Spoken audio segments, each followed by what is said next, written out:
Golden Pages Library proudly presents the complete audiobook, A Lady's Life in the Rocky Mountains by Isabella L. Bird. Letter 1.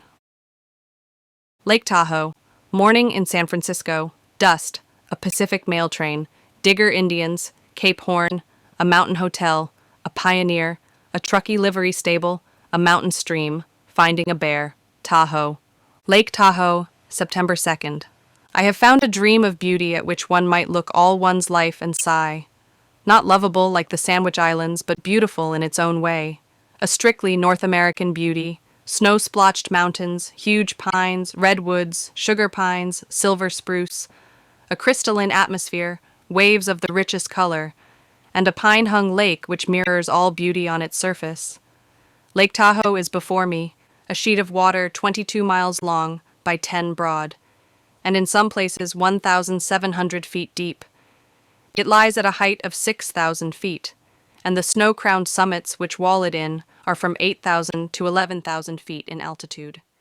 The air is keen and elastic. There is no sound but the distant and slightly musical ring of the lumberer's axe.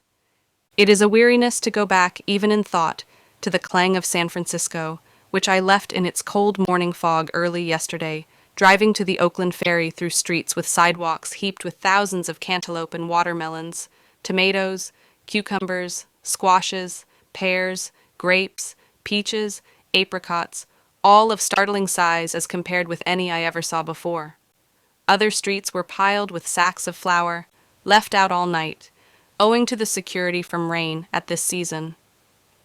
I pass hastily over the early part of the journey, the crossing the bay in a fog as chill as November, the number of lunch baskets, which gave the car the look of conveying a great picnic party, the last view of the Pacific, on which I had looked for nearly a year, the fierce sunshine and brilliant sky inland, the look of long rainlessness, which one may not call drought, the valleys with sides crimson with the poison oak, the dusty vineyards, with great purple clusters thick among the leaves, and between the vines great dusty melons lying on the dusty earth. From off the boundless harvest fields the grain was carried in June, and it is now stacked in sacks along the track, awaiting freightage. California is a land flowing with milk and honey. The barns are bursting with fullness. In the dusty orchards the apple and pear branches are supported, that they may not break down under the weight of fruit. Melons, tomatoes, and squashes of gigantic size lie almost unheeded on the ground. Fat cattle, gorged almost to repletion, shade themselves under the oaks. Superb red horses shine, not with grooming, but with condition, and thriving farms everywhere show on what a solid basis the prosperity of the Golden State is founded. Very uninviting, however rich, was the blazing Sacramento Valley, and very repulsive the city of Sacramento, which, at a distance of 125 miles from the Pacific, has an elevation of only 30 feet. The mercury stood at 103 degrees in the shade, and the fine white dust was stifling. In the late afternoon we began the ascent of the Sierras, whose saw-like points had been in sight for many miles. The dusty fertility was all left behind. The country became rocky and gravelly, and deeply scored by streams bearing the muddy wash of the mountain gold mines down to the muddier Sacramento. There were long broken ridges and deep ravines, the ridges becoming longer, the ravines deeper, the pines thicker and larger, as we ascended into a cool atmosphere of exquisite purity, and before 6 p.m., the last traces of cultivation and the last hardwood trees were left behind. In consequence of the unobserved omission of a date to my letters having been pointed out to me, I take this opportunity of stating that I traveled in Colorado in the autumn and early winter of 1873 on my way to England from the Sandwich Islands. The letters are a faithful picture of the country and state of society as it then was.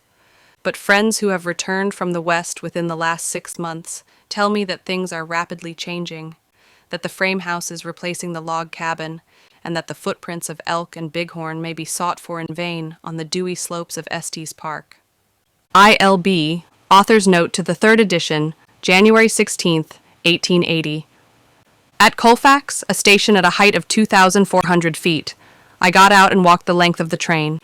First came 2 great gaudy engines, the grizzly bear and the white fox, with their respective tenders loaded with logs of wood, the engines with great, solitary, reflecting lamps in front above the cow guards, a quantity of polished brasswork, comfortable glass houses, and well-stuffed seats for the engine drivers.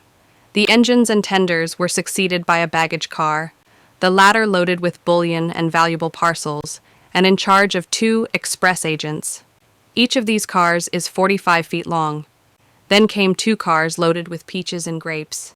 Then 2 Silver Palace cars, each 60 feet long. Then a smoking car, at that time occupied mainly by Chinamen. And then 5 ordinary passenger cars with platforms like all the others, making altogether a train about 700 feet in length. The platforms of the 4 front cars were clustered over with Digger Indians, with their squaws, children, and gear. They are perfect savages, without any aptitude for even aboriginal civilization, and are altogether the most degraded of the ill-fated tribes which are dying out before the white races. They were all very diminutive, 5 feet 1 inch being, I should think, about the average height, with flat noses, wide mouths, and black hair, cut straight above the eyes, and hanging lank and long at the back and sides. The squaws wore their hair thickly plastered with pitch, and a broad band of the same across their noses and cheeks. They carried their infants on their backs, strapped to boards. The clothing of both sexes was a ragged, dirty combination of coarse woolen cloth and hide, the moccasins being unornamented. They were all hideous and filthy, and swarming with vermin. The men carried short bows and arrows, one of them, who appeared to be the chief, having a lynx's skin for a quiver. A few had fishing tackle, but the bystanders said that they lived almost entirely upon grasshoppers. They were a most impressive incongruity in the midst of the tokens of an omnipotent civilization. The light of the sinking sun from that time glorified the Sierras, and as the dew fell, aromatic odors made the still air sweet. On a single track, sometimes carried on a narrow ledge excavated from the mountainside by men lowered from the top in baskets, overhanging ravines from 2,000 to 3,000 feet deep, the monster train snaked its way upwards, stopping sometimes in front of a few frame houses, at others where nothing was to be seen but a log cabin with a few Chinamen hanging about it, but where trails on the sides of the ravines pointed to a gold country above and below. So sharp and frequent are the curves on some parts of the ascent that on looking out of the window one could seldom see more than a part of the train at once. At Cape Horn, where the track curves round the ledge of a precipice 2,500 feet in depth, it is correct to be frightened, and a fashion of holding the breath and shutting the eyes prevails. But my fears were reserved for the crossing of a trestle bridge over a very deep chasm, which is itself approached by a sharp curve. This bridge appeared to be overlapped by the cars so as to produce the effect of looking down directly into a wild gulch, with a torrent raging along it at an immense depth below. Shivering in the keen, frosty air near the summit pass of the Sierras, we entered the snow sheds, wooden galleries, which for about 50 miles shut out all the splendid views of the region, as given in dioramas, not even allowing a glimpse of the gem of the Sierras, the lovely Donner Lake. One of these sheds is 27 miles long. In a few hours, the mercury had fallen from 103 degrees to 29 degrees, and we had ascended 6,987 feet in 105 miles. After passing through the sheds, we had several grand views of a pine forest on fire before reaching Truckee at 11 p.m., having traveled 258 miles. Truckee, the center of the lumbering region of the Sierras, is usually spoken of as a rough mountain town, and Mr. W. had told me that all the roughs of the district congregated there, that there were nightly pistol affrays in bar-rooms, etc. But as he admitted that a lady was sure of respect, and Mr. G. strongly advised me to stay and see the lakes, I got out, much dazed and very stupid with sleep, envying the people in the sleeping car, who were already unconscious on their luxurious couches. The cars drew up in a street, if street that could be called, which was only a wide, cleared space, intersected by rails, with here and there a stump, and great piles of sawn logs bulking big in the moonlight, and a number of irregular clapboard, steep-roofed houses, many of them with open fronts, glaring with light and crowded with men. We had pulled up at the door of a rough Western hotel, with a partially open front, being a bar room crowded with men drinking and smoking, and the space between it and the cars was a moving mass of loafers and passengers. On the tracks, engines, tolling heavy bells, were mightily moving, the glare from their cyclopean eyes dulling the light of a forest which was burning fitfully on a mountainside. And on open spaces, great fires of pine logs were burning cheerily, with groups of men round them. A band was playing noisily, and the unholy sound of tom-toms was not far off. Mountains, the sierras of many a fireside dream, seemed to wall in the town, and great pines stood out, sharp and clear-cut, against a sky in which a moon and stars were shining frostily. It was a sharp frost at that great height, and when an irrepressible nigger, who seemed to represent the hotel establishment, deposited me and my carpet-bag in a room which answered for the parlor, I was glad to find some remains of pine knots still alight in the stove. A man came in and said that when the cars were gone, he would try to get me a room, but they were so full that it would be a very poor one. The crowd was solely masculine. It was then 11:30 p.m., and I had not had a meal since 6 a.m. But when I asked hopefully for a hot supper, with tea, I was told that no supper could be got at that hour. But in half an hour, the same man returned with a small cup of cold, weak tea and a small slice of bread, which looked as if it had been much handled. I asked the Negro factotum about the hire of horses, and presently a man came in from the bar who, he said, could supply my needs.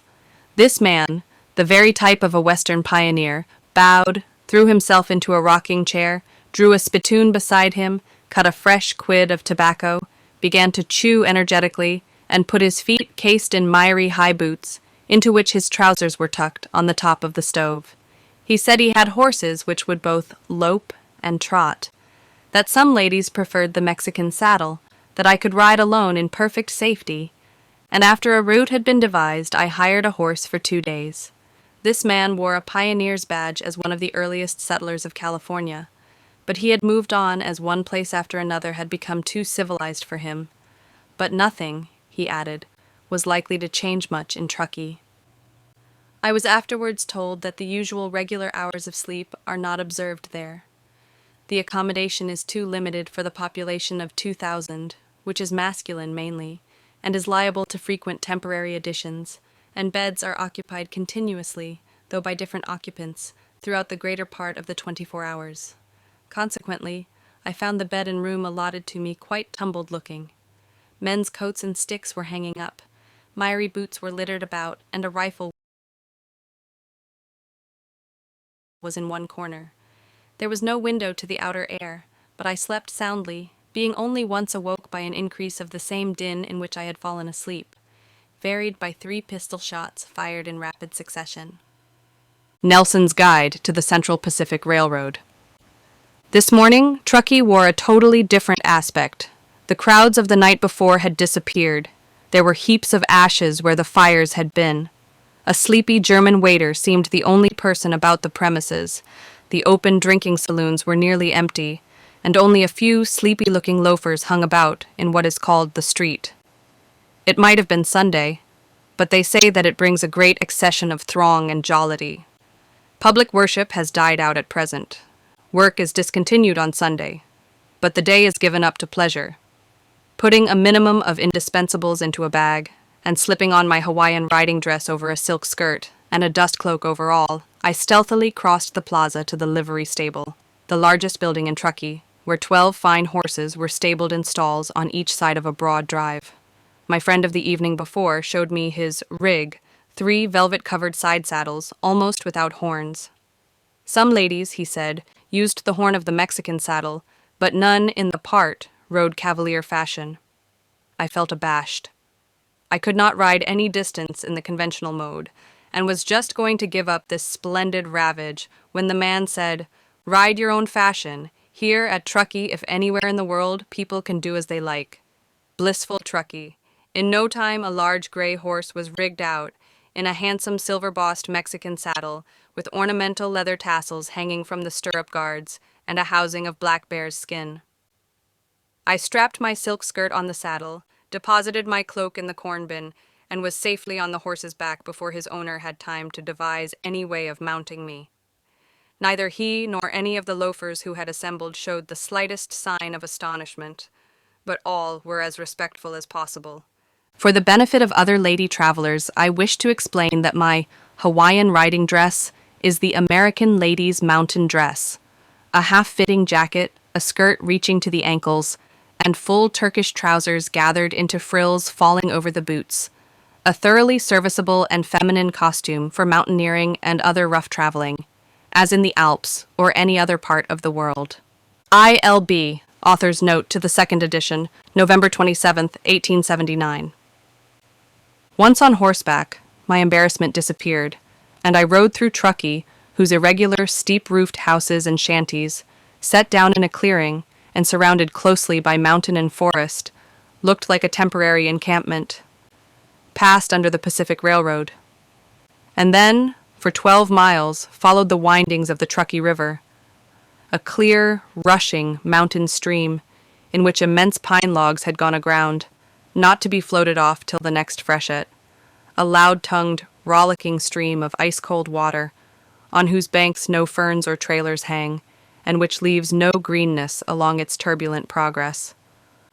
All was bright with that brilliancy of sky and atmosphere, that blaze of sunshine and universal glitter, which I never saw till I came to California, combined with an elasticity in the air, which removed all lassitude, and gives one spirit enough for anything. On either side of the Truckee Great Sierras, rose like walls, castellated, embattled, rifted, skirted, and crowned with pines of enormous size, the walls now and then breaking apart to show some snow-slashed peak rising into a heaven of intense, unclouded, sunny blue. At this altitude of 6,000 feet, one must learn to be content with varieties of coniferae, for except for aspens, which spring up in some places where the pines have been cleared away, and for cottonwoods, which at a lower level fringe the streams, there is nothing but the bare cherry, the raspberry, the gooseberry, the wild grape, and the wild currant. None of these grew near the Truckee, but I feasted my eyes on pines which, though not so large as the Wellingtonia of the Yosemite, are really gigantic, attaining a height of 250 feet, their huge stems, the warm red of cedar wood, rising straight and branchless for a third of their height, their diameter from 7 to 15 feet, their shape that of a larch, but with the needles long and dark, and cones a foot long. Pines cleft the sky. They were massed wherever level ground occurred. They stood over the Truckee at right angles, or lay across it in prostrate grandeur. Their stumps and carcasses were everywhere, and smooth chutes on the Sierras marked where they were shot down as felled timber to be floated off by the river. To them, this wild region owes its scattered population, and the sharp ring of the lumberer's axe mingles with the cries of wild beasts and the roar of mountain torrents. Pinus Lambertina. The track is a soft, natural wagon road, very pleasant to ride on. The horse was much too big for me and had plans of his own, but now and then, where the ground admitted to it, I tried his heavy lope with much amusement. I met nobody, and passed nothing on the road but a freight wagon drawn by 22 oxen, guided by 3 fine-looking men, who had some difficulty in making room for me to pass their awkward convoy. After I had ridden about 10 miles, the road went up a steep hill in the forest, turned abruptly, and through the blue gloom of the great pines which rose from the ravine in which the river was then hid, came glimpses of 2 mountains about 11,000 feet in height, whose bald gray summits were crowned with pure snow. It was one of those glorious surprises in scenery which make one feel as if one must bow down and worship. The forest was thick, and had an undergrowth of dwarf spruce and brambles, but as the horse had become fidgety and scary on the track, I turned off in the idea of taking a shortcut, and was sitting carelessly, shortening my stirrup, when a great, dark, hairy beast rose, crashing and snorting, out of the tangle just in front of me. I had only a glimpse of him, and thought that my imagination had magnified a wild boar, but it was a bear. The horse snorted and plunged violently, as if he would go down to the river, and then turned, still plunging, up a steep bank, when, finding that I must come off, I threw myself off on the right side, where the ground rose considerably, so that I had not far to fall. I got up covered with dust, but neither shaken nor bruised. It was truly grotesque and humiliating. The bear ran in one direction, and the horse in another. I hurried after the latter, and twice he stopped till I was close to him, then turned round and cantered away. After walking about a mile in deep dust, I picked up first the saddle blanket, and next my bag, and soon came upon the horse, standing facing me and shaking all over. I thought I should catch him then, but when I went up to him he turned round, threw up his heels several times, rushed off the track, galloped in circles, bucking, kicking, and plunging for some time, and then throwing up his heels as an act of final defiance, went off at full speed in the direction of Truckee, with the saddle over his shoulders and the great wooden stirrups thumping his sides, while I trudged ignominiously along in the dust, laboriously carrying the bag and saddle blanket. I walked for nearly an hour, heated and hungry, when to my joy I saw the ox team halted across the top of a gorge, and one of the teamsters leading the horse towards me. The young man said that, seeing the horse coming, they had drawn the team across the road to stop him, and remembering that he had passed them with a lady on him, they feared that there had been an accident, and had just saddled one of their own horses to go in search of me. He brought me some water to wash the dust from my face and resaddled the horse, but the animal snorted and plunged for some time before he would let me mount, and then sidled along in such a nervous and scared way that the teamster walked for some distance by me to see that I was all right. He said that the woods in the neighborhood of Tahoe had been full of brown and grizzly bears for some days, but that no one was in any danger from them. I took a long gallop beyond the scene of my tumble to quiet the horse, who was most restless and troublesome. Then the scenery became truly magnificent and bright with life. Crested blue jays darted through the dark pines, squirrels in hundreds scampered through the forest, red dragonflies flashed like living light, exquisite chipmunks ran across the track, but only a dusty blue lupin here and there reminded me of Earth's fairer children. Then the river became broad and still, and mirrored in its transparent depths regal pines, straight as an arrow, with rich yellow and green lichen clinging to their stems, and firs and balsam pines filling up the spaces between them.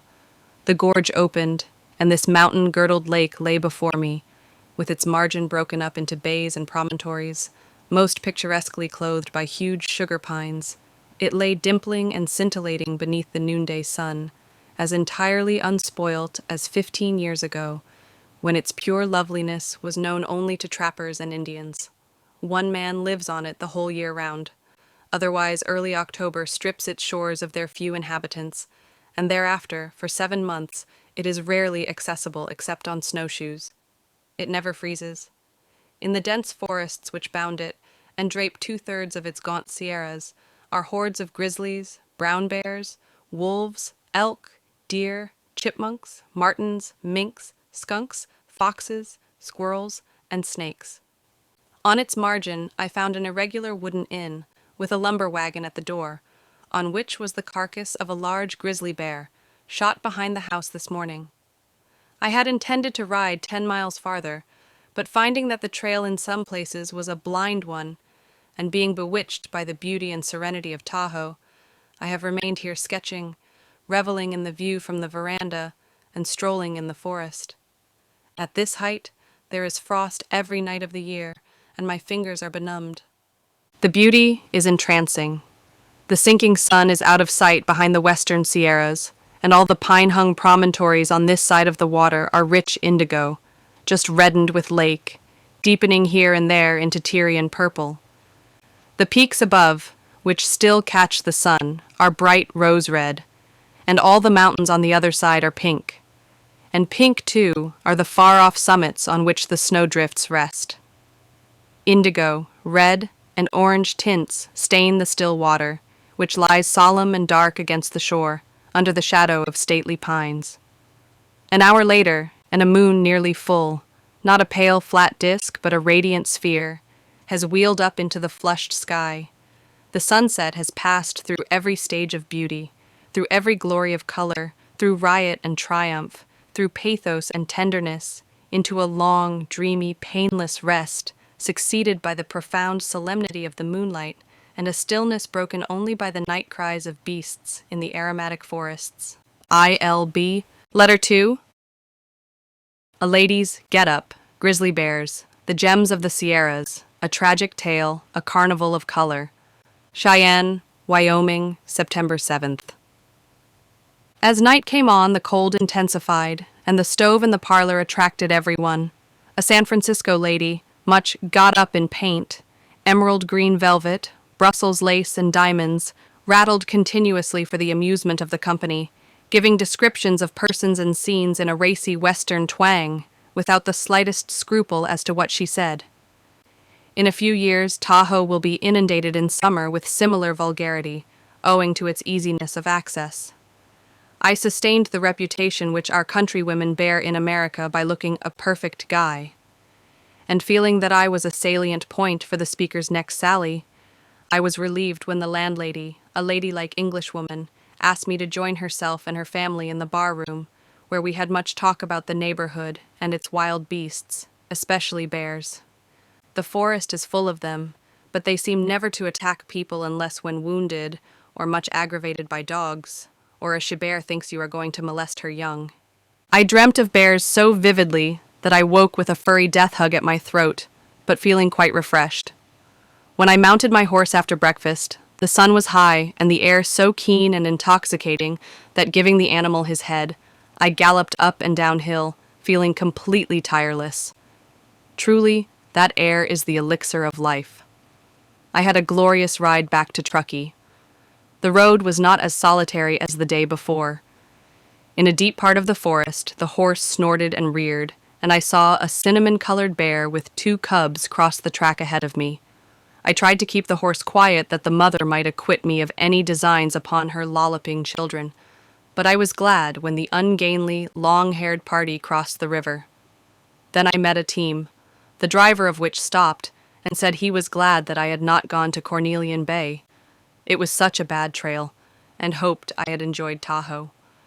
The driver of another team stopped and asked if I had seen any bears. Then a man heavily armed, a hunter probably, asked me if I were the English tourist who had happened on a grizzly yesterday. Then I saw a lumberer taking his dinner on a rock in the river, who touched his hat and brought me a draught of ice-cold water, which I could hardly drink owing to the fractiousness of the horse, and gathered me some mountain pinks, which I admired. I mention these little incidents to indicate the habit of respectful courtesy to women which prevails in that region. These men might have been excused for speaking in a somewhat free and easy tone to a lady riding alone, and in an unwonted fashion. Womanly dignity and manly respect for women are the salt of society in this wild west. My horse was so excitable that I avoided the center of Truckee and skulked through a collection of Chinamen's shanties to the stable, where a prodigious roan horse, standing 17 hands high, was produced for my ride to the Donner Lake. I asked the owner, who was as interested in my enjoying myself as a West Highlander might have been, if there were not ruffians about who might make an evening ride dangerous. A story was current of a man having ridden through Truckee 2 evenings before with a chopped-up human body in a sack behind the saddle, and hosts of stories of ruffianism are located there, rightly or wrongly. This man said, "There's a bad breed of ruffians, but the ugliest among them all won't touch you. There's nothing Western folk admire so much as pluck in a woman. I had to get on a barrel before I could reach the stirrup, and when I was mounted, my feet only came halfway down the horse's sides. I felt like a fly on him. The road at first lay through a valley without a river, but some swampishness nourished some rank swamp grass, the first green grass I have seen in America, and the pines, with their red stems, looked beautiful, rising out of it. I hurried along and came upon the Donner Lake quite suddenly, to be completely smitten by its beauty. It is only about 3 miles long by 1.5 broad, and lies hidden away among mountains, with no dwellings on its shores, but some deserted lumberers' cabins. Its loneliness pleased me well. I did not see man, beast, or bird from the time I left Truckee till I returned. The mountains, which rise abruptly from the margin, are covered with dense pine forests, through which, here and there, strange forms of bare gray rock, castellated or needle-like, protrude themselves. On the opposite side, at a height of about 6,000 feet, a gray ascending line, from which rumbling, incoherent sounds occasionally proceeded, is seen through the pines. This is one of the snow sheds of the Pacific Railroad, which shuts out from travelers all that I was seeing. The lake is called after Mr. Donner, who, with his family, arrived at the Truckee River in the fall of the year, in company with a party of emigrants bound for California. Being encumbered with many cattle, he let the company pass on, and, with his own party of 16 souls, which included his wife and 4 children, encamped by the lake. In the morning, they found themselves surrounded by an expanse of snow, and after some consultation it was agreed that the whole party, except Mr. Donner, who was unwell, his wife, and a German friend, should take the horses and attempt to cross the mountain, which, after much peril, they succeeded in doing. But, as the storm continued for several weeks, it was impossible for any rescue party to succor the 3 who had been left behind. In the early spring, when the snow was hard enough for traveling, a party started in quest, expecting to find the snowbound alive and well, as they had cattle enough for their support, and, after weeks of toil and exposure, they scaled the Sierras and reached the Donner Lake. On arriving at the camp, they opened the rude door, and there, sitting before the fire, they found the German, holding a roasted human arm and hand, which he was greedily eating. The rescue party overpowered him, and with difficulty tore the arm from him. A short search discovered the body of the lady, minus the arm, frozen in the snow, round, plump, and fair, showing that she was in perfect health when she met her fate. The rescuers returned to California, taking the German with them, whose story was that Mr. Donner died in the fall, and that the cattle escaped, leaving them but little food, and that when this was exhausted, Mrs. Donner died. The story never gained any credence, and the truth oozed out that the German had murdered the husband, then brutally murdered the wife, and had seized upon Donner's money. There were, however, no witnesses, and the murderer escaped with the enforced surrender of the money to the Donner orphans. Visitors can now be accommodated at a tolerable mountain hotel. This tragic story filled my mind as I rode towards the head of the lake, which became every moment grander and more unutterably lovely.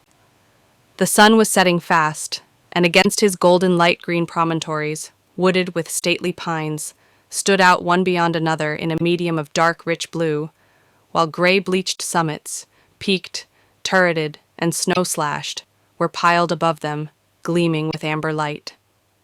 Darker grew the blue gloom, the dew fell heavily, aromatic odors floated on the air, and still the lofty peaks glowed with living light, till in 1 second it died off from them, leaving them with the ashy paleness of a dead face. It was dark and cold under the mountain shadows. The frosty chill of the high altitude wrapped me round. The solitude was overwhelming, and I reluctantly turned my horse's head towards Truckee, often looking back to the ashy summits in their unearthly fascination.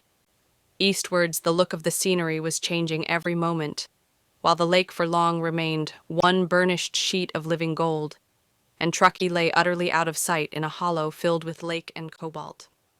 Before long, a carnival of color began which I can only describe as delirious, intoxicating, a hardly bearable joy, a tender anguish, an indescribable yearning, an unearthly music, rich in love and worship.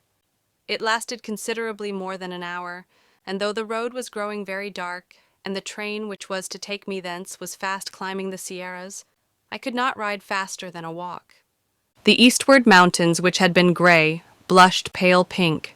The pink deepened into rose, and the rose into crimson, and then all solidity etherealized away and became clear and pure as an amethyst, while all the waving ranges and the broken pine-clothed ridges below etherealized too, but into a dark, rich blue, and a strange effect of atmosphere blended the whole into one perfect picture.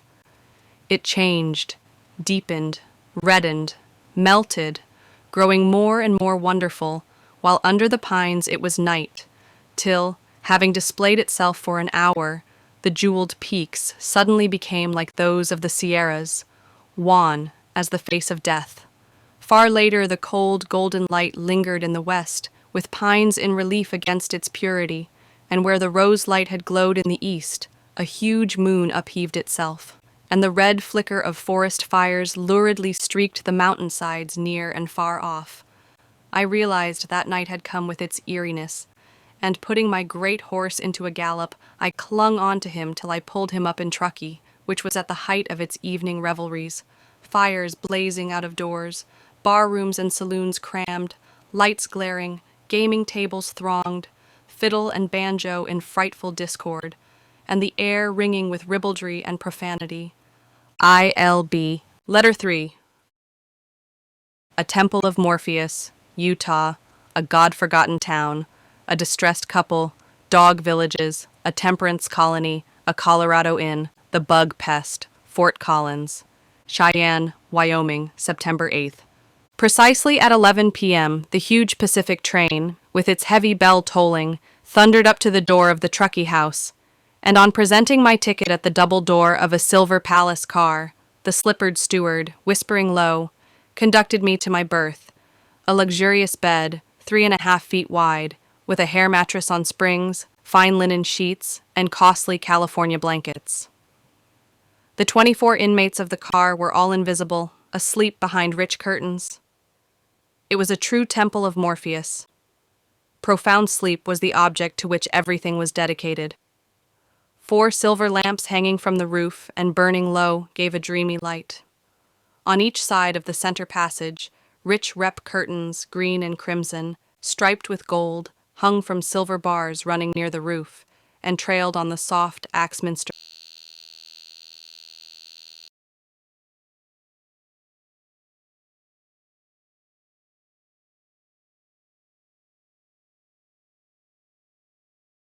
carpet. The temperature was carefully kept at 70 degrees. It was 29 degrees outside. Silence and freedom from jolting were secured by double doors and windows, costly and ingenious arrangements of springs and cushions, and a speed limited to 18 miles an hour. As I lay down, the gallop under the dark pines, the frosty moon, the forest fires, the flaring lights and roaring din of Truckee faded as dreams fade, and 8 hours later, a pure pink dawn divulged a level-blasted region, with gray sagebrush growing out of a soil encrusted with alkali, and bounded on either side by low-glaring ridges. All through that day, we traveled under a cloudless sky over solitary glaring plains, and stopped twice at solitary glaring frame houses, where coarse, greasy meals, infested by lazy flies, were provided at $1 per head. By evening, we were running across the continent on a beeline, and I sat for an hour on the rear platform of the rear car to enjoy the wonderful beauty of the sunset and the atmosphere. Far as one could see in the crystalline air, there was nothing but desert. The jagged Humboldt ranges flaming in the sunset, with snow in their clefts, though 45 miles off, looked within an easy canter. The bright metal track, purpling like all else in the cool distance, was all that linked one with Eastern or Western civilization. The next morning, when the steward unceremoniously turned us out of our berth soon after sunrise, we were running down upon the Great Salt Lake, bounded by the White Wasatch Ranges.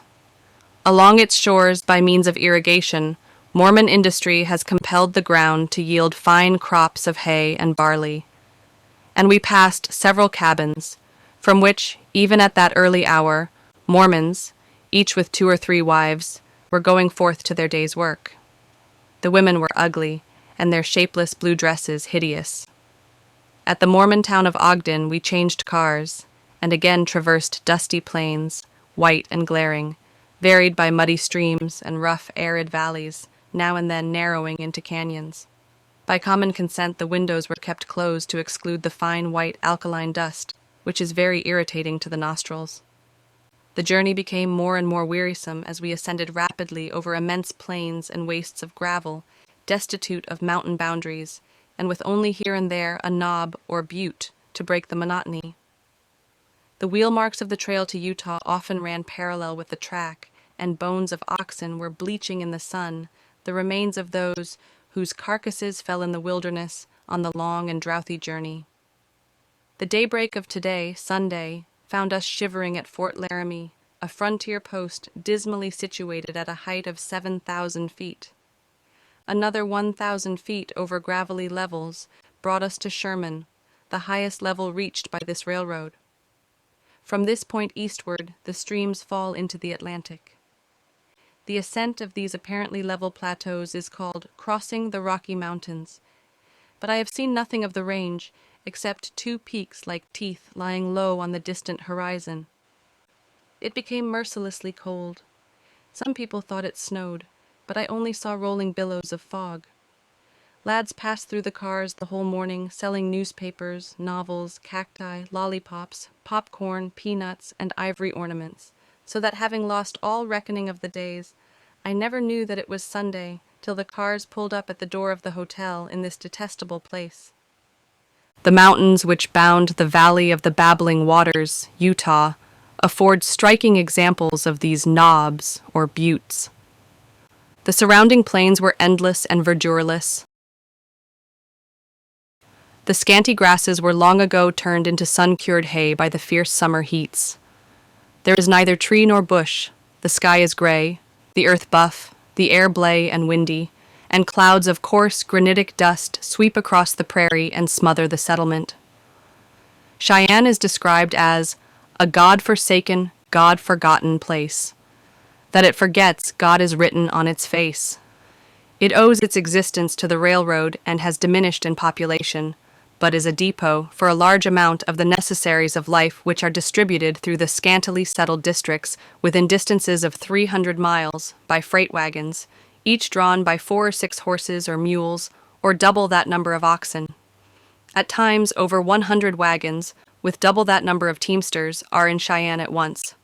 A short time ago, it was a perfect pandemonium, mainly inhabited by rowdies and desperadoes, the scum of advancing civilization, and murders, stabbings, shooting, and pistol affrays were at times events of almost hourly occurrence in its drinking dens. But in the West, when things reach their worst, a sharp and sure remedy is provided. Those settlers who find the state of matters intolerable organize themselves into a vigilance committee.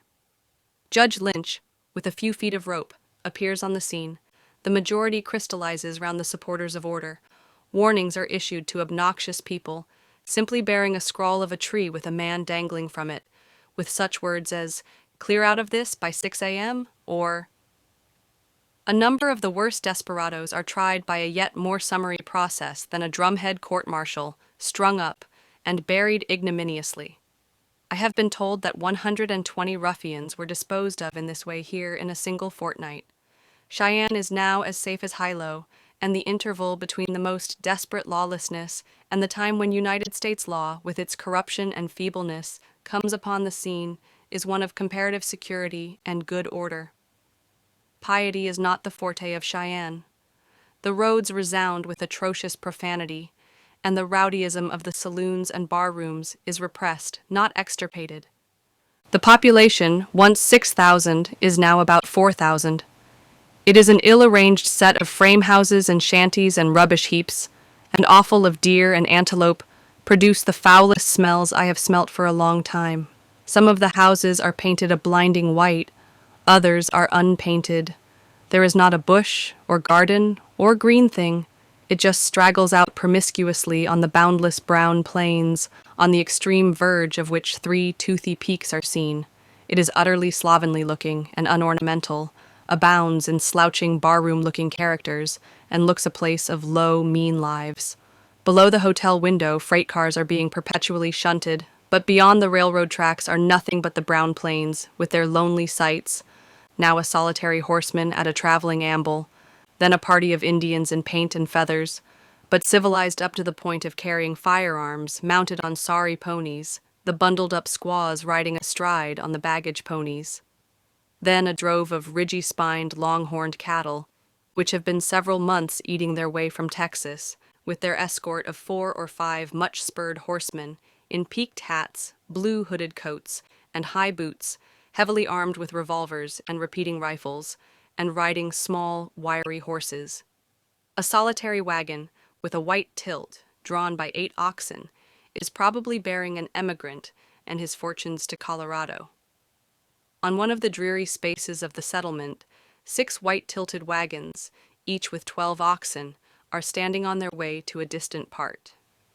Everything suggests a beyond.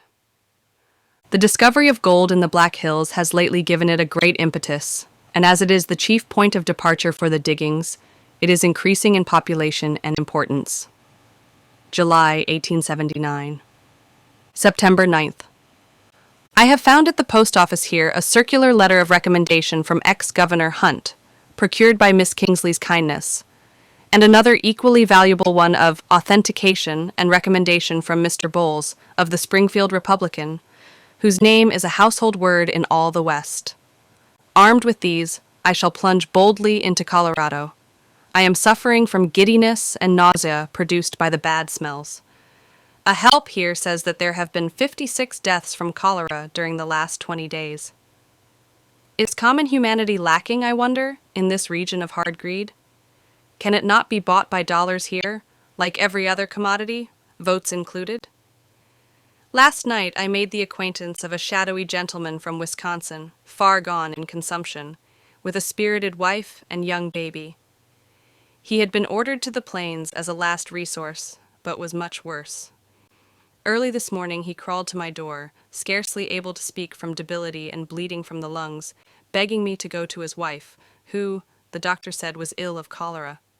The child had been ill all night, and not for love or money could he get anyone to do anything for them, not even to go for the medicine. The lady was blue, and in great pain from cramp, and the poor unweaned infant was roaring for the nourishment which had failed. I vainly tried to get hot water and mustard for a poultice, and though I offered a Negro $1 to go for the medicine, he looked at it superciliously, hummed a tune, and said he must wait for the Pacific train, which was not due for an hour. Equally in vain I hunted through Cheyenne for a feeding bottle. Not a maternal heart softened to the helpless mother and starving child, and my last resource was to dip a piece of sponge in some milk and water and try to pacify the creature.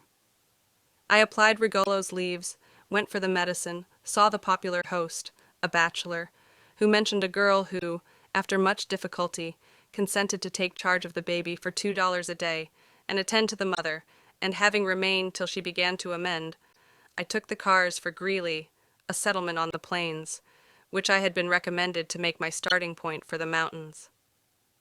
Fort Collins, September 10th. It gave me a strange sensation to embark upon the plains. Plains everywhere, plains generally level, but elsewhere rolling in long undulations, like the waves of a sea which had fallen asleep. They are covered thinly with buff grass, the withered stalks of flowers, Spanish bayonet, and a small beehive-shaped cactus. One could gallop all over them.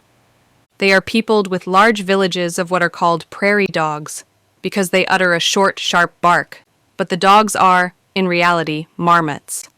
We passed numbers of villages, which are composed of raised circular orifices, about 18 inches in diameter, with sloping passages leading downwards for 5 or 6 feet. Hundreds of these burrows are placed together.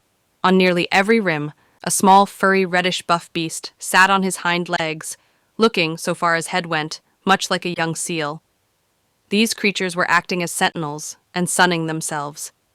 As we passed, each gave a warning yelp, shook its tail, and, with a ludicrous flourish of its hind legs, dived into its hole. The appearance of hundreds of these creatures, each 18 inches long, sitting like dogs begging, with their paws down and all turned sunwards, is most grotesque. The Wish-tin-wish has few enemies and is a most prolific animal.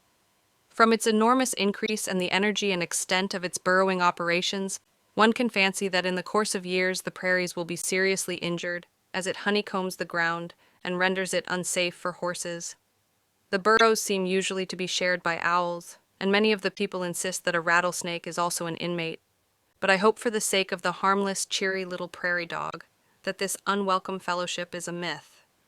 After running on a downgrade for some time, 5 distinct ranges of mountains, one above another, a lurid blue against a lurid sky, upheaved themselves above the prairie sea. An American railway car, hot, stuffy, and full of chewing, spitting Yankees, was not an ideal way of approaching this range which had early impressed itself upon my imagination. Still, it was truly grand, although it was 60 miles off. and we were looking at it from a platform 5,000 feet in height. As I write, I am only 25 miles from them, and they are gradually gaining possession of me. I can look at and feel nothing else. At 5 in the afternoon frame, houses and green fields began to appear, the cars drew up, and 2 of my fellow passengers and I got out and carried our own luggage through the deep dust to a small, rough western tavern, where with difficulty we were put up for the night. This settlement is called the Greeley Temperance Colony and was founded lately by an industrious class of emigrants from the East, all total abstainers, and holding advanced political opinions. They bought and fenced 50,000 acres of land, constructed an irrigating canal, which distributes its waters on reasonable terms, have already a population of 3,000,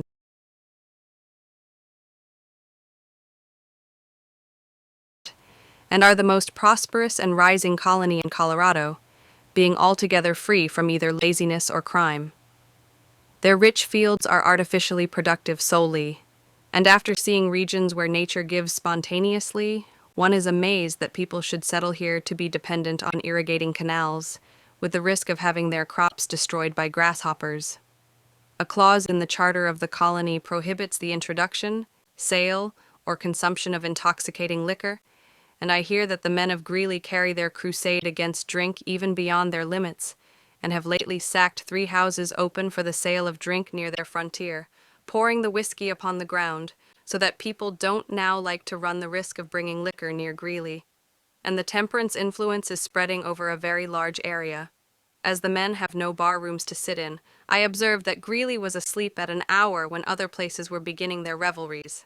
Nature is niggardly, and living is coarse and rough, the merest necessaries of hardy life being all that can be thought of in this stage of existence. My first experiences of Colorado travel have been rather severe. At Greeley, I got a small upstairs room at first, but gave it up to a married couple with a child, and then had one downstairs no bigger than a cabin with only a canvas partition.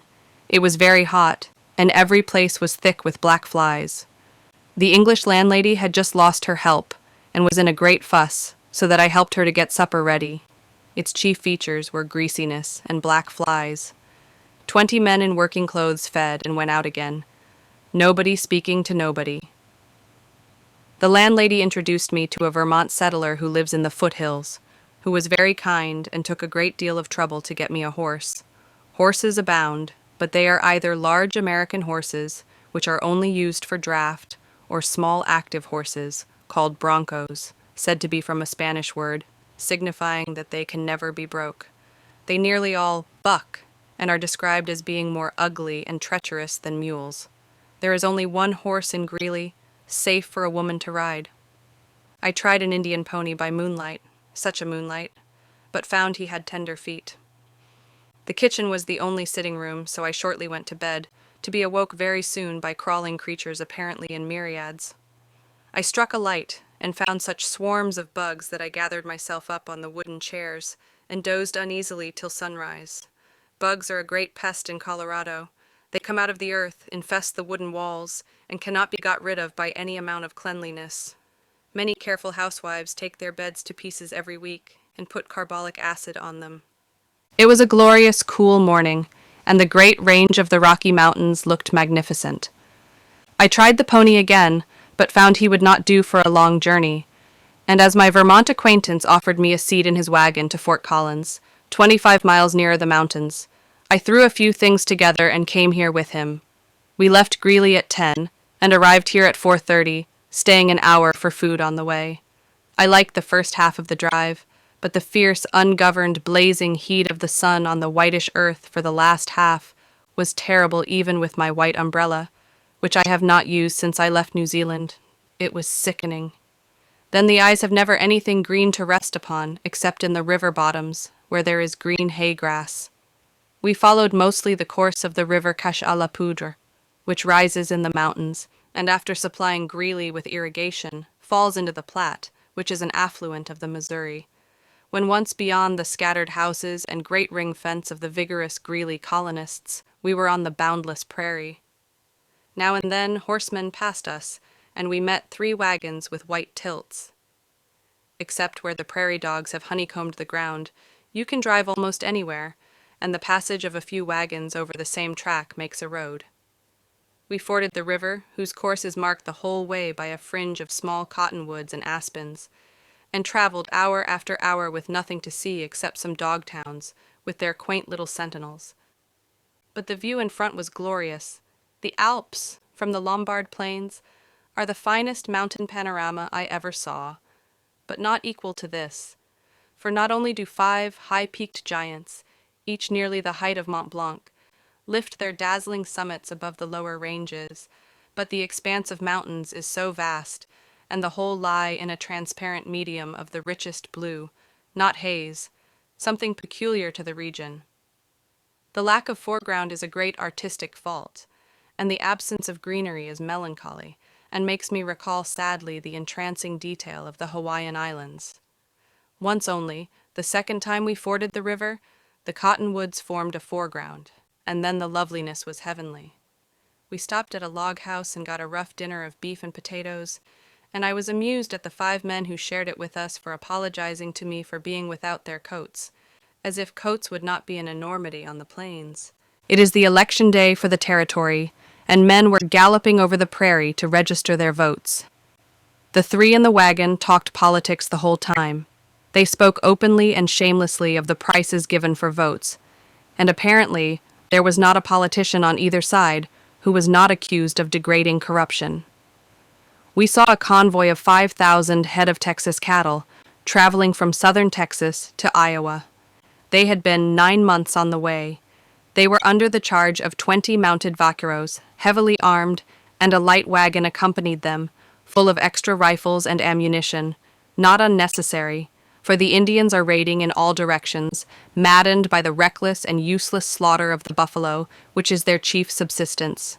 On the plains are herds of wild horses, buffalo, deer, and antelope, and in the mountains, bears, wolves, deer, elk, mountain lions, bison, and mountain sheep.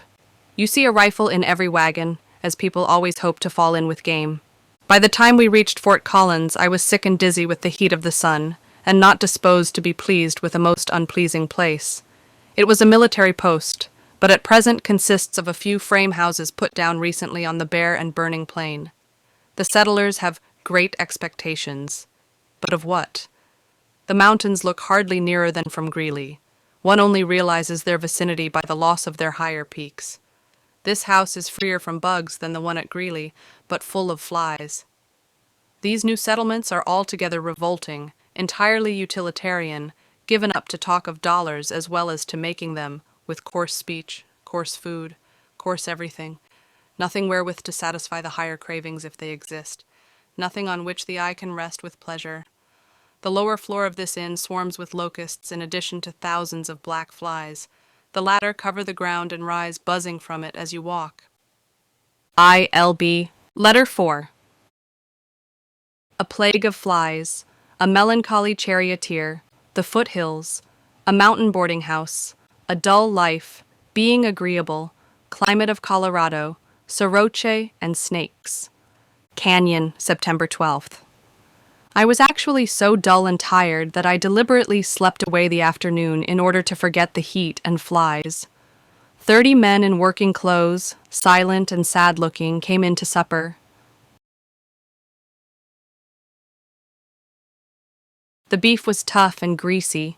The butter had turned to oil, and beef and butter were black with living, drowned, and half-drowned flies. The greasy tablecloth was black also with flies, and I did not wonder that the guests looked melancholy and quickly escaped. I failed to get a horse, but was strongly recommended to come here and board with a settler, who, they said, had a sawmill and took boarders. The person who recommended it so strongly gave me a note of introduction and told me that it was in a grand part of the mountains where many people had been camping out all the summer for the benefit of their health. The idea of a boarding house, as I know them in America, was rather formidable in the present state of my wardrobe, and I decided on bringing my carpet bag as well as my pack, lest I should be rejected for my bad clothes. Early the next morning, I left in a buggy drawn by light broncos and driven by a profoundly melancholy young man. He had never been to the canyon. There was no road. We met nobody. saw nothing except antelope in the distance, and he became more melancholy and lost his way, driving hither and thither for about 20 miles, till we came upon an old trail which eventually brought us to a fertile bottom where hay and barley were being harvested, and 5 or 6 frame houses looked cheerful.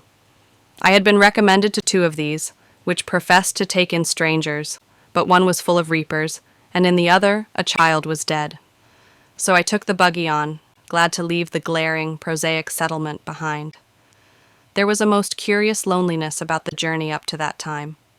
Except for the huge barrier to the right, the boundless prairies were everywhere, and it was like being at sea without a compass.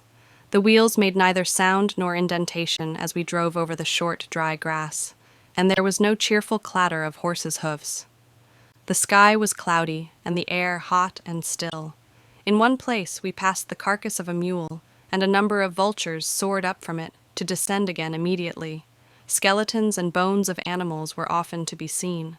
A range of low, grassy hills, called the foothills, rose from the plain, featureless and monotonous, except where streams, fed by the snows of the higher regions, had cut their way through them. Confessedly bewildered, and more melancholy than ever, the driver turned up one of the wildest of these entrances, and in another hour the foothills lay between us and the prairie sea, and a higher and broken range, with pitch pines of average size, was revealed behind them. These foothills, which swell up uninterestingly from the plains on their eastern side, on their western have the appearance of having broken off from the next range, and the break is abrupt, and takes the form of walls and terraces of rock of the most brilliant color, weathered and stained by oars, and, even under the gray sky, dazzling to the eyes. The driver thought he had understood the directions given, but he was stupid, and once we lost some miles by arriving at a river too rough and deep to be forded, and again we were brought up by an impassable canyon. He grew frightened about his horses, and said no money would ever tempt him into the mountains again, but average intelligence would have made it all easy. The solitude was becoming somber when, after driving for 9 hours, and traveling at the least 45 miles, without any sign of fatigue on the part of the broncos, we came to a stream, by the side of which we drove along a definite track, till we came to a sort of tripartite valley, with a majestic crooked canyon, 2,000 feet deep, opening upon it. A rushing stream roared through it, and the Rocky Mountains, with pines scattered over them, came down upon it. A little farther, and the canyon became utterly inaccessible. This was exciting. Here was an inner world. A rough and shaky bridge, made of the outsides of pines laid upon some unsecured logs, crossed the river. The broncos stopped and smelt it, not liking it, but some encouraging speech induced them to go over. On the other side was a log cabin, partially ruinous, and the very rudest I ever saw, its roof of plastered mud being broken into large holes. It stood close to the water among some cottonwood trees. A little higher, there was a very primitive sawmill, also out of repair, with some logs lying about. An emigrant wagon and a forlorn tent, with a campfire and a pot, were in the foreground, but there was no trace of the boarding house, of which I stood a little in dread. The driver went for further directions to the log cabin, and returned with a grim smile deepening the melancholy of his face to say it was Mr. Chalmers, but there was no accommodation for such as him, much less for me. This was truly a cell. I got down and found a single room of the rudest kind, with the wall at one end partially broken down, holes in the roof, holes for windows, and no furniture but 2 chairs and 2 unplaned wooden shelves, with some sacks of straw upon them for beds. There was an adjacent cabin room, with a stove, benches, and table, where they cooked and ate, but this was all. A hard, sad-looking woman looked at me measuringly. She said that they sold milk and butter to parties who camped in the canyon, that they had never had any boarders but 2 asthmatic old ladies, but they would take me for $5 per week if I would make myself agreeable.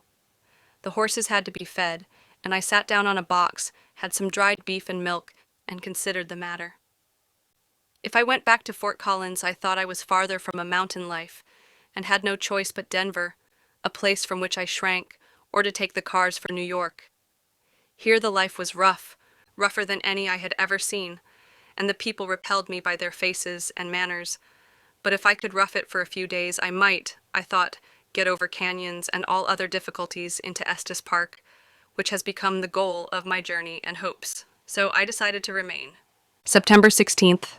5 days here, and I am no nearer Estes Park. How the days pass, I know not. I am weary of the limitations of this existence. This is a life in which nothing happens. When the buggy disappeared, I felt as if I had cut the bridge behind me.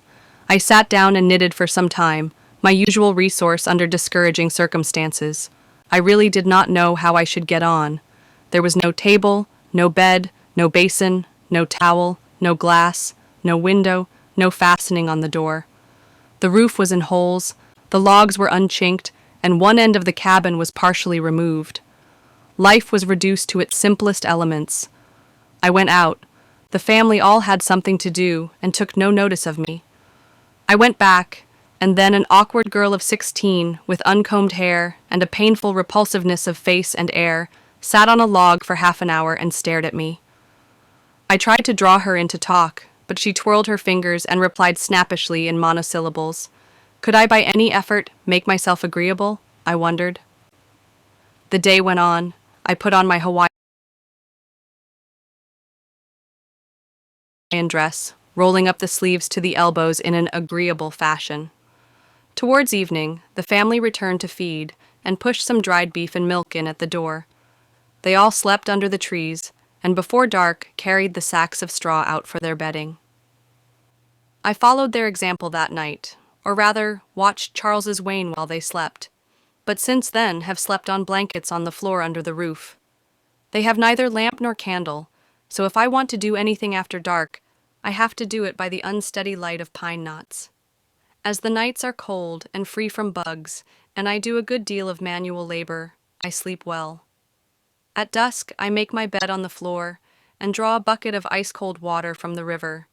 The family go to sleep under the trees, and I pile logs on the fire sufficient to burn half the night, for I assure you the solitude is eerie enough. There are unaccountable noises, wolves, rummagings under the floor, queer cries, and stealthy sounds of I know not what.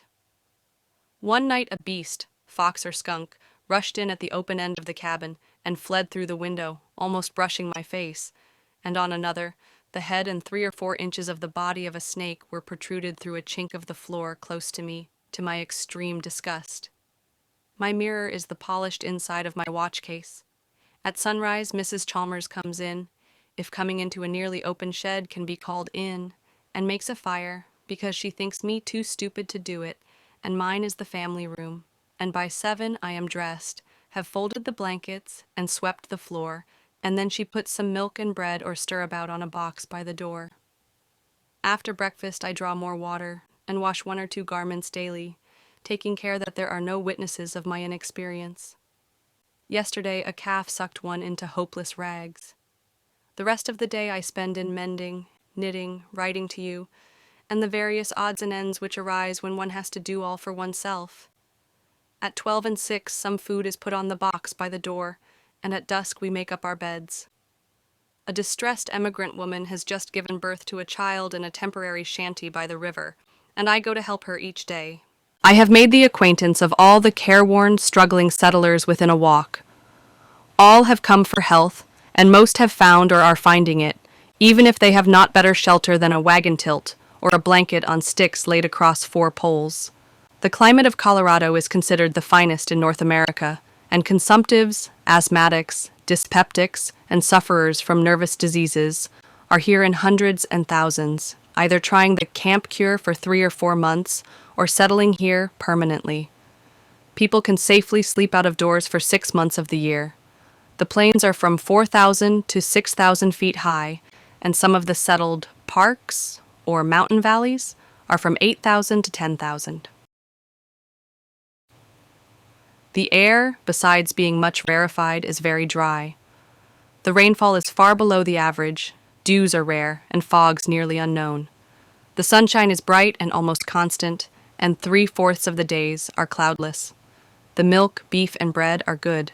The climate is neither so hot in summer, nor so cold in winter as that of the States, and when the days are hot, the nights are cool.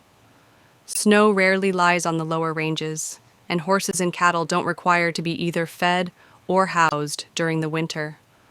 Of course, the rarefied air quickens respiration. All this is from hearsay. I am not under favorable circumstances, either for mind or body, and at present I feel a singular lassitude and difficulty in taking exercise. But this is said to be the milder form of the affliction, known on higher altitudes as soroche, or mountain sickness, and is only temporary. I am forming a plan for getting farther into the mountains, and hope that my next letter will be more lively. I killed a rattlesnake this morning close to the cabin, and have taken its rattle, which has 11 joints. My life is embittered by the abundance of these reptiles, rattlesnakes and moccasin snakes, both deadly, carpet snakes and green racers, reputed dangerous, water snakes, tree snakes, and mouse snakes, harmless but abominable. 7 rattlesnakes have been killed just outside the cabin since I came. A snake, 3 feet long, was coiled under the pillow of the sick woman. I see snakes in all withered twigs, and am ready to flee at the sound of a shaken leaf. And besides snakes, the earth and air are alive and noisy with forms of insect life, large and small, stinging, humming, buzzing, striking, rasping, devouring. Letter 5. A dateless day. Those hands of yours. A Puritan. Persevering shiftlessness. The house mother. Family worship. A grim Sunday. A thick-skulled Englishman. A morning call. Another atmosphere. The great lone land. Ill-found. A log camp. Bad footing for horses. Accidents. Disappointment. Canyon, September. The absence of a date shows my predicament. They have no newspaper. I have no almanac. The father is away for the day, and none of the others can help me, and they look contemptuously upon my desire for information on the subject. The monotony will come to an end tomorrow, for Chalmers offers to be my guide over the mountains to Estes Park, and has persuaded his wife for once to go for a frolic. And with much reluctance, many growls at the waste of time, and many apprehensions of danger and loss, she has consented to accompany him. My life has grown less dull from their having become more interesting to me, and as I have made myself agreeable, we are on fairly friendly terms. My first move in the direction of fraternizing was, however, snubbed. A few days ago, having finished my own work, I offered to wash up the plates, but Mrs. C., with a look which conveyed more than words, a curl of her nose and a sneer in her twang, said, "Guess you'll make more work nor you'll do. Those hands of yours, very brown and coarse they were, ain't no good, never done nothing, I guess." Then to her awkward daughter, "This woman says she'll wash up."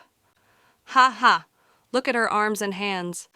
This was the nearest approach to a laugh I have heard, and have never seen even a tendency towards a smile. Since then I have risen in their estimation by improvising a lamp, Hawaiian fashion, by putting a wisp of rag into a tin of fat. They have actually condescended to sit up till the stars come out since. Another advance was made by means of the shell pattern quilt I am knitting for you. There has been a tendency towards approving of it, and a few days since the girl snatched it out of my hand, saying, "I want this," and apparently took it to the camp.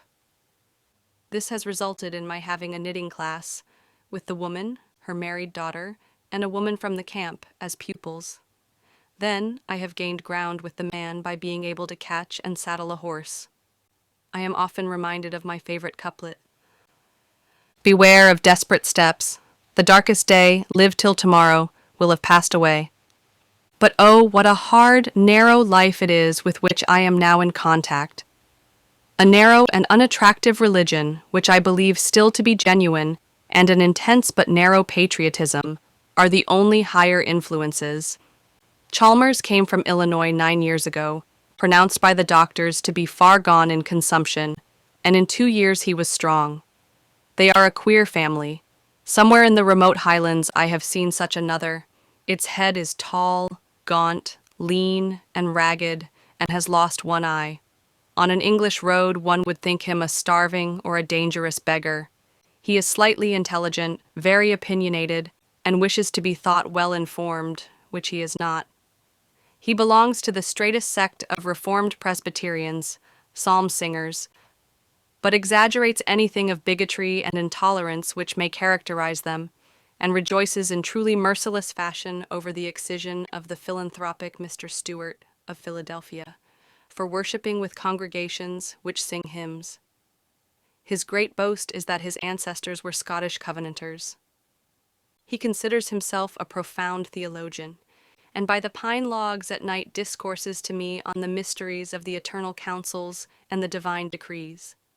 Colorado, with its progress and its future, is also a constant theme.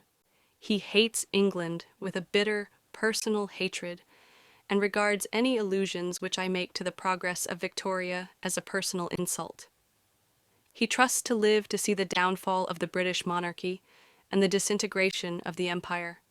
He is very fond of talking, and asks me a great deal about my travels, but if I speak favorably of the climate or resources of any other country, he regards it as a slur on Colorado. They have 160 acres of land, a squatter's claim, and an invaluable water power. He is a lumberer and has a sawmill of a very primitive kind. I notice that every day something goes wrong with it, and this is the case throughout. If he wants to haul timber down, one or other of the oxen cannot be found, or if the timber is actually underway, a wheel or a part of the harness gives way, and the whole affair is at a standstill for days. The cabin is hardly a shelter, but is allowed to remain in ruins because the foundation of a frame house was once dug. A horse is always sure to be lame for want of a shoe nail, or a saddle to be useless from a broken buckle, and the wagon and harness are a marvel of temporary shifts, patchings, and insecure linkings with strands of rope. Nothing is ever ready or whole when it is wanted, yet Chalmers is a frugal, sober, hard-working man, and he, his eldest son, and a hired man rise early, going forth to their work and labor till the evening. And if they do not late take rest, they truly eat the bread of carefulness. It is hardly surprising that 9 years of persevering shiftlessness should have resulted in nothing but the ability to procure the bare necessaries of life. Of Mrs. C, I can say less.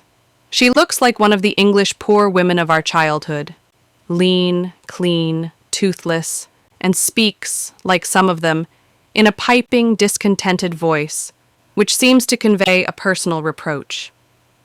All her waking hours are spent in a large sunbonnet. She is never idle for 1 minute, is severe and hard, and despises everything but work. I think she suffers from her husband's shiftlessness. She always speaks of me as this or that woman. The family consists of a grown-up son, a shiftless, melancholy-looking youth who possibly pines for a wider life, a girl of 16, a sour, repellent-looking creature with as much manners as a pig, and 3 hard, unchildlike younger children. By the whole family, all courtesy and gentleness of act or speech seem regarded as works of the flesh, if not of the devil. They knock over all one's things without apologizing or picking them up, and when I thank them for anything, they look grimly amazed. I feel that they think it sinful that I do not work as hard as they do. I wish I could show them a more excellent way. This hard greed and the exclusive pursuit of gain, with the indifference to all which does not aid in its acquisition, are eating up family love and life throughout the West. I write this reluctantly, and after a total experience of nearly 2 years in the United States. They seem to have no Sunday clothes, and few of any kind. The sewing machine, like most other things, is out of order. 1 comb serves the whole family. Mrs. C is cleanly in her person and dress, and the food, though poor, is clean. Work, work, work is their day and their life. They are thoroughly ungenial, and have that air of suspicion in speaking of everyone which is not unusual in the land of their ancestors. Thomas Chalmers is the man's ecclesiastical hero, in spite of his own severe puritanism. Their livestock consists of 2 wretched horses, a fairly good bronco mare, a mule, 4 badly bred cows, 4 gaunt and famished-looking oxen, some swine of singularly active habits, and plenty of poultry. The old saddles are tied on with twine. One side of the bridle is a worn-out strap, and the other a rope. They wear boots, but never two of one pair, and never blacked, of course, but no stockings. They think it quite effeminate to sleep under a roof, except during the severest months of the year.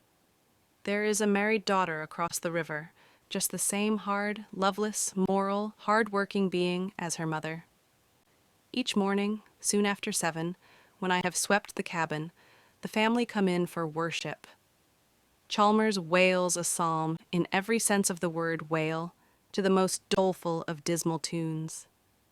They read a chapter round, and he prays. If his prayer has something of the tone of the imprecatory psalms, he has high authority in his favor. And if there be a tinge of the Pharisaic thanksgiving, it is hardly surprising that he is grateful that he is not as other men are when he contemplates the general godlessness of the region.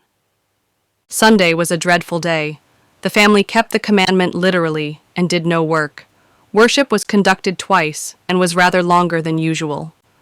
Chalmers does not allow of any books in his house but theological works, and 2 or 3 volumes of dull travels, so the mother and children slept nearly all day. The man attempted to read a well-worn copy of Boston's Fourfold State, but shortly fell asleep, and they only woke up for their meals. Friday and Saturday had been passably cool, with frosty nights, but on Saturday night it changed, and I have not felt anything like the heat of Sunday since I left New Zealand. Though the mercury was not higher than 91 degrees, it was sickening, scorching, melting, unbearable, from the mere power of the sun's rays. It was an awful day, and seemed as if it would never come to an end. The cabin, with its mud roof under the shade of the trees, gave a little shelter, but it was occupied by the family, and I longed for solitude. I took the Imitation of Christ, and strolled up the canyon among the withered, crackling leaves, in much dread of snakes, and lay down on a rough table which some passing emigrant had left, and soon fell asleep. When I awoke, it was only noon. The sun looked wicked as it blazed like a white magnesium light. A large tree snake, quite harmless, hung from the pine under which I had taken shelter, and looked as if it were going to drop upon me. I was covered with black flies. The air was full of a busy, noisy din of insects, and snakes, locusts, wasps, flies, and grasshoppers were all rioting in the torrid heat. Would the sublime philosophy of Thomas à Kempis, I wondered, have given way under this? All day I seemed to hear in mockery the clear laugh of the Hilo streams and the drip of Kona showers, and to see as in a mirage the perpetual green of windward Hawaii. I was driven back to the cabin in the late afternoon, and in the evening listened for 2 hours to abuse of my own country and to sweeping condemnations of all religionists outside of the brotherhood of psalm singers. It is jarring and painful, yet I would say of Chalmers, as Dr. Holland says of another ... If ever I shall reach the home in heaven, for whose dear rest I humbly hope and pray, in the great company of the forgiven I shall be sure to meet old Daniel Gray. The night came without coolness, but at daylight on Monday morning a fire was pleasant. You will now have some idea of my surroundings. It is a moral, hard, unloving, unlovely, unrelieved, unbeautified, grinding life. These people live in a discomfort and lack of ease and refinement which seems only possible to people of British stock. A foreigner fills his cabin with ingenuities and elegancies, and a Hawaiian or South Sea Islander makes his grass house both pretty and tasteful. Add to my surroundings a mighty canyon, impassable both above and below, and walls of mountains with an opening some miles off to the vast prairie sea. I have not curtailed this description of the roughness of a Colorado settler's life, for, with the exceptions of the disrepair and the Puritanism, it is a type of the hard, unornamented existence with which I came almost universally in contact during my subsequent residence in the territory. An English physician is settled about half a mile from here over a hill. He is spoken of as holding very extreme opinions. Chalmers rails at him for being a thick-skulled Englishman, for being fine, polished, etc. To say a man is polished here is to give him a very bad name. He accuses him also of holding views subversive of all morality. In spite of all this, I thought he might possess a map, and I induced Mrs. C. to walk over with me. She intended it as a formal morning call, but she wore the inevitable sunbonnet and had her dress tied up as when washing. It was not till I reached the gate that I remembered that I was in my Hawaiian riding dress, and that I still wore the spurs with which I had been trying a horse in the morning. The house was in a grass valley, which opened from the tremendous canyon through which the river had cut its way. The foothills, with their terraces of flaming red rock, were glowing in the sunset, and a pure green sky arched tenderly over a soft evening scene. Used to the meanness and baldness of settlers' dwellings, I was delighted to see that in this instance the usual log cabin was only the lower floor of a small house, which bore a delightful resemblance to a Swiss chalet. It stood in a vegetable garden fertilized by an irrigating ditch, outside of which were a barn and cowshed. A young Swiss girl was bringing the cows slowly home from the hill. An Englishwoman in a clean print dress stood by the fence holding a baby, and a fine-looking Englishman in a striped Garibaldi shirt and trousers of the same tucked into high boots was shelling corn. As soon as Mrs. Hughes spoke, I felt she was truly a lady, and oh, how refreshing her refined, courteous, graceful English manner was as she invited us into the house. The entrance was low, through a log porch festooned and almost concealed by a wild cucumber. Inside, though plain and poor, the room looked a home, not like a squatter's cabin. An old tin was completely covered by a graceful clematis mixed with streamers of Virginia creeper and white muslin curtains, and above all 2 shelves of admirably chosen books gave the room almost an air of elegance. Why do I write almost? It was an oasis. It was barely 3 weeks since I had left the communion of educated men, and the first tones of the voices of my host and hostess made me feel as if I had been out of it for a year. Mrs. C. stayed an hour and a half, and then went home to the cows, when we launched upon a sea of congenial talk. They said they had not seen an educated lady for 2 years, and pressed me to go and visit them. I rode home on Dr. Hughes's horse after dark, to find neither fire nor light in the cabin. Mrs. C. had gone back, saying, "Those English talked just like savages. I couldn't understand a word they said." I made a fire and extemporized a light with some fat and a wick of rag, and Chalmers came in to discuss my visit and to ask me a question concerning a matter which had roused the latent curiosity of the whole family. I had told him, he said, that I knew no one hereabouts, but his woman told him that Dr. H. and I spoke constantly of a Mrs. Grundy, whom we both knew and disliked, and who was settled, as we said, not far off. He had never heard of her, he said, and he was the pioneer settler of the canyon, and there was a man up here from Longmount who said he was sure there was not a Mrs. Grundy in the district, unless it was a woman who went by 2 names. The wife and family had then come in, and I felt completely nonplussed. I longed to tell Chalmers that it was he, and such as he, there or anywhere, with narrow hearts, bitter tongues, and harsh judgments, who were the true Mrs. Grundys, dwarfing individuality, checking lawful freedom of speech, and making men offenders for a word, but I forbore. How I extricated myself from the difficulty, deponent saith not. The rest of the evening has been spent in preparing to cross the mountains. Chalmers says he knows the way well, and that we shall sleep tomorrow at the foot of Long's Peak. Mrs. Chalmers repents of having consented, and conjures up doleful visions of what the family will come to when left headless, and of disasters among the cows and hens. I could tell her that the eldest son and the hired man have plotted to close the sawmill and go on a hunting and fishing expedition, that the cows will stray, and that the individual spoken respectfully of as Mr. Skunk will make havoc in the henhouse. Nameless region, Rocky Mountains, September. This is indeed far removed. It seems farther away from you than any place I have been to yet, except the frozen top of the volcano of Mauna Loa. It is so little profaned by man that if one were compelled to live here in solitude, one might truly say of the bears, deer, and elk which abound, their tameness is shocking to me. It is the world of big game. Just now, a heavy-headed elk, with much-branched horns fully 3 feet long, stood and looked at me, and then quietly trotted away. He was so near that I heard the grass, crisp with hoarfrost, crackle under his feet. Bears stripped the cherry bushes within a few yards of us last night. Now 2 lovely blue birds with crests on their heads are picking about within a stone's throw. This is the great lone land, until lately the hunting ground of the Indians, and not yet settled or traversed, or likely to be so, owing to the want of water. A solitary hunter has built a log cabin up here, which he occupies for a few weeks for the purpose of elk hunting, but all the region is unsurveyed and mostly unexplored. It is 7 a.m. The sun has not yet risen high enough to melt the hoarfrost, and the air is clear, bright, and cold. The stillness is profound. I hear nothing but the far-off mysterious roaring of a river in a deep canyon, which we spent 2 hours last night in trying to find.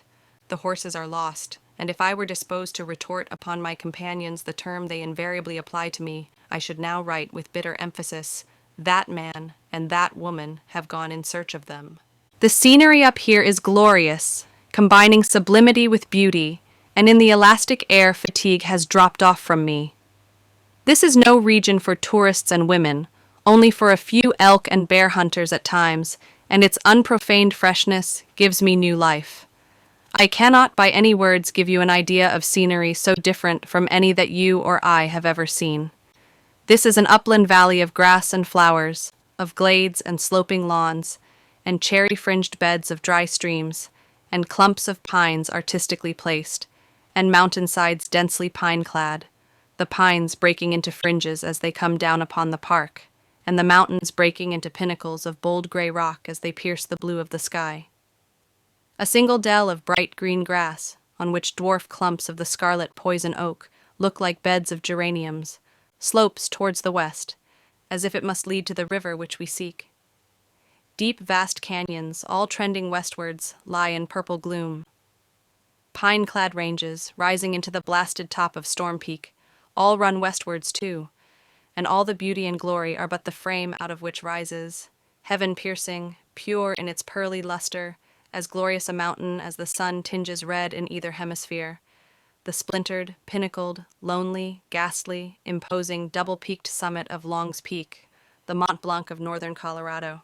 Gray's Peak and Pike's Peak have their partisans, but after seeing them all under favorable aspects, Long's Peak stands in my memory, as it does in that vast congeries of mountains, alone in imperial grandeur.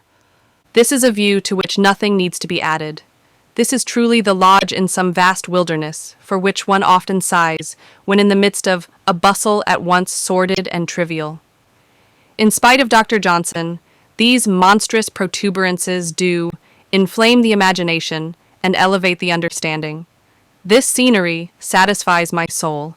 Now, the Rocky Mountains realize, nay, exceed, the dream of my childhood. It is magnificent, and the air is life-giving. I should like to spend some time in these higher regions, but I know that this will turn out an abortive expedition owing to the stupidity and pig-headedness of Chalmers. There is a most romantic place called Estes Park, at a height of 7,500 feet, which can be reached by going down to the plains and then striking up the St. Vrain Canyon, but this is a distance of 55 miles, and as Chalmers was confident that he could take me over the mountains, a distance, as he supposed, of about 20 miles, we left at midday yesterday, with the fervent hope, on my part, that I might not return. Mrs. C. was busy the whole of Tuesday in preparing what she called grub, which, together with plenty of bedding, was to be carried on a pack mule. But when we started, I was disgusted to find that Chalmers was on what should have been the pack animal, and that 2 thickly quilted cotton spreads had been disposed of under my saddle, making it broad, high, and uncomfortable. Any human being must have laughed to see an expedition start so grotesquely ill-found.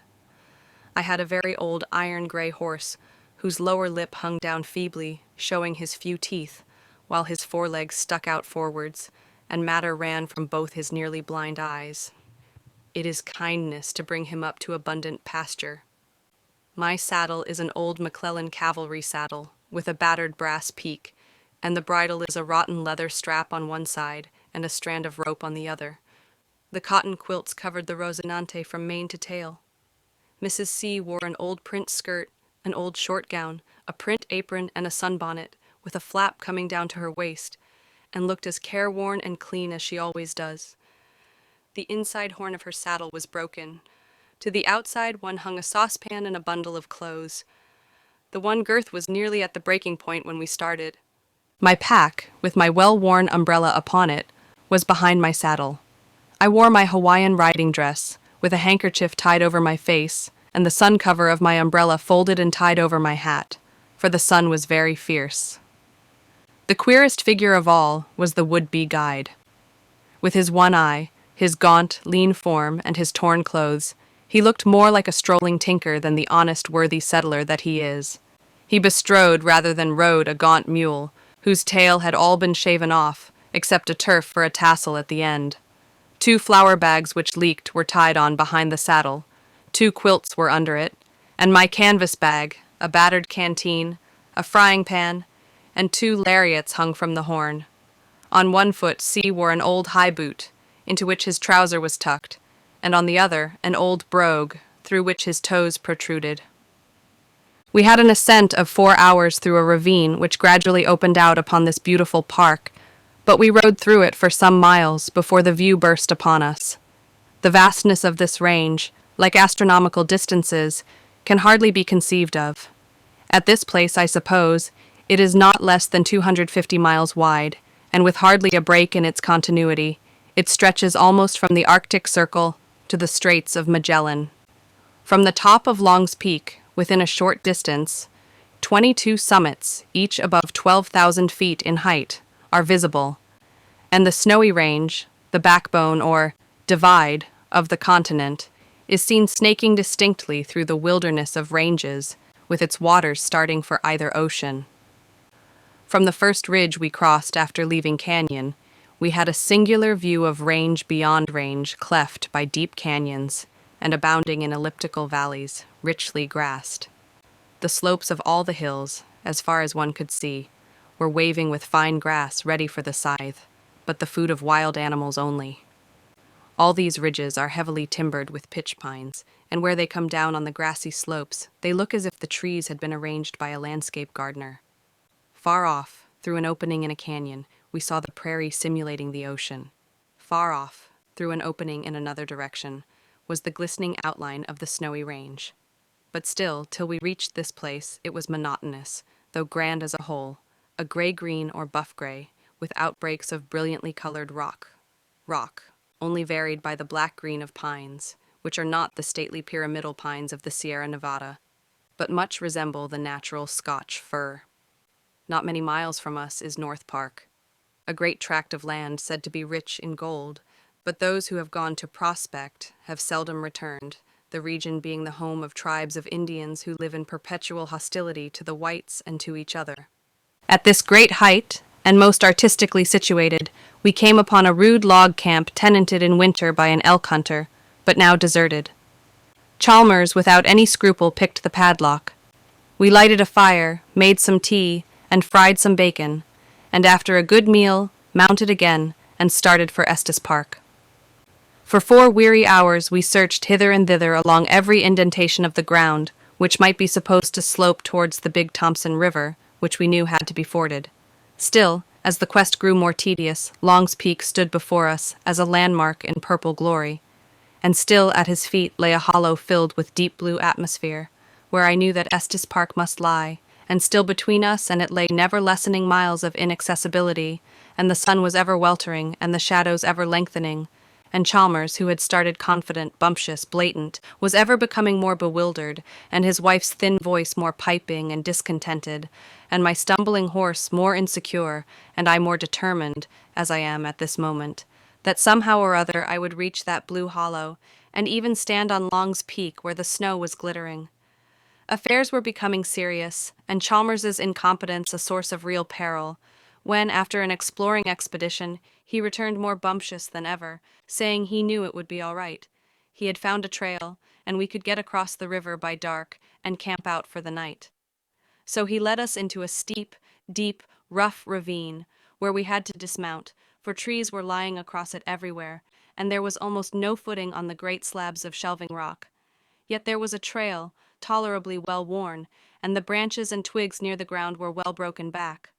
Ah, it was a wild place. My horse fell first, rolling over twice, and breaking off a part of the saddle, in his second roll knocking me over a shelf of 3 feet of descent. Then Mrs. C.'s horse and the mule fell on the top of each other, and on recovering themselves bit each other savagely. The ravine became a wild gulch, the dry bed of some awful torrent. There were huge shelves of rock, great overhanging walls of rock, great prostrate trees, cedar spikes and cacti to wound the feet, and then a precipice fully 500 feet deep. The trail was a trail made by bears in search of bear cherries, which abounded. It was getting dusk as we had to struggle up the rough gulch we had so fatuously descended. The horses fell several times. I could hardly get mine up at all, though I helped him as much as I could. I was cut and bruised, scratched and torn. A spine of a cactus penetrated my foot, and some vicious thing cut the back of my neck. Poor Mrs. C was much bruised, and I pitied her, for she got no fun out of it as I did. It was an awful climb. When we got out of the gulch, C was so confused that he took the wrong direction, and after an hour of vague wandering was only recalled to the right one by my pertinacious assertions acting on his weak brain. I was inclined to be angry with the incompetent braggart who had boasted that he could take us to Estes Park blindfold. But I was sorry for him too, so said nothing, even though I had to walk during these meanderings to save my tired horse. When at last at dark we reached the open, there was a snow flurry, with violent gusts of wind, and the shelter of the camp, dark and cold as it was desirable. We had no food, but made a fire. I lay down on some dry grass, with my inverted saddle for a pillow, and slept soundly, till I was awoke by the cold of an intense frost and the pain of my many cuts and bruises. Chalmers promised that we should make a fresh start at 6, so I woke him up at 5, and here I am alone at 8:30. I said to him many times that unless he hobbled or picketed the horses, we should lose them. "Oh," he said, "they'll be all right." In truth, he had no picketing pins. Now, the animals are merrily trotting homewards. I saw them 2 miles off an hour ago with him after them. His wife, who is also after them, goaded to desperation, said, "He's the most ignorant, careless, good-for-nothing man I ever saw," upon which I dwelt upon his being well-meaning.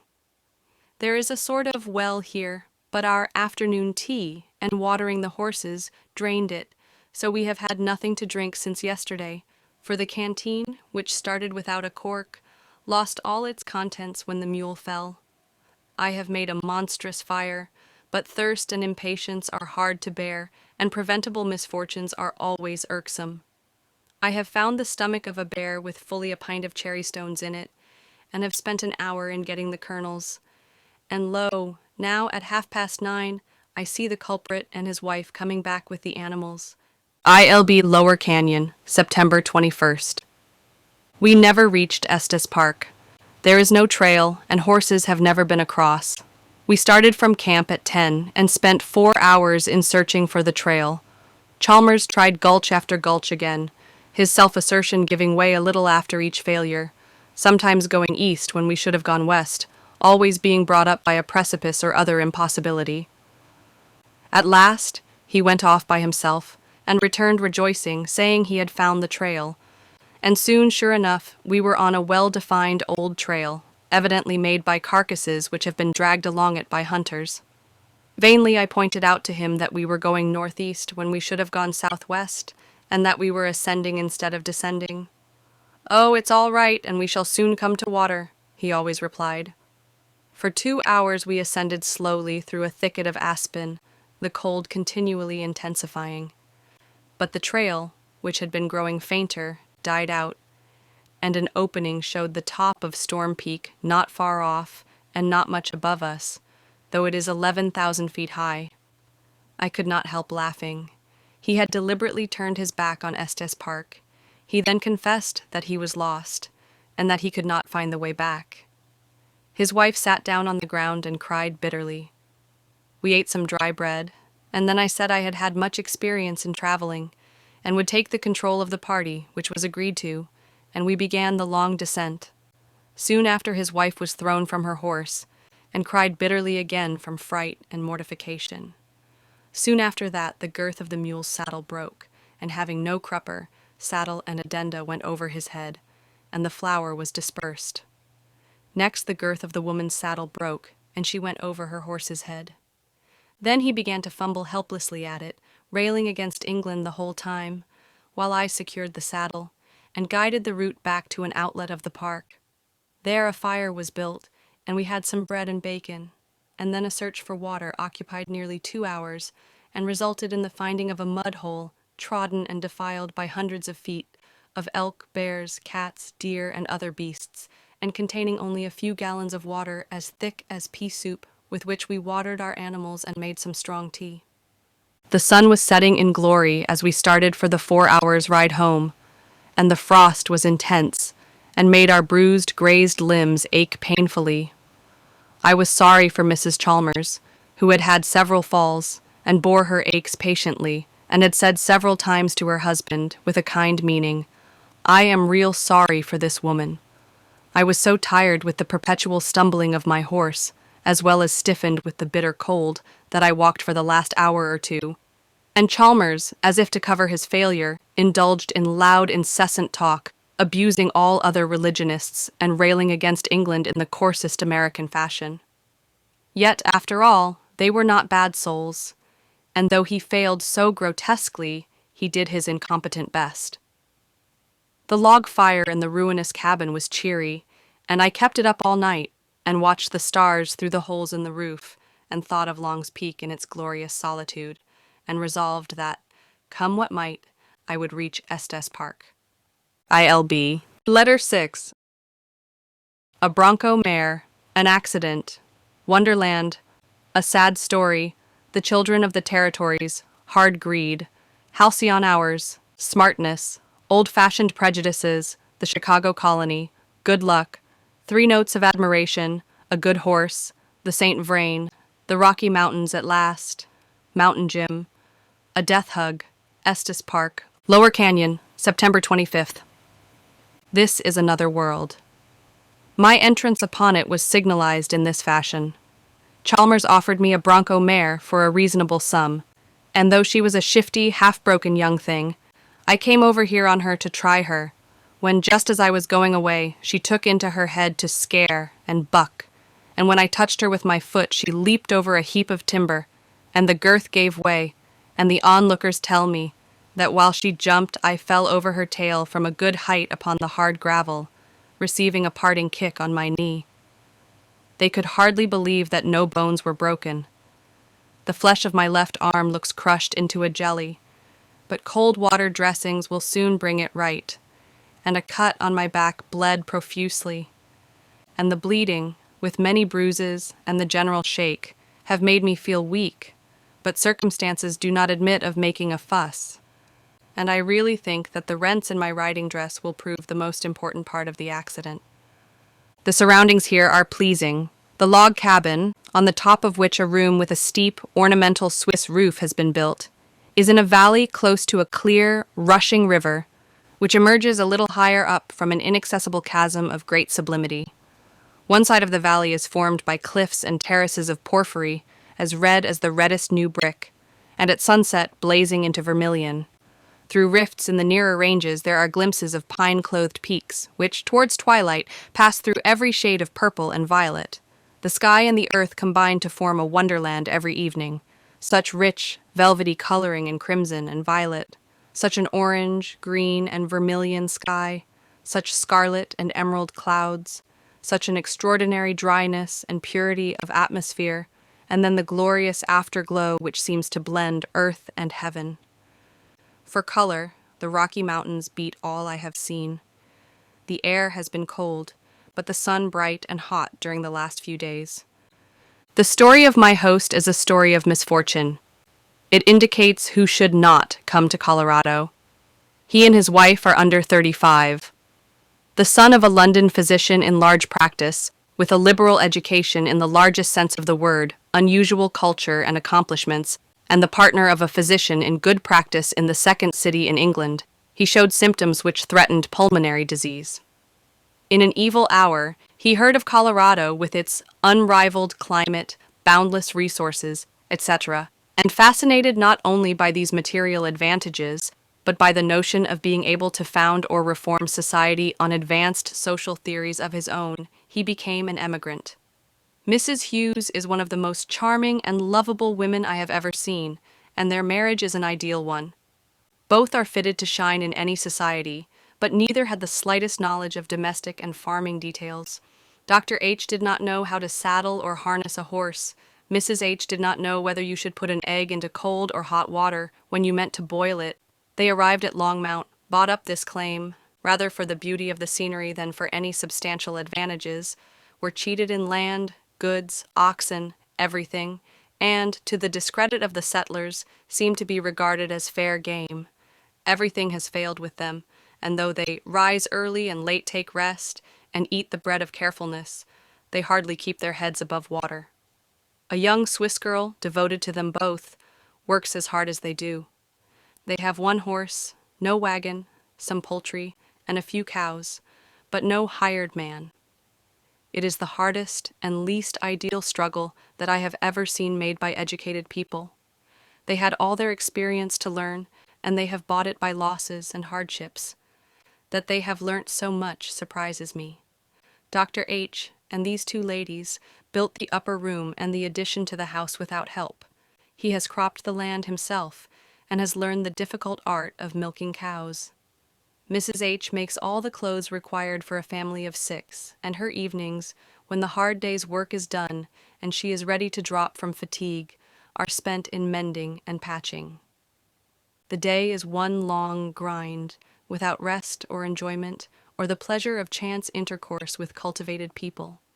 The few visitors who have happened in are the thrifty wives of prosperous settlers, full of housewifely pride, whose one object seems to be to make Mrs. H. feel her inferiority to themselves. I wish she did take a more genuine interest in the coming on of the last calf, the prospects of the squash crop, and the yield and price of butter. But though she has learned to make excellent butter and bread, it is all against the grain. The children are delightful. The little boys are refined, courteous, childish gentlemen, with love and tenderness to their parents in all their words and actions. Never a rough or harsh word is heard within the house, but the atmosphere of struggles and difficulties has already told on these infants. They consider their mother in all things, going without butter when they think the stock is low, bringing in wood and water too heavy for them to carry, anxiously speculating on the winter prospect and the crops, yet withal the most childlike and innocent of children. The story is ended now. A few months after my visit, Mrs. H. died a few days after her confinement, and was buried on the bleak hillside, leaving her husband with 5 children under 6 years old, and Dr. H. is a prosperous man on one of the sunniest islands of the Pacific, with the devoted Swiss friend as his second wife. One of the most painful things in the western states and territories is the extinction of childhood. I have never seen any children, only debased imitations of men and women, cankered by greed and selfishness, and asserting and gaining complete independence of their parents at 10 years old. The atmosphere in which they are brought up is one of greed, godlessness, and frequently of profanity. Consequently, these sweet things seem like flowers in a desert, except for love, which here as everywhere raises life into the ideal. This is a wretched existence. The poor crops have been destroyed by grasshoppers over and over again, and that talent deified here under the name of smartness has taken advantage of Dr. H. in all bargains, leaving him with little except food for his children. Experience has been dearly bought in all ways, and this instance of failure might be a useful warning to professional men without agricultural experience not to come and try to make a living by farming in Colorado. My time here has passed very delightfully in spite of my regret and anxiety for this interesting family. I should like to stay longer were it not that they have given up to me their straw bed, and Mrs. H. and her baby, a wizened, fretful child, sleep on the floor in my room, and Dr. H. on the floor downstairs, and the nights are frosty and chill. Work is the order of their day, and of mine, and at night, when the children are in bed, we 3 ladies patch the clothes and make shirts, and Dr. H. reads Tennyson's poems, or we speak tenderly of that world of culture and noble deeds which seems here, the land, very far off, Or Mrs. H lays aside her work for a few minutes and reads some favorite passage of prose or poetry, as I have seldom heard either read before, with a voice of large compass and exquisite tone, quick to interpret every shade of the author's meaning, and soft-speaking eyes, moist with feeling and sympathy. These are our halcyon hours, when we forget the needs of the morrow, and that men still buy, sell, cheat, and strive for gold, and that we are in the Rocky Mountains, and that it is near midnight. But morning comes hot and tiresome, and the never-ending work is oppressive, and Dr. H comes in from the field 2 or 3 times in the day, dizzy and faint, and they condole with each other, and I feel that the Colorado settler needs to be made of sterner stuff,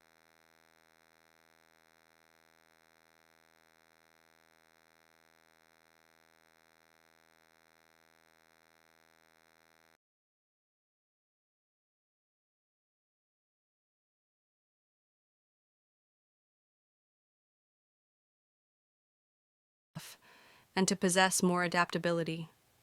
Today has been a very pleasant day for me, though I have only once sat down since 9 a.m., and it is now 5 p.m. I plotted that the devoted Swiss girl should go to the nearest settlement with 2 of the children for the day in a neighbor's wagon, and that Dr. and Mrs. H should get an afternoon of rest and sleep upstairs, while I undertook to do the work and make something of a cleaning. I had a large wash of my own, having been hindered last week by my bad arm, but a clothes wringer which screws onto the side of the tub is a great assistance, and by folding the clothes before passing them through it, I make it serve instead of mangle and iron.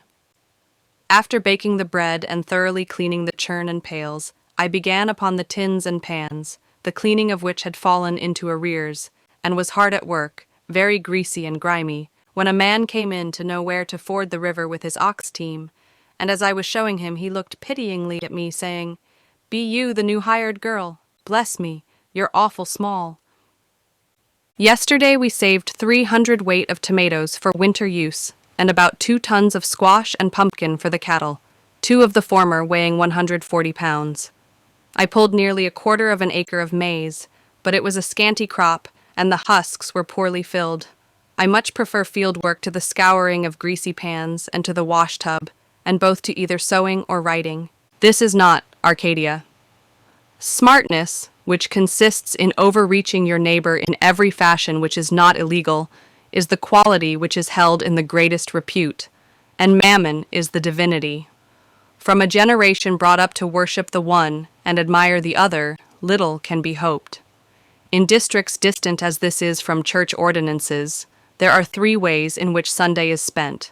1, to make it a day for visiting, hunting, and fishing. Another, to spend it in sleeping and abstinence from work. And the third, to continue all the usual occupations.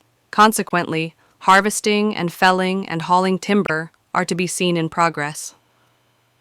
Last Sunday, a man came here and put up a door, and said he didn't believe in the Bible or in a God, and he wasn't going to sacrifice his children's bread to old-fashioned prejudices. There is a manifest indifference to the higher obligations of the law, judgment, mercy, and faith. But in the main, the settlers are steady. There are few flagrant breaches of morals. Industry is the rule. Life and property are far safer than in England or Scotland, and the law of universal respect to women is still in full force. The days are now brilliant and the nights sharply frosty. People are preparing for the winter. The tourists from the east are trooping into Denver, and the surveying parties are coming down from the mountains. Snow has fallen on the higher ranges, and my hopes of getting to Estes Park are down at 0. Longmount, September 25th. Yesterday was perfect. The sun was brilliant and the air cool and bracing. I felt better, and after a hard day's work and an evening stroll with my friends in the glorious afterglow, I went to bed cheerful and hopeful as to the climate and its effect on my health. This morning I awoke with a sensation of extreme lassitude, and on going out, instead of the delicious atmosphere of yesterday, I found intolerable suffocating heat, a blazing, not brilliant sun, and a sirocco like a Victorian hot wind. Neuralgia, inflamed eyes, and a sense of extreme prostration followed, and my acclimatized hosts were were somewhat similarly affected. The sparkle, the crystalline atmosphere, and the glory of color of yesterday had all vanished. We had borrowed a wagon, but Dr. H.M.'s strong but lazy horse and a feeble hired one made a poor span. And though the distance here is only 22 miles over level prairie, our tired animal, and losing the way 3 times, have kept us 8.5 hours in the broiling sun. All notions of locality fail me on the prairie, and Dr. H. was not much better. We took wrong tracks, got entangled among fences, plunged through the deep mud of irrigation ditches, and were despondent. It was a miserable drive, sitting on a heap of fodder under the angry sun. Halfway here we camped at a river, now only a series of mud holes, and I fell asleep under the imperfect shade of a cottonwood tree, dreading the thought of waking and jolting painfully along over the dusty prairie in the dust-laden, fierce sirocco under the ferocious sun. We never saw man or beast the whole day. This is the Chicago colony, and it is said to be prospering after some preliminary land swindles. It is as uninviting as Fort Collins. We first came upon dust-colored frame houses set down at intervals on the dusty buff plain, each with its dusty wheat or barley field adjacent, the crop, not the product of the rains of heaven, but of the muddy overflow of irrigating ditch number 2.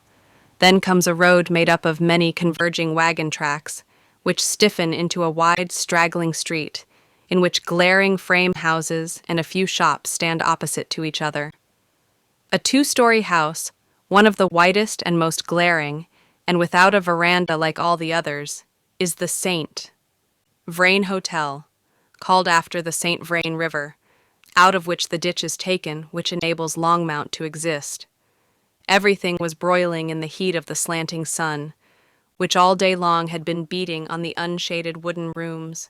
The heat within was more sickening than outside, and black flies covered everything, one's face included. We all sat fighting the flies in my bedroom, which was cooler than elsewhere, till a glorious sunset over the Rocky Range, some 10 miles off, compelled us to go out and enjoy it. Then followed supper, Western fashion, without tablecloths, and all the unattached men of Longmount came in and fed silently and rapidly. It was a great treat to have tea to drink, as I had not tasted any for a fortnight. The landlord is a jovial, kindly man. I told him how my plans had faded, and how I was reluctantly going on tomorrow to Denver and New York, being unable to get to Estes Park, and he said there might yet be a chance of someone coming in tonight who would be going up. He soon came to my room and asked definitely what I could do, if I feared cold, if I could rough it, if I could ride horseback and lope. Estes Park and its surroundings are, he says, the most beautiful scenery in Colorado, and it's a real shame, he added, for you not to see it. We had hardly sat down to tea when he came, saying, "You're in luck this time. 2 young men have just come in and are going up tomorrow morning. I am rather pleased and have hired a horse for 3 days, but I am not very hopeful, for I am almost ill of the smothering heat and still suffer from my fall, and not having been on horseback since, 30 miles will be a long ride. Then I fear that the accommodation is as rough as Chalmers's, and that solitude will be impossible. We have been strolling in the street ever since it grew dark to get the little air which is moving." Estes Park, September 28th. I wish I could let those 3 notes of admiration go to you instead of a letter. They mean everything that is rapturous and delightful: grandeur, cheerfulness, health, enjoyment, novelty, freedom, etc., etc. I have just dropped into the very place I have been seeking, but in everything it exceeds all my dreams. There is health in every breath of air. I am much better already, and get up to a 7 o'clock breakfast without difficulty. It is quite comfortable, in the fashion that I like. I have a log cabin, raised on 6 posts, all to myself, with a skunk's lair underneath it, and a small lake close to it. There is a frost every night, and all day it is cool enough for a roaring fire. The ranchman, who is half hunter, half stockman, and his wife are jovial, hearty Welsh people from Llanberis, who laugh with loud, cheery British laughs, sing in parts down to the youngest child, are free-hearted and hospitable, and pile the pitch-pine logs halfway up the great rude chimney. There has been fresh meat each day since I came, delicious bread baked daily, excellent potatoes, tea and coffee, and an abundant supply of milk like cream. I have a clean hay bed with 6 blankets, and there are neither bugs nor fleas. The scenery is the most glorious I have ever seen, and is above us, around us, at the very door. Most people have advised me to go to Colorado Springs, and only one mentioned this place. Until I reached Longmount, I never saw anyone who had been here, but I saw from the lie of the country that it must be most superbly situated. People said, however, that it was most difficult of access, and that the season for it was over. In traveling, there is nothing like dissecting people's statements, which are usually colored by their estimate of the powers or likings of the person spoken to, making all reasonable inquiries, and then pertinaciously but quietly carrying out one's own plans. This is perfection, and all the requisites for health are present, including plenty of horses and grass to ride on. It is not easy to sit down to write after 10 hours of hard riding, especially in a cabin full of people, and wholesome fatigue may make my letter flat when it ought to be enthusiastic. I was awake all night at Longmount, owing to the stifling heat, and got up nervous and miserable, ready to give up the thought of coming here. But the sunrise over the plains, and the wonderful red of the Rocky Mountains, as they reflected the eastern sky, put spirit into me. The landlord had got a horse, but could not give any satisfactory assurances of his being quiet, and being much shaken by my fall at Canyon, I earnestly wished that the Greeley Tribune had not given me a reputation for horsemanship, which had preceded me here. The young men who were to escort me seemed very innocent, he said, but I have not arrived at his meaning yet. When the horse appeared in the street at 8:30, I saw, to my dismay, a high-bred, beautiful creature, stable-kept, with arched neck, quivering nostrils, and restless ears and eyes. My pack, as on Hawaii, was strapped behind the Mexican saddle, and my canvas bag hung on the horn, but the horse did not look fit to carry gear, and seemed to require 2 men to hold and coax him. There were many loafers about, and I shrank from going out and mounting in my old Hawaiian riding dress, though Dr. and Mrs. H. assured me that I looked quite insignificant and unnoticeable. We got away at 9, with repeated injunctions from the landlord in the words, "Oh, you should be heroic." The sky was cloudless, and a deep, brilliant blue, and though the sun was hot, the air was fresh and bracing.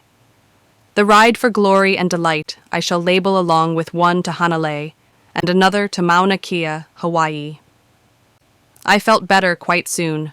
The horse in gait and temper turned out perfection, all spring and spirit, elastic in his motion, walking fast and easily, and cantering with a light, graceful swing as soon as one pressed the reins on his neck, a blithe, joyous animal, to whom a day among the mountains seemed a pleasant frolic. So gentle he was, that when I got off and walked, he followed me without being led, and without needing anyone to hold him, he allowed me to mount on either side. In addition to the charm of his movements, he has the cat-like sure-footedness of a Hawaiian horse, and fords rapid and rough-bottomed rivers, and gallops among stones and stumps, and down steep hills, with equal security. I could have ridden him 100 miles as easily as 30. We have only been together 2 days.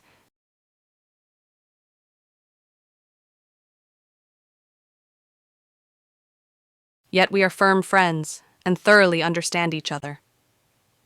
I should not require another companion on a long mountain tour. All his ways are those of an animal brought up without curb, whip, or spur, trained by the voice, and used only to kindness, as is happily the case with the majority of horses in the western states. Consequently, unless they are broncos, they exercise their intelligence for your advantage, and do their work rather as friends than as machines. I soon began not only to feel better, but to be exhilarated with the delightful motion. The sun was behind us, and puffs of a cool elastic air came down from the glorious mountains in front. We cantered across 6 miles of prairie, and then reached the beautiful canyon of the St. Vrain, which, towards its mouth, is a narrow, fertile, wooded valley, through which a bright, rapid river, which we forded many times, hurries along, with twists and windings innumerable. Ah, how brightly its ripples danced in the glittering sunshine, and how musically its waters murmured like the streams of windward Hawaii. We lost our way over and over again. though the innocent young men had been there before. Indeed, it would require some talent to master the intricacies of that devious trail, but settlers making hay always appeared in the nick of time to put us on the right track. Very fair it was, after the brown and burning plains, and the variety was endless. Cottonwood trees were green and bright, aspens shivered in gold tremulousness, wild grapevines trailed their lemon-colored foliage along the ground, and the Virginia creeper hung its crimson sprays here and there, lightening up green and gold into glory. Sometimes from under the cool and bowery shade of the colored tangle, we passed into the cool St. Vrain, and then were wedged between its margin and lofty cliffs and terraces of incredibly staring, fantastic rocks, lined, patched, and splashed with carmine, vermilion, greens of all tints, blue, yellow, orange, violet, deep crimson, coloring that no artist would dare to represent, and of which, in sober prose, I scarcely dare tell. Long's wonderful peaks, which hitherto had gleamed above the green, now disappeared, to be seen no more for 20 miles. We entered on an ascending valley, where the gorgeous hues of the rocks were intensified by the blue gloom of the pitch pines, and then taking a track to the northwest, we left the softer world behind, and all traces of man and his works, and plunged into the Rocky Mountains. There were wonderful ascents then up which I led my horse, wild, fantastic views opening up continually, a recurrence of surprises, the air keener and purer with every mile, the sensation of loneliness more singular, a tremendous ascent among rocks and pines to a height of 9,000 feet brought us to a passage 7 feet wide through a wall of rock, with an abrupt descent of 2,000 feet and a yet higher ascent beyond. I never saw anything so strange as looking back. It was a single gigantic ridge which we had passed through, standing up knife-like, built up entirely of great brick-shaped masses of bright red rock, some of them as large as the Royal Institution, Edinburgh, piled one on another by Titans. Pitch pines grew out of their crevices, but there was not a vestige of soil. Beyond wall of similar construction, and range above range, rose into the blue sky.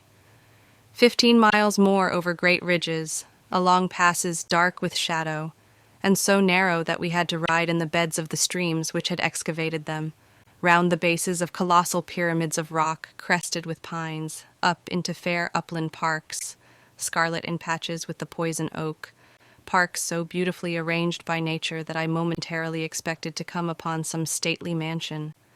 But that afternoon crested blue jays and chipmunks had them all to themselves. Here, in the early morning, deer, bighorn, and the stately elk come down to feed, and there, in the night, prowl and growl the Rocky Mountain lion, the grizzly bear, and the cowardly wolf.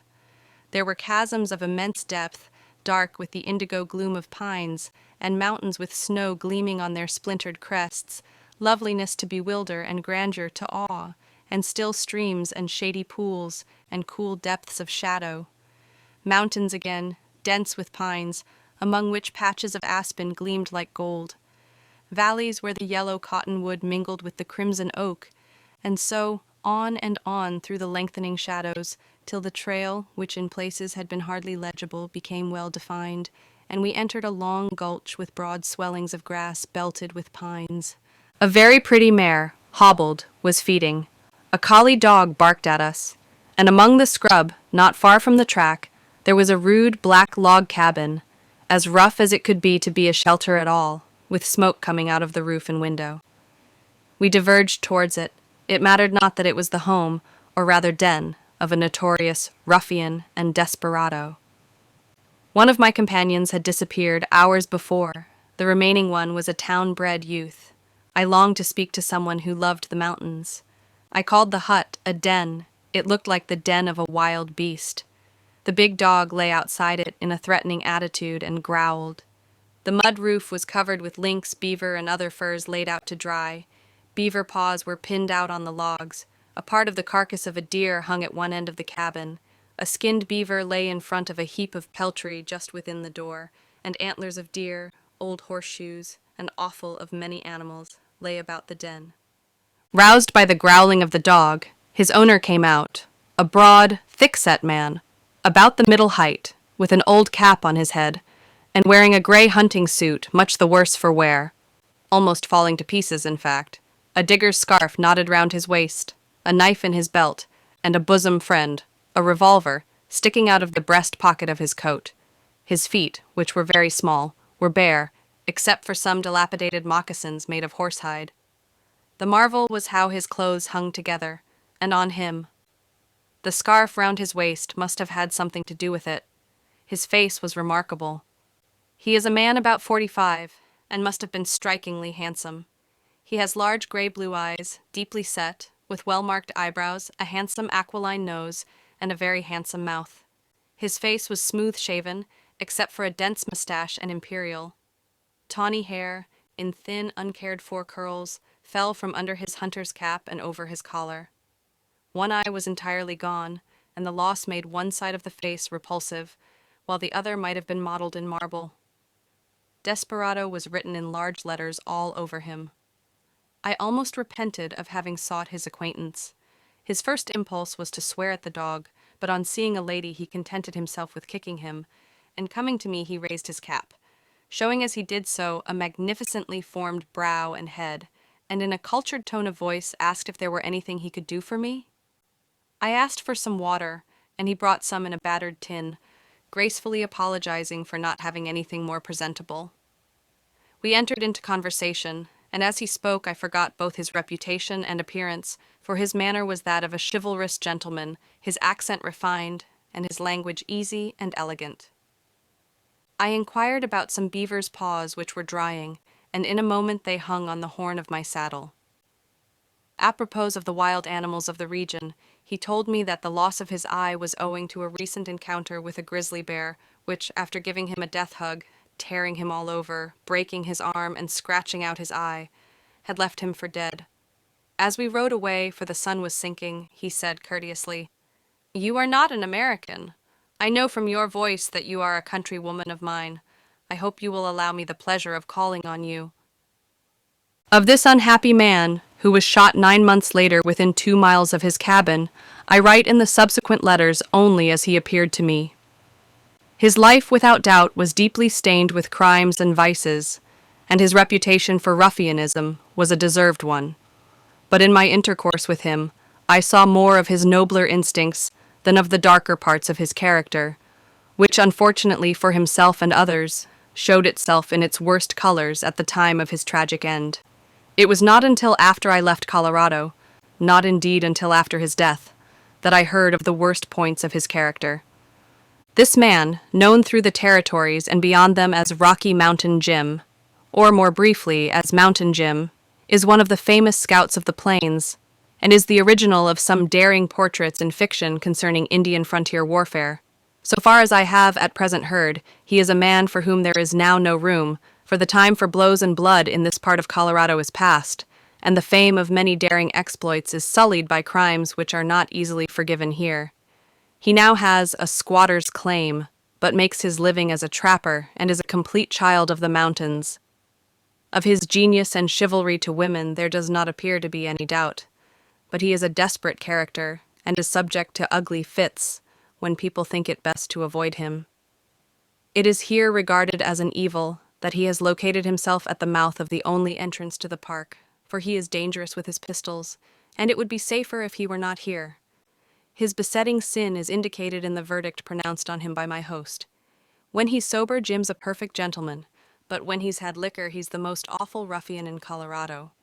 From the ridge on which this gulch terminates, at a height of 9,000 feet, we saw at last Estes Park, lying 1,500 feet below in the glory of the setting sun, an irregular basin, lighted up by the bright waters of the rushing Thompson, guarded by sentinel mountains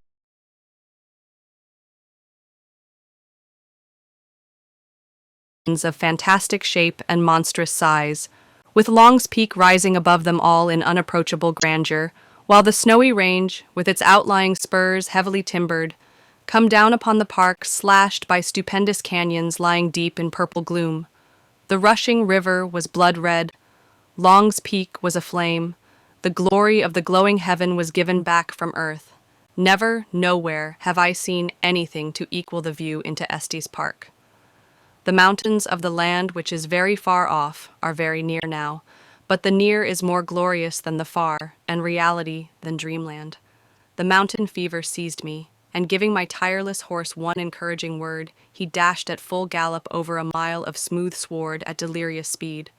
But I was hungry, and the air was frosty, and I was wondering what the prospects of food and shelter were in this enchanted region, when we came suddenly upon a small lake, close to which was a very trim-looking log cabin with a flat mud roof, with four smaller ones, picturesquely dotted about near it, two corrals, a long shed, in front of which a steer was being killed, a log dairy with a water wheel, some hay piles, and various evidences of comfort, and two men, on serviceable horses, were just bringing in some tolerable cows to be milked. A short, pleasant-looking man ran up to me and shook hands gleefully, which surprised me, but he has since told me that in the evening light he thought I was Mountain Jim, dressed up as a woman. I recognized in him a countryman, and he introduced himself as Griffith Evans, a Welshman from the slate quarries near Llanberis. When the cabin door was opened, I saw a good-sized log room, unchinked, however, with windows of infamous glass, looking two ways, a rough stone fireplace in which pine logs, half as large as I am, were burning, a boarded floor, a round table, two rocking chairs, a carpet-covered backwoods couch, and skins, Indian bows and arrows, wampum belts and antlers, fitly decorated the rough walls, and equally fitly, rifles were stuck up in the corners. 7 men, smoking, were lying about on the floor. A sick man lay on the couch, and a middle-aged lady sat at the table writing. I went out again and asked Evans if he could take me in, expecting nothing better than a shakedown, but to my joy, he told me he could give me a cabin to myself, 2 minutes' walk from his own. So in this glorious upper world, with the mountain pines behind and the clear lake in front, in the blue hollow at the foot of Long's Peak, at a height of 7,500 feet, where the hoar frost crisps the grass every night of the year, I have found far more than I ever dared to hope for. A corral is a fenced enclosure for cattle. This word, with bronco, ranch, and a few others, are adaptations from the Spanish, and are used as extensively throughout California and the territories, as is the Spanish or Mexican saddle. ILB, Letter 7. Personality of Long's Peak, Mountain Jim, Lake of the Lilies, a silent forest, the camping ground, ring, a lady's bower, dawn and sunrise, a glorious view, links of diamonds, the ascent of the peak, the dog's lift, suffering from thirst, the descent, the bivouac. Estes Park, Colorado, October. As this account of the ascent of Long's Peak could not be written at the time, I am much disinclined to write it, especially as no sort of description within my powers could enable another to realize the glorious sublimity, the majestic solitude, and the unspeakable awfulness and fascination of the scenes in which I spent Monday, Tuesday, and Wednesday.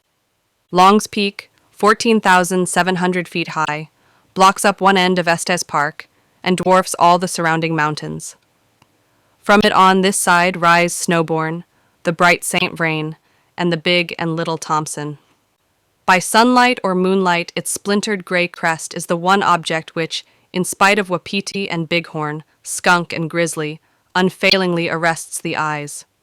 From it come all storms of snow and wind, and the forked lightnings play round its head like a glory. It is one of the noblest of mountains, but in one's imagination it grows to be much more than a mountain. It becomes invested with a personality. In its caverns and abysses one comes to fancy that it generates and chains the strong winds to let them loose in its fury. The thunder becomes its voice, and the lightnings do it homage. Other summits blush under the morning kiss of the sun and turn pale the next moment, but it detains the first sunlight and holds it round its head for an hour at least, till it pleases to change from rosy red to deep blue. And the sunset, as if spellbound, lingers latest on its crest. The soft winds which hardly rustle the pine needles down here are raging rudely up there round its motionless summit. The mark of fire is upon it, and though it has passed into a grim repose, it tells of fire and upheaval as truly, though not as eloquently, as the living volcanoes of Hawaii. Here under its shadow, one learns how naturally nature worship, and the propitiation of the forces of nature arose in minds which had no better light. Long's Peak, the American Matterhorn, as some call it, was ascended 5 years ago for the first time. I thought I should like to attempt it, but up to Monday, when Evans left for Denver, cold water was thrown upon the project. It was too late in the season, the winds were likely to be strong, etc. But just before leaving, Evans said that the weather was looking more settled, and if I did not get farther than the timberline, it would be worth going. Soon after he left, Mountain Jim came in and said he would go up as guide, and the 2 youths who rode here with me from Long Mountain I caught at the proposal. Mrs. Edwards at once baked bread for 3 days, steaks were cut from the steer which hangs up conveniently, and tea, sugar, and butter were benevolently added. Our picnic was not to be a luxurious or well-found one, for, in order to avoid the expense of a pack mule, we limited our luggage to what our saddle horses could carry. Behind my saddle I carried 3 pair of camping blankets and a quilt, which reached to my shoulders. My own boots were so much worn that it was painful to walk, even about the park, in them, so Evans had lent me a pair of his hunting boots, which hung to the horn of my saddle. The horses of the 2 young men were equally loaded, for we had to prepare for many degrees of frost. Jim was a shocking figure. He had on an old pair of high boots, with a baggy pair of old trousers made of deer hide, held on by an old scarf tucked into them, a leather shirt with 3 or 4 ragged, unbuttoned waistcoats over it, an old smashed wide awake, from under which his tawny, neglected ringlets hung, and with his one eye, his one long spur, his knife in his belt, his revolver in his waistcoat pocket, his saddle covered with an old beaver skin from which the paws hung down, his camping blankets behind him, his rifle laid across the saddle in front of him, and his axe, canteen, and other gear hanging to the horn, he was as awful-looking a ruffian as one could see. By way of contrast, he rode a small Arab mare of exquisite beauty, skittish, high-spirited, gentle, but altogether too light for him, and he fretted her incessantly to make her display herself. Heavily loaded as all our horses were, Jim started over the half-mile of level grass at a hard gallop, and then throwing his mare on her haunches, pulled up alongside of me, and with a grace of manner which soon made me forget his appearance, entered into a conversation which lasted for more than 3 hours, in spite of the manifold checks of fording streams, single file, abrupt ascents and descents, and other incidents of mountain travel. The ride was one series of glories and surprises, of park and glade, of lake and stream, of mountains on mountains, culminating in the rent pinnacles of Long's Peak, which looked yet grander and ghastlier as we crossed an attendant mountain 11,000 feet high. The slanting sun added fresh beauty every hour. There were dark pines against a lemon sky, gray peaks reddening and etherealizing, gorges of deep and infinite blue, floods of golden glory pouring through canyons of enormous depth, an atmosphere of absolute purity, an occasional foreground of cottonwood and aspen, flaunting in red and gold to intensify the blue gloom of the pines, the trickle and murmur of streams fringed with icicles, the strange sough of gusts moving among the pine tops, sights and sounds not of the lower earth, but of the solitary, beast-haunted, frozen upper altitudes. From the dry, buff grass of Estes Park, we turned off up a trail on the side of a pine-hung gorge, up a steep, pine-clothed hill, down to a small valley, rich in fine, sun-cured hay about 18 inches high, and enclosed by high mountains, whose deepest hollow contains a lily-covered lake, fitly named the Lake of the Lilies. Ah, how magical its beauty was, as it slept in silence, while there the dark pines were mirrored motionless in its pale gold, and here the great white lily cups and dark green leaves rested on amethyst-colored water. From this we ascended into the purple gloom of great pine forests, which clothed the skirts of the mountains up to a height of about 11,000 feet, and from their chill and solitary depths we had glimpses of golden atmosphere and rose-lit summits, Not of the land very far off, but of the land nearer now in all its grandeur, gaining in sublimity by nearness.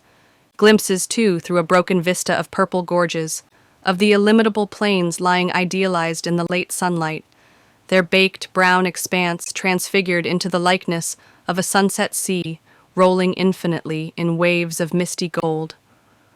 We rode upwards through the gloom on a steep trail blazed through the forest, all my intellect concentrated on avoiding being dragged off my horse by impending branches, or having the blankets badly torn, as those of my companions were, by sharp dead limbs, between which there was hardly room to pass, the horses breathless, and requiring to stop every few yards, though their riders, except myself, were afoot. The gloom of the dense, ancient, silent forest is to me awe-inspiring. On such an evening it is soundless, except for the branches creaking in the soft wind, the frequent snap of decayed timber, and a murmur in the pine tops as of a not distant waterfall, all tending to produce eeriness and a sadness hardly akin to pain. There no lumberer's axe has ever rung. The trees die when they have attained their prime, and stand there, dead and bare, till the fierce mountain winds lay them prostrate. The pines grew smaller and more sparse as we ascended, and the last stragglers wore a tortured, warring look. The timber line was past, but yet a little higher, a slope of mountain meadow dipped to the southwest towards a bright stream trickling under ice and icicles, and there a grove of the beautiful silver spruce marked our camping ground. The trees were in miniature, but so exquisitely arranged that one might well ask what artist's hand had planted them, scattering them here, clumping them there, and training their slim spires towards heaven. Hereafter, when I call up memories of the glorious, the view from this camping ground will come up. Looking east, gorges opened to the distant plains, then fading into purple gray.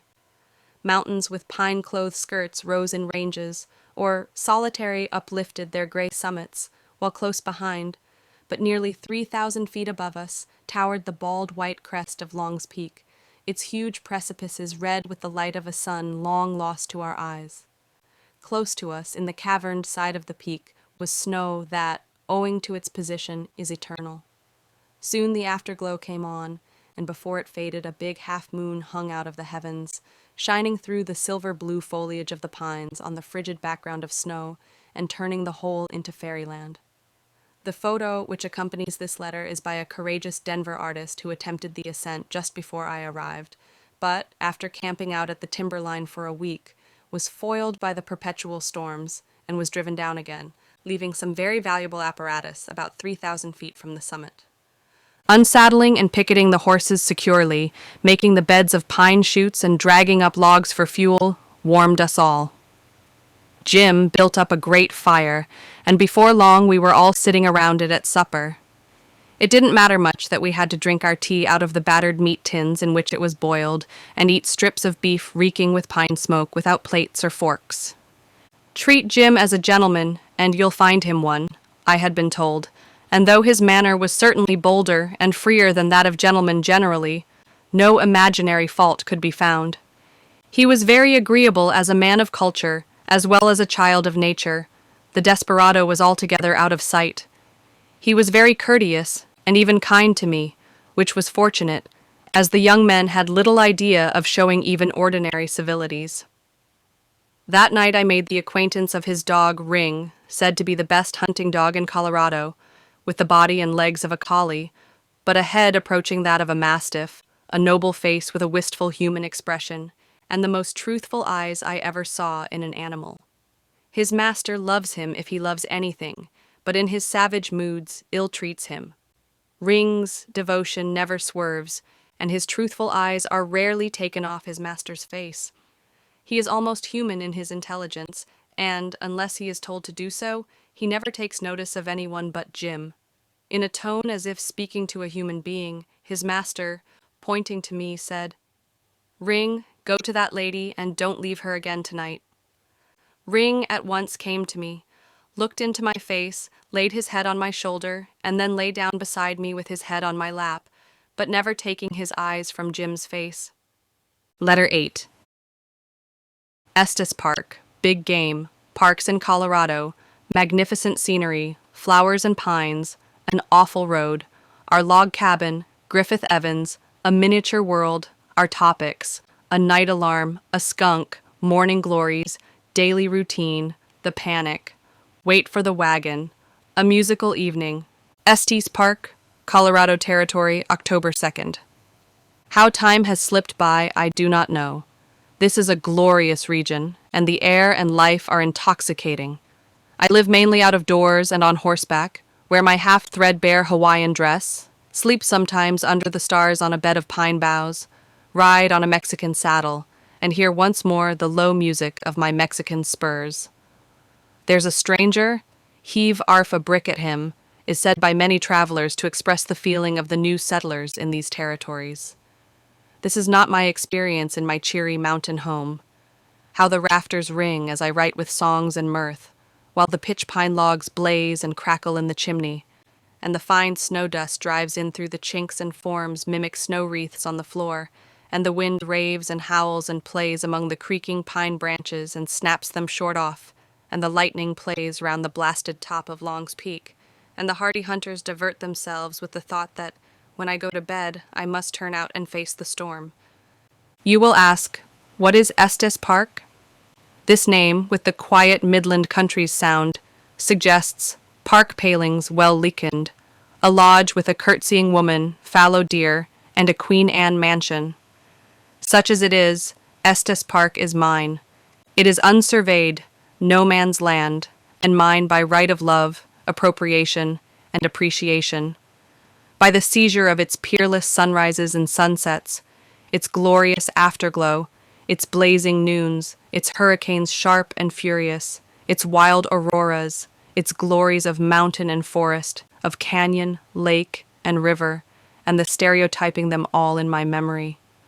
Mine, too, in a better than the sportsman's sense, are its majestic wapiti, which play and fight under the pines in the early morning, as securely as fallow deer under our English oaks, its graceful black tails, swift of foot, its superb bighorns, whose noble leader is to be seen now and then with his classic head against the blue sky on the top of a colossal rock, its sneaking mountain lion with his hideous nocturnal caterwaulings, the great grizzly, the beautiful skunk, the wary beaver, who is always making lakes, damming and turning streams, cutting down young cottonwoods, and setting an example of thrift and industry, the wolf, greedy and cowardly, the coyote and the lynx, and all the lesser fry of mink, marten, cat, hare, fox, squirrel, and chipmunk, as well as things that fly from the eagle down to the crested blue jay. May their number never be less, in spite of the hunter who kills for food and gain, and the sportsman who kills and marauds for pastime. But still, I have not answered the natural question, what is Estes Park? Among the striking peculiarities of these mountains are hundreds of high-lying valleys, large and small, at heights varying from 6,000 to 11,000 feet. The most important are North Park, held by hostile Indians, Middle Park, famous for hot springs and trout. South Park is 10,000 feet high, a great rolling prairie 70 miles long, well grassed and watered, but nearly closed by snow in winter. But parks innumerable are scattered throughout the mountains, most of them unnamed, and others nicknamed by the hunters or trappers who have made them their temporary resorts. They always lie far within the flaming foothills, their exquisite stretches of flowery pastures, dotted artistically with clumps of trees sloping lawn-like to bright, swift streams full of red waistcoated trout, or running up in soft glades into the dark forest, above which the snow peaks rise in their infinite majesty. Some are bits of meadow a mile long and very narrow, with a small stream, a beaver dam, and a pond made by beaver industry. Hundreds of these can only be reached by riding in the bed of a stream, or by scrambling up some narrow canyon till it debouches on the fairy-like stretch above. These parks are the feeding grounds of innumerable wild animals, and some, like one 3 miles off, seem chosen for the process of antler casting, the grass being covered for at least a square mile with the magnificent branching horns of the elk.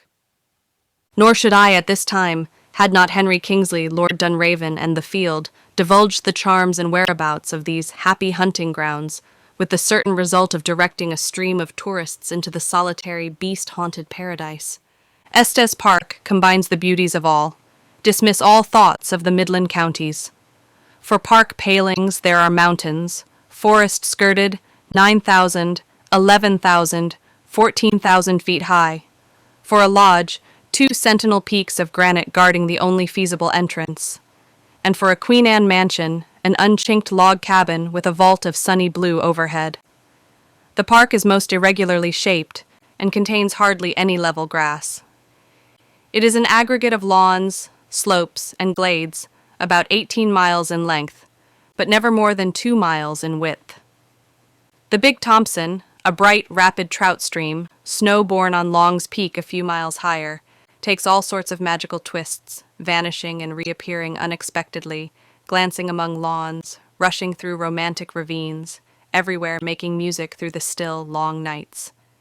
Here and there the lawns are so smooth, the trees so artistically grouped, a lake makes such an artistic foreground, or a waterfall comes tumbling down with such an apparent feeling for the picturesque, that I am almost angry with nature for her close imitation of art. But in another 100 yards, nature, glorious, unapproachable, inimitable, is herself again, raising one's thoughts reverently upwards to her creator and ours. Grandeur and sublimity, not softness, are the features of Estes Park. The glades which begin so softly are soon lost in the dark primeval forests, with their peaks of rosy granite and their stretches of granite blocks piled and poised by nature in some mood of fury. The streams are lost in canyons nearly or quite inaccessible, awful in their blackness and darkness. Every valley ends in mystery. 7 mountain ranges raise their frowning barriers between us and the plains, and at the south end of the park, Long's Peak rises to a height of 14,700 feet, with his bare, scathed head slashed with eternal snow. The lowest part of the park is 7,500 feet high, and though the sun is hot during the day, the mercury hovers near the freezing point every night of the summer. An immense quantity of snow falls, but partly owing to the tremendous winds which drifted into the deep valleys, and partly to the bright, warm sun of the winter months, the park is never snowed up, and a number of cattle and horses are wintered out of doors on its sun-cured saccharine grasses, of which the grama grass is the most valuable. The soil here, as elsewhere in the neighborhood, is nearly everywhere coarse, gray, granitic dust, produced probably by the disintegration of the surrounding mountains. It does not hold water, and is never wet in any weather. There are no thaws here. The snow mysteriously disappears by rapid evaporation. Oats grow but do not ripen, and when well advanced are cut and stacked for winter fodder. Potatoes yield abundantly, and though not very large, are of the best quality, mealy throughout. Evans has not attempted anything else, and probably the more succulent vegetables would require irrigation. The wildflowers are gorgeous and innumerable, though their beauty, which culminates in July and August, was over before I arrived, and the recent snow flurries have finished them. The time between winter and winter is very short, and the flowery growth and blossom of a whole year are compressed into 2 months.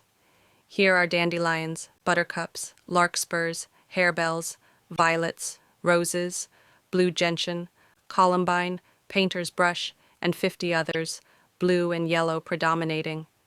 And though their blossoms are stiffened by the cold every morning, they are starring the grass and drooping over the brook long before noon, making the most of their brief lives in the sunshine.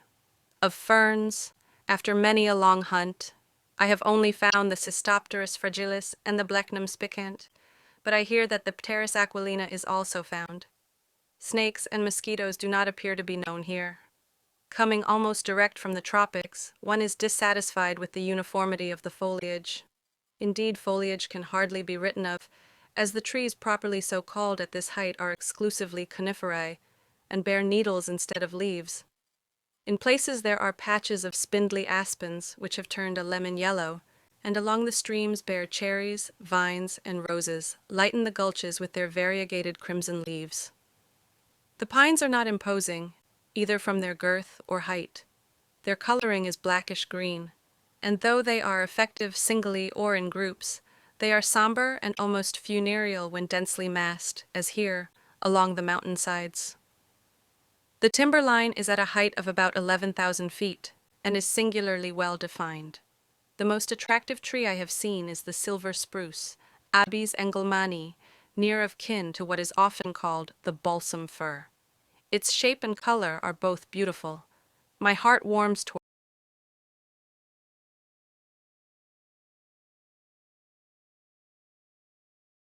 towards it, and I frequent all the places where I can find it.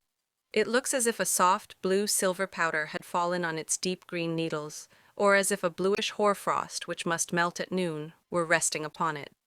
Anyhow, one can hardly believe that the beauty is permanent, and survives the summer heat and the winter cold. The universal tree here is the Pinus ponderosa, but it never attains any very considerable size, and there is nothing to compare with the redwoods of the Sierra Nevada, far less with the sequoias of California.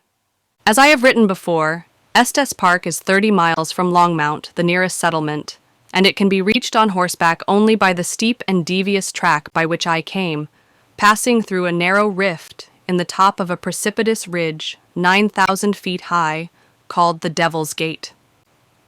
Evans takes a lumber wagon with 4 horses over the mountains, and a Colorado engineer would have no difficulty in making a wagon road.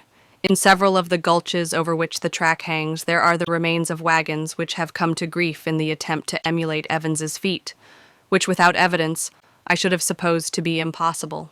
It is an awful road. The only settlers in the park are Griffith Evans and a married man a mile higher up. Mountain Jim's cabin is in the entrance gulch, 4 miles off, and there is not another cabin for 18 miles toward the plains. The park is unsurveyed, and the huge tract of mountainous country beyond is almost altogether unexplored. Elk hunters occasionally come up and camp out here, but the 2 settlers, who, however, are only squatters, for various reasons are not disposed to encourage such visitors. When Evans, who is a very successful hunter, came here, he came on foot, and for some time after settling here, he carried the flour and necessaries required by his family on his back over the mountains.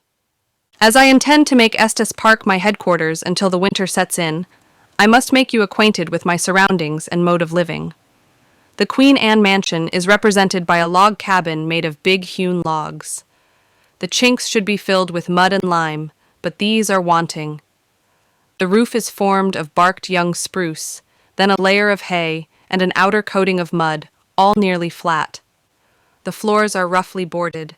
The living room is about 16 feet square, and has a rough stone chimney in which pine logs are always burning.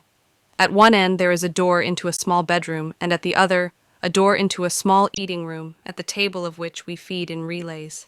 This opens into a very small kitchen with a great American cooking stove, and there are 2 bed closets besides. Although rude, it is comfortable, except for the drafts. The fine snow drives in through the chinks and covers the floors, but sweeping it out at intervals is both fun and exercise. There are no heaps or rubbish places outside. Near it, on the slope under the pines, is a pretty 2-roomed cabin, and beyond that, near the lake, is my cabin, a very rough one. My door opens into a little room with a stone chimney, and that again into a small room with a hay bed, a chair with a tin basin on it, a shelf and some pegs. A small window looks on the lake, and the glories of the sunrises which I see from it are indescribable. Neither of my doors has a lock, and to say the truth, neither will shut, as the wood has swelled. Below the house, on the stream which issues from the lake, there is a beautiful log dairy, with a water wheel outside, used for churning. Besides this, there are a corral, a shed for the wagon, a room for the hired man, and shelters for horses and weakly calves. All these things are necessaries at this height. The ranchmen are 2 Welshmen, Evans and Edwards, each with a wife and family. The men are as diverse as they can be. Griff, as Evans is called, is short and small, and is hospitable, careless, reckless, jolly, social, convivial, peppery, good-natured, nobody's enemy but his own. He had the wit and taste to find out Estes Park, where people have found him out, and have induced him to give them food and lodging, and add cabin to take them in.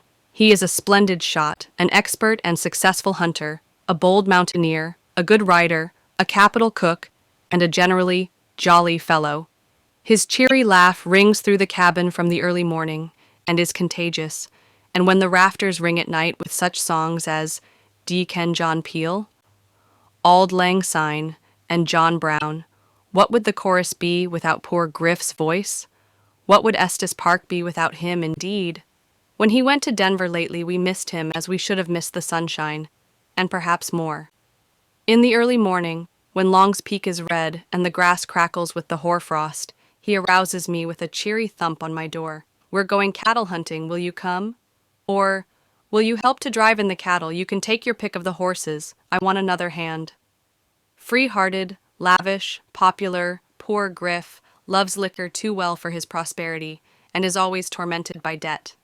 He makes lots of money, but puts it into a bag with holes. He has 50 horses and 1,000 head of cattle, many of which are his own, wintering up here, and makes no end of money by taking in people at $8 a week, yet it all goes somehow. He has a most industrious wife, a girl of 17, and 4 younger children, all musical, but the wife has to work like a slave. And though he is a kind husband, her lot, as compared with her lord's, is like that of a squaw.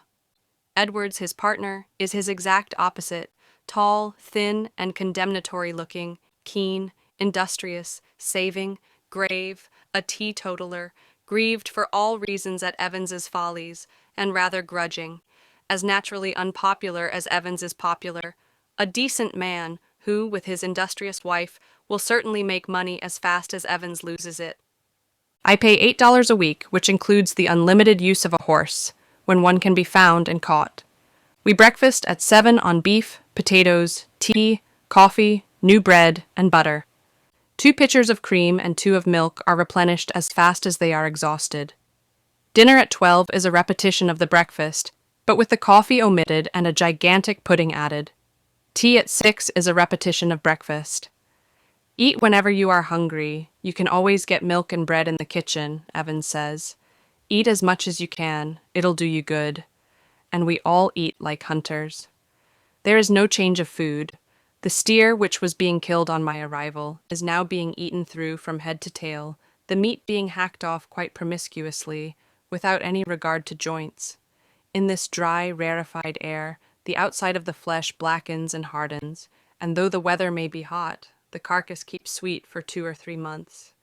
The bread is super excellent, but the poor wives seem to be making and baking it all day. The regular household living and eating together at this time consists of a very intelligent and high-minded American couple, Mr. and Mrs. Dewey, people whose character, culture, and society I should value anywhere.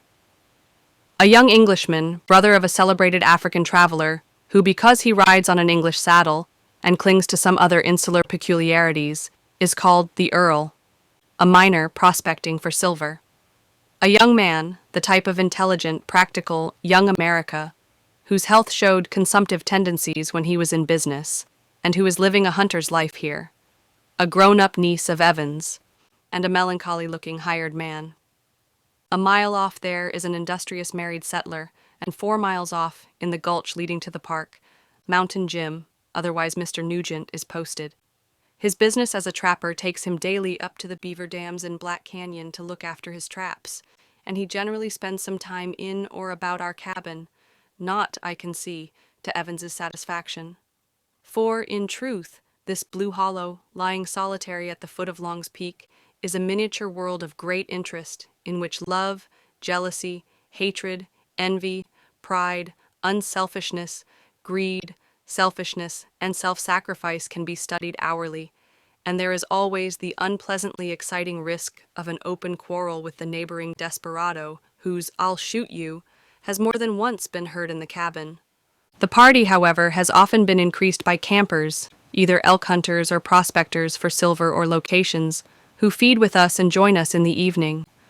They get little help from Evans, either as to elk or locations, and go away disgusted and unsuccessful.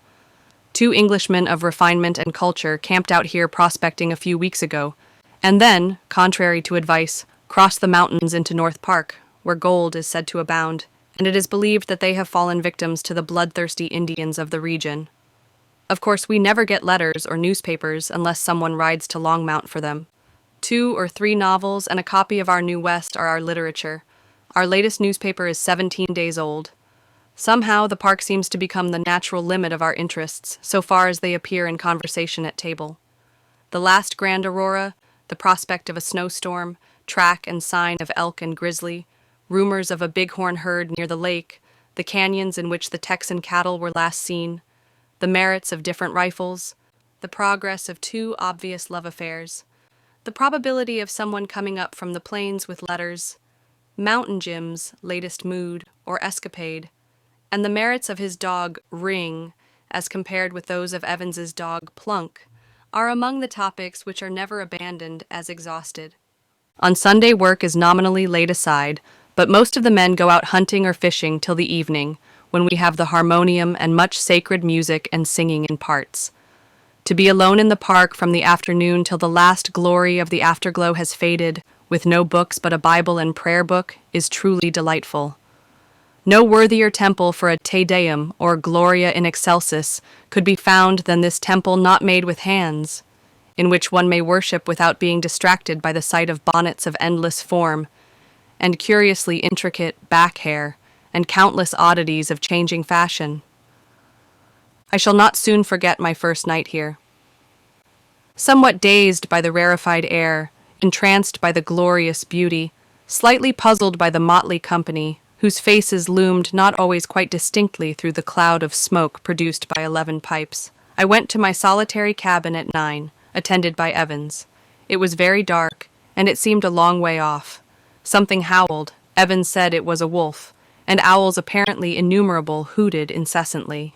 The pole star, exactly opposite my cabin door, burned like a lamp.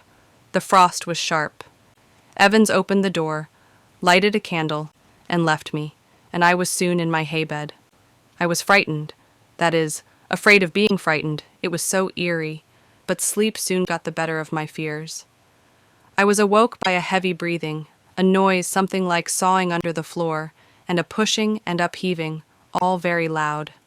My candle was all burned, and in truth, I dared not stir. The noise went on for an hour fully, when, just as I thought the floor had been made sufficiently thin for all purposes of ingress, the sounds abruptly ceased, and I fell asleep again. My hair was not, as it ought to have been, white in the morning. I was dressed by 7, our breakfast hour, and when I reached the great cabin and told my story, Evans laughed hilariously, and Edwards contorted his face dismally. They told me that there was a skunk's lair under my cabin, and that they dare not make any attempt to dislodge him for fear of rendering the cabin untenable. They have tried to trap him since, but without success, and each night the noisy performance is repeated.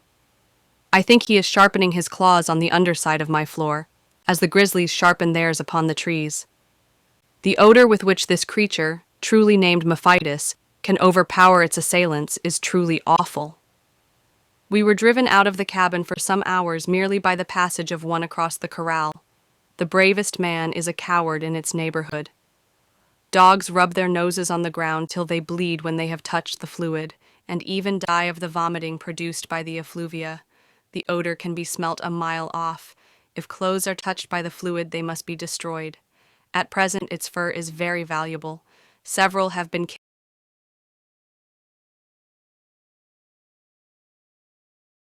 killed since I came. A shot well aimed at the spine secures one safely, and an experienced dog can kill one by leaping upon it suddenly without being exposed to danger.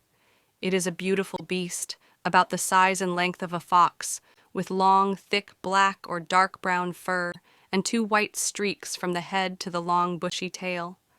The claws of its forefeet are long and polished. Yesterday one was seen rushing from the dairy and was shot. Plunk, the big dog, touched it and has to be driven into exile.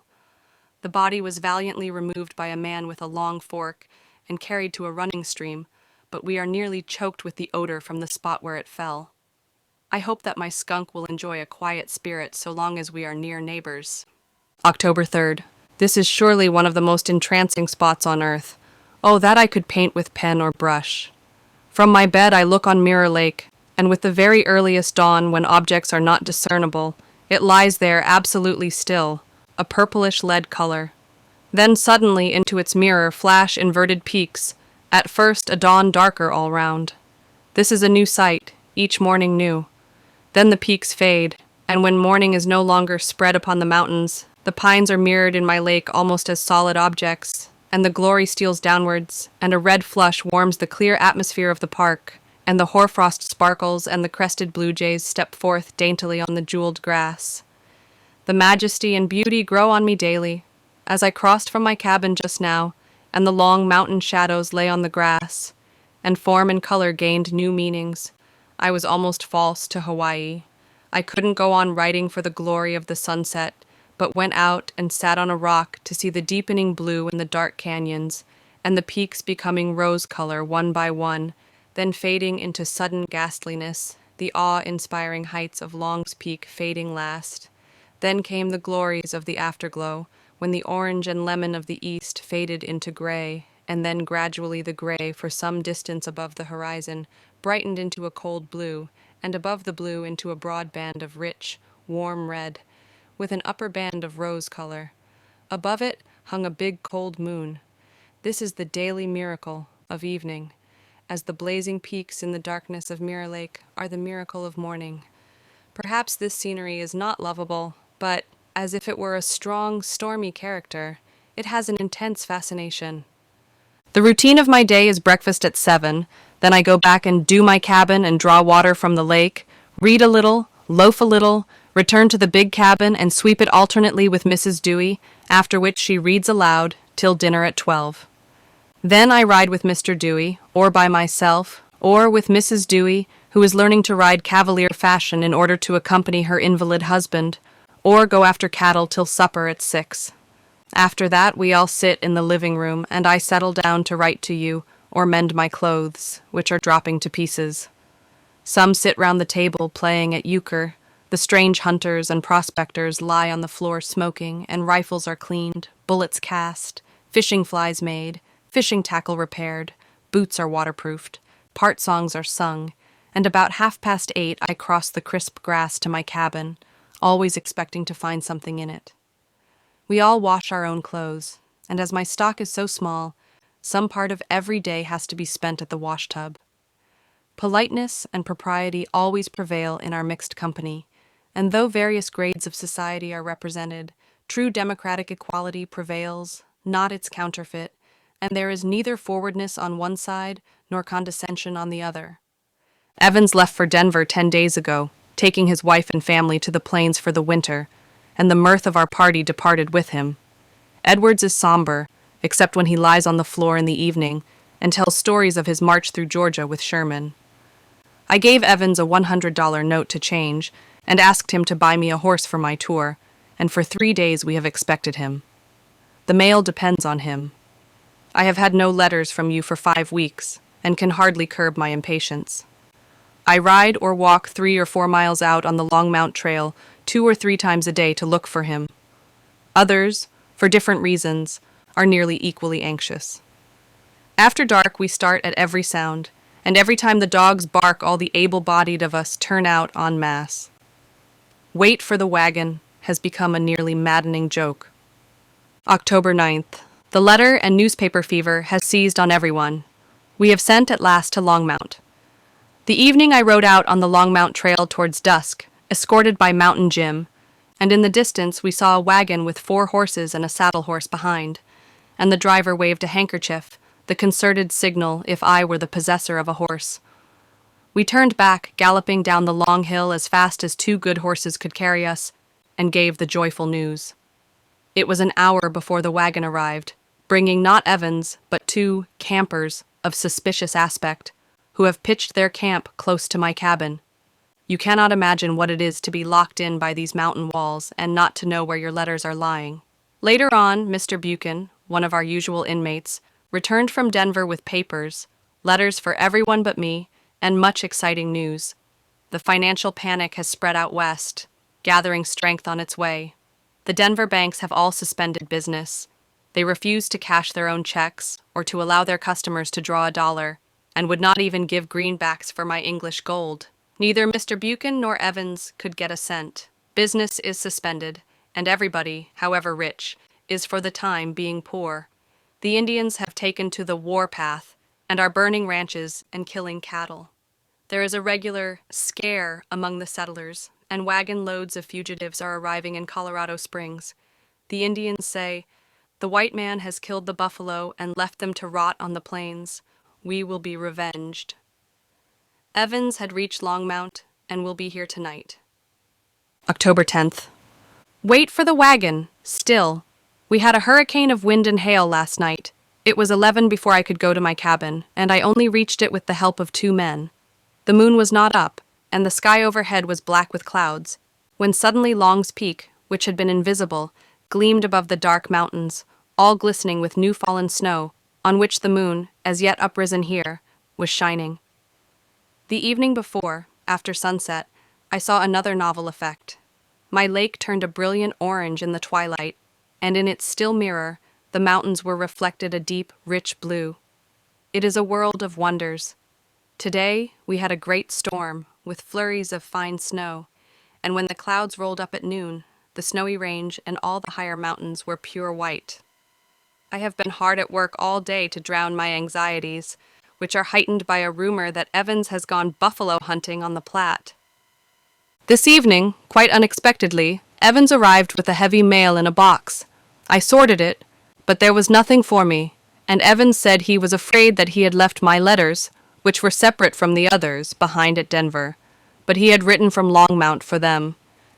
A few hours later they were found in a box of groceries. All the hilarity of the house has returned with Evans, and he has brought a kindred spirit with him. A young man who plays and sings splendidly, has an inexhaustible repertoire, and produces sonatas, funeral marches, anthems, reels, strathspeys, and all else out of his wonderful memory. Never, surely, was a chamber organ compelled to such service. A little cask of suspicious appearance was smuggled into the cabin from the wagon, and heightens the hilarity a little, I fear. No churlishness could resist Evans's unutterable jollity or the contagion of his hearty laugh.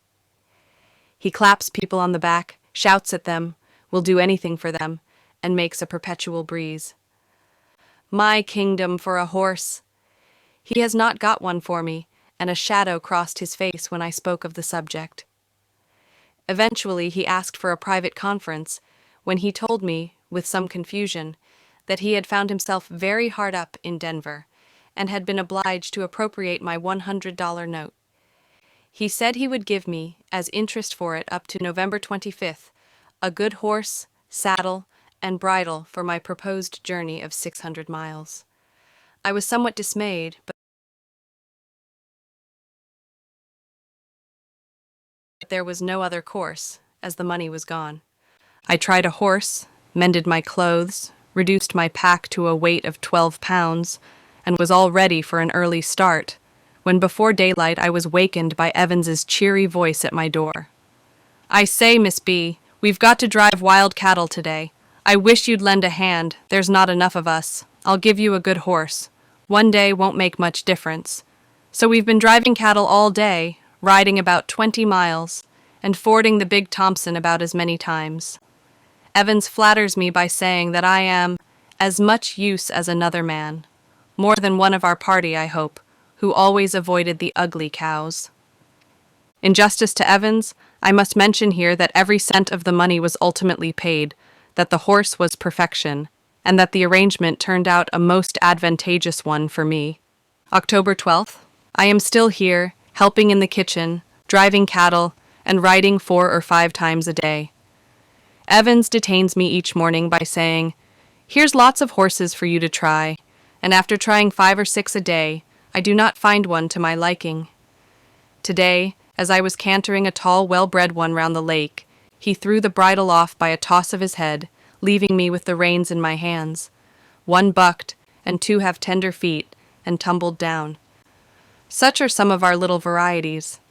Still, I hope to get off on my tour in a day or 2, so at least as to be able to compare Estes Park with some of the better-known parts of Colorado. You would be amused if you could see our cabin just now. There are 9 men in the room and 3 women. For want of seats, most of the men are lying on the floor. All are smoking, and the blithe young French Canadian who plays so beautifully and catches about 50 speckled trout for each meal is playing the harmonium with a pipe in his mouth. 3 men who have camped in Black Canyon for a week are lying like dogs on the floor. They are all over 6 feet high, immovably solemn, neither smiling at the general hilarity nor at the absurd changes which are being rung on the harmonium. They may be described as clothed only in boots, for their clothes are torn to rags. They stare vacantly. They have neither seen a woman nor slept under a roof for 6 months. Negro songs are being sung, and before that, Yankee Doodle was played immediately after Rule Britannia, and it made everyone but the strangers laugh. It sounded so foolish and mean. The colder weather is bringing the beasts down from the heights. I heard both wolves and the mountain lion as I crossed to my cabin last night. ILB. Letter 9.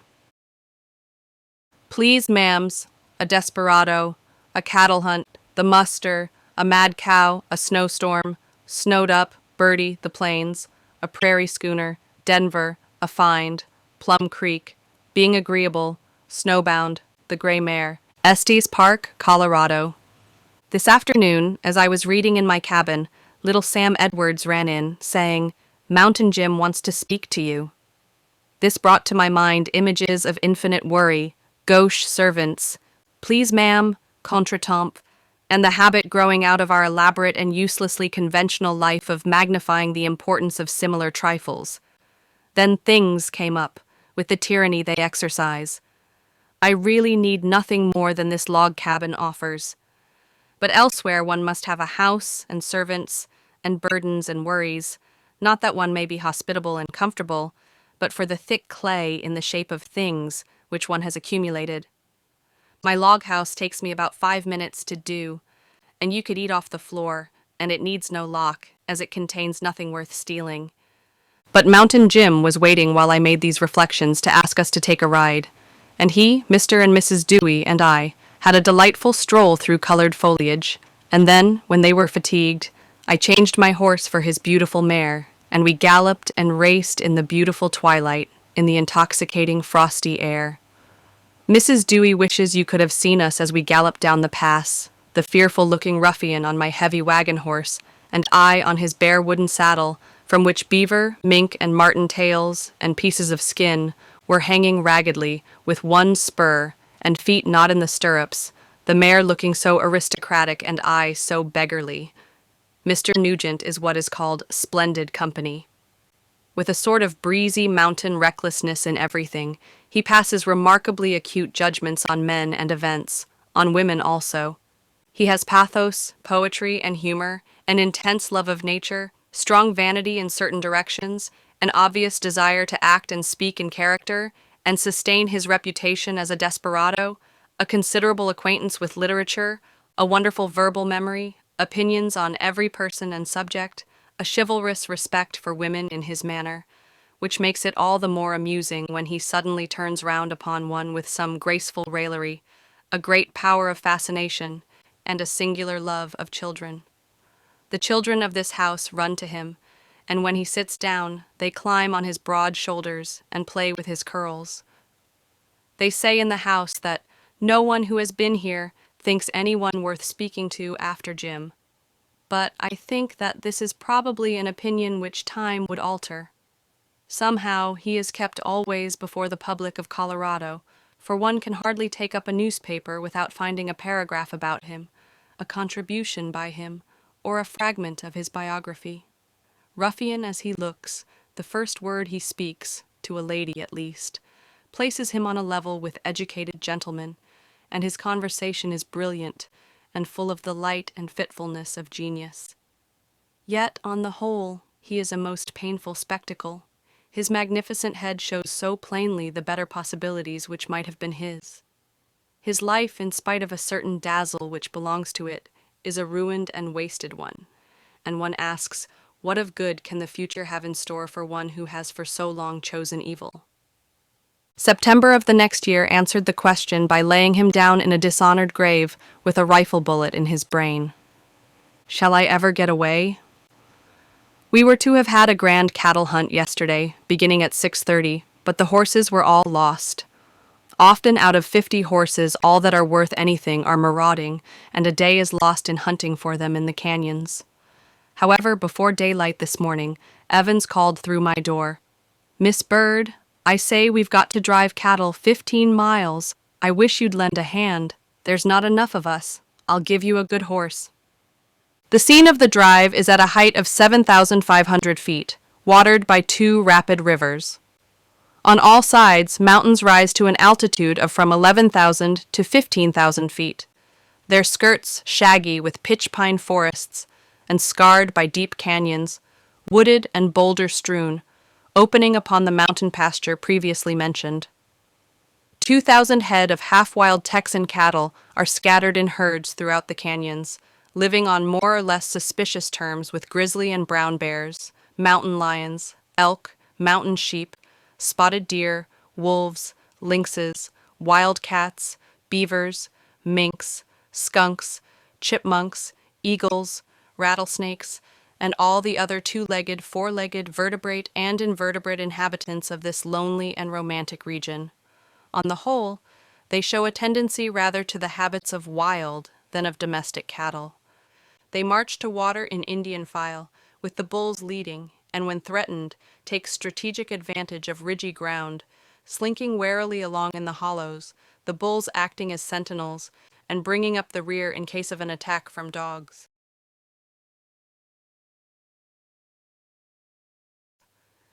Cows have to be regularly broken in for milking, being as wild as buffaloes in their unbroken state. But, owing to the comparative dryness of the grasses and the system of allowing the calf to have the milk during the daytime, a dairy of 200 cows does not produce as much butter as a Devonshire dairy of 50. Some necessary cruelty is involved in the stockman's business, however humane he may be. The system is one of terrorism, and from the time that the calf is bullied into the branding pen and the hot iron burns into his shrinking flesh, to the day when the fatted ox is driven down from his boundless pastures to be slaughtered in Chicago, the fear and dread of man are upon him.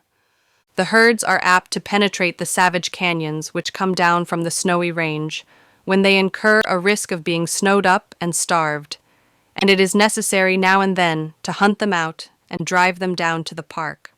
On this occasion, the whole were driven down for a muster, and for the purpose of branding the calves.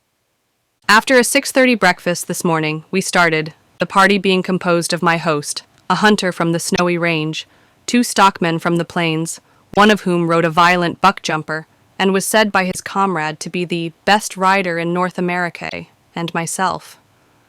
We were all mounted on Mexican saddles, rode, as the custom is, with light snaffle bridles, leather guards over our feet, and broad wooden stirrups, and each carried his lunch in a pouch slung on the lassoing horn of his saddle. 4 big, badly trained dogs accompanied us. It was a ride of nearly 30 miles and of many hours, one of the most splendid I ever took. We never got off our horses except to tighten the girths. We ate our lunch with our bridles knotted over saddle horns, started over the level at full gallops, leapt over trunks of trees, dashed madly down hillsides rugged with rocks or strewn with great stones, forded deep, rapid streams, saw lovely lakes and views of surpassing magnificence, startled a herd of elk with uncouth heads, and in the chase, which for some time was unsuccessful, rode to the very base of Long's Peak, over 14,000 feet high, where the bright waters of one of the affluents of the Platte burst from the eternal snows through a canyon of indescribable majesty. The sun was hot, but at a height of over 8,000 feet, the air was crisp and frosty, and the enjoyment of riding a good horse under such exhilarating circumstances was extreme. In one wild part of the ride, we had to come down a steep hill, thickly wooded with pitch pines, to leap over the fallen timber and steer between the dead and living trees to avoid being snagged or bringing down a heavy dead branch by an unwary touch.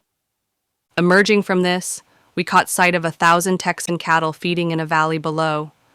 The leaders scented us, and taking fright, began to move off in the direction of the open park, while we were about a mile from and above them. "Head them off, boys!" our leader shouted. "All aboard! Hark away!" And with something of the high tally-ho in the morning, away we all went at a hard gallop downhill. I could not hold my excited animal. Downhill, uphill, leaping over rocks and timber. Faster every moment the pace grew, and still the leader shouted, "Go it, boys!" And the horses dashed on at racing speed, passing and repassing each other, till my small but beautiful bay was keeping pace with the immense strides of the great buck-jumper ridden by the finest rider in North America, and I was dizzied and breathless by the pace at which we were going. A shorter time than it takes to tell it brought us close to and abreast of the surge of cattle. The bovine waves were a grand sight. Huge bulls, shaped like buffaloes, bellowed and roared, and with great oxen and cows with yearling calves, galloped like racers, and we galloped alongside of them, and shortly headed them, and in no time were placed as sentinels across the mouth of the valley. It seemed like infantry, awaiting the shock of cavalry, as we stood as still as our excited horses would allow. I almost quailed as the surge came on, but when it got close to us, my comrades hooted fearfully, and we dashed forward with the dogs, and with bellowing, roaring, and thunder of hoofs, the wave receded as it came. I rode up to our leader, who received me with much laughter. He said I was a good cattleman, and that he had forgotten that a lady was of the party till he saw me come leaping over the timber and driving with the others. It was not for 2 hours after this that the real business of driving began, and I was obliged to change my thoroughbred for a well-trained cattle horse, a bronco which could double like a hare and go over any ground. I had not expected to work like a vaquero, but so it was, and my Hawaiian experience was very useful. We hunted the various canyons and known camps, driving the herds out of them, and until we had secured 850 head in the corral some hours afterwards, we scarcely saw each other to speak to. Our first difficulty was with a herd which got into some swampy ground, when a cow, which afterwards gave me an infinity of trouble, remained at bay for nearly an hour, tossing the dog 3 times, and resisting all efforts to dislodge her. She had a large yearling calf with her, and Evans told me that the attachment of a cow to her first calf is sometimes so great that she will kill her second, that the first may have the milk. I got a herd of over 100 out of a canyon by myself, and drove them down to the river with the aid of one badly broken dog, which gave me more trouble than the cattle. The getting over was most troublesome. A few took to the water readily and went across, but others smelt it, and then, doubling back, ran in various directions, while some attacked the dog as he was swimming, and others, after crossing, headed back in search of some favorite companions which had been left behind, and one specially vicious cow attacked my horse over and over again. It took an hour and a half of time and much patience to gather them all on the other side. It was getting late in the day, and a snowstorm was impending, before I was joined by the other drivers and herds, and as the former had diminished to 3, with only 3 dogs, it was very difficult to keep the cattle together. You drive them as gently as possible, so as not to frighten or excite them, riding first on one side, then on the other, to guide them, and if they deliberately go in a wrong direction, you gallop in front and head them off. The great excitement is when one breaks away from the herd and gallops madly up and down hill, and you gallop after him anywhere, over and among rocks and trees, doubling when he doubles, and heading him till you get him back again. The bulls were quite easily managed, but the cows with calves, old or young, were most troublesome. By accident I rode between one cow and her calf in a narrow place, and the cow rushed at me and was just getting her big horns under the horse, when he reared and spun dexterously aside. This kind of thing happened continually. There was one very handsome red cow which became quite mad. She had a calf with her nearly her own size, and thought everyone its enemy. And though its horns were well developed, and it was quite able to take care of itself, she insisted on protecting it from all fancied dangers. One of the dogs, a young foolish thing, seeing that the cow was excited, took a foolish pleasure in barking at her, and she was eventually quite infuriated. She turned to bay 40 times at least, tore up the ground with her horns, tossed and killed the calves of 2 other cows, and finally became so dangerous to the rest of the herd that, just as the drive was ending, Evans drew his revolver and shot her, and the calf for which she had fought so blindly lamented her piteously. She rushed at me several times mad with rage, but these trained cattle horses keep perfectly cool, and, nearly without will on my part, mine jumped aside at the right moment and foiled the assailant. Just at dusk, we reached the corral, an acre of grass enclosed by stout post and rail fences 7 feet high, and by much patience and some subtlety, lodged the whole herd within its shelter, without a blow, a shout, or even a crack of a whip, wild as the cattle were. It was fearfully cold. We galloped the last mile and a half in 4.5 minutes, reached the cabin just as the snow began to fall, and found strong, hot tea ready. In several visits to America, I have observed that the Americans are far in advance of us and our colonial kinsmen in their treatment of horses and other animals. This was very apparent with regard to this Texan herd. There were no stock whips, no needless worrying of the animals in the excitement of sport.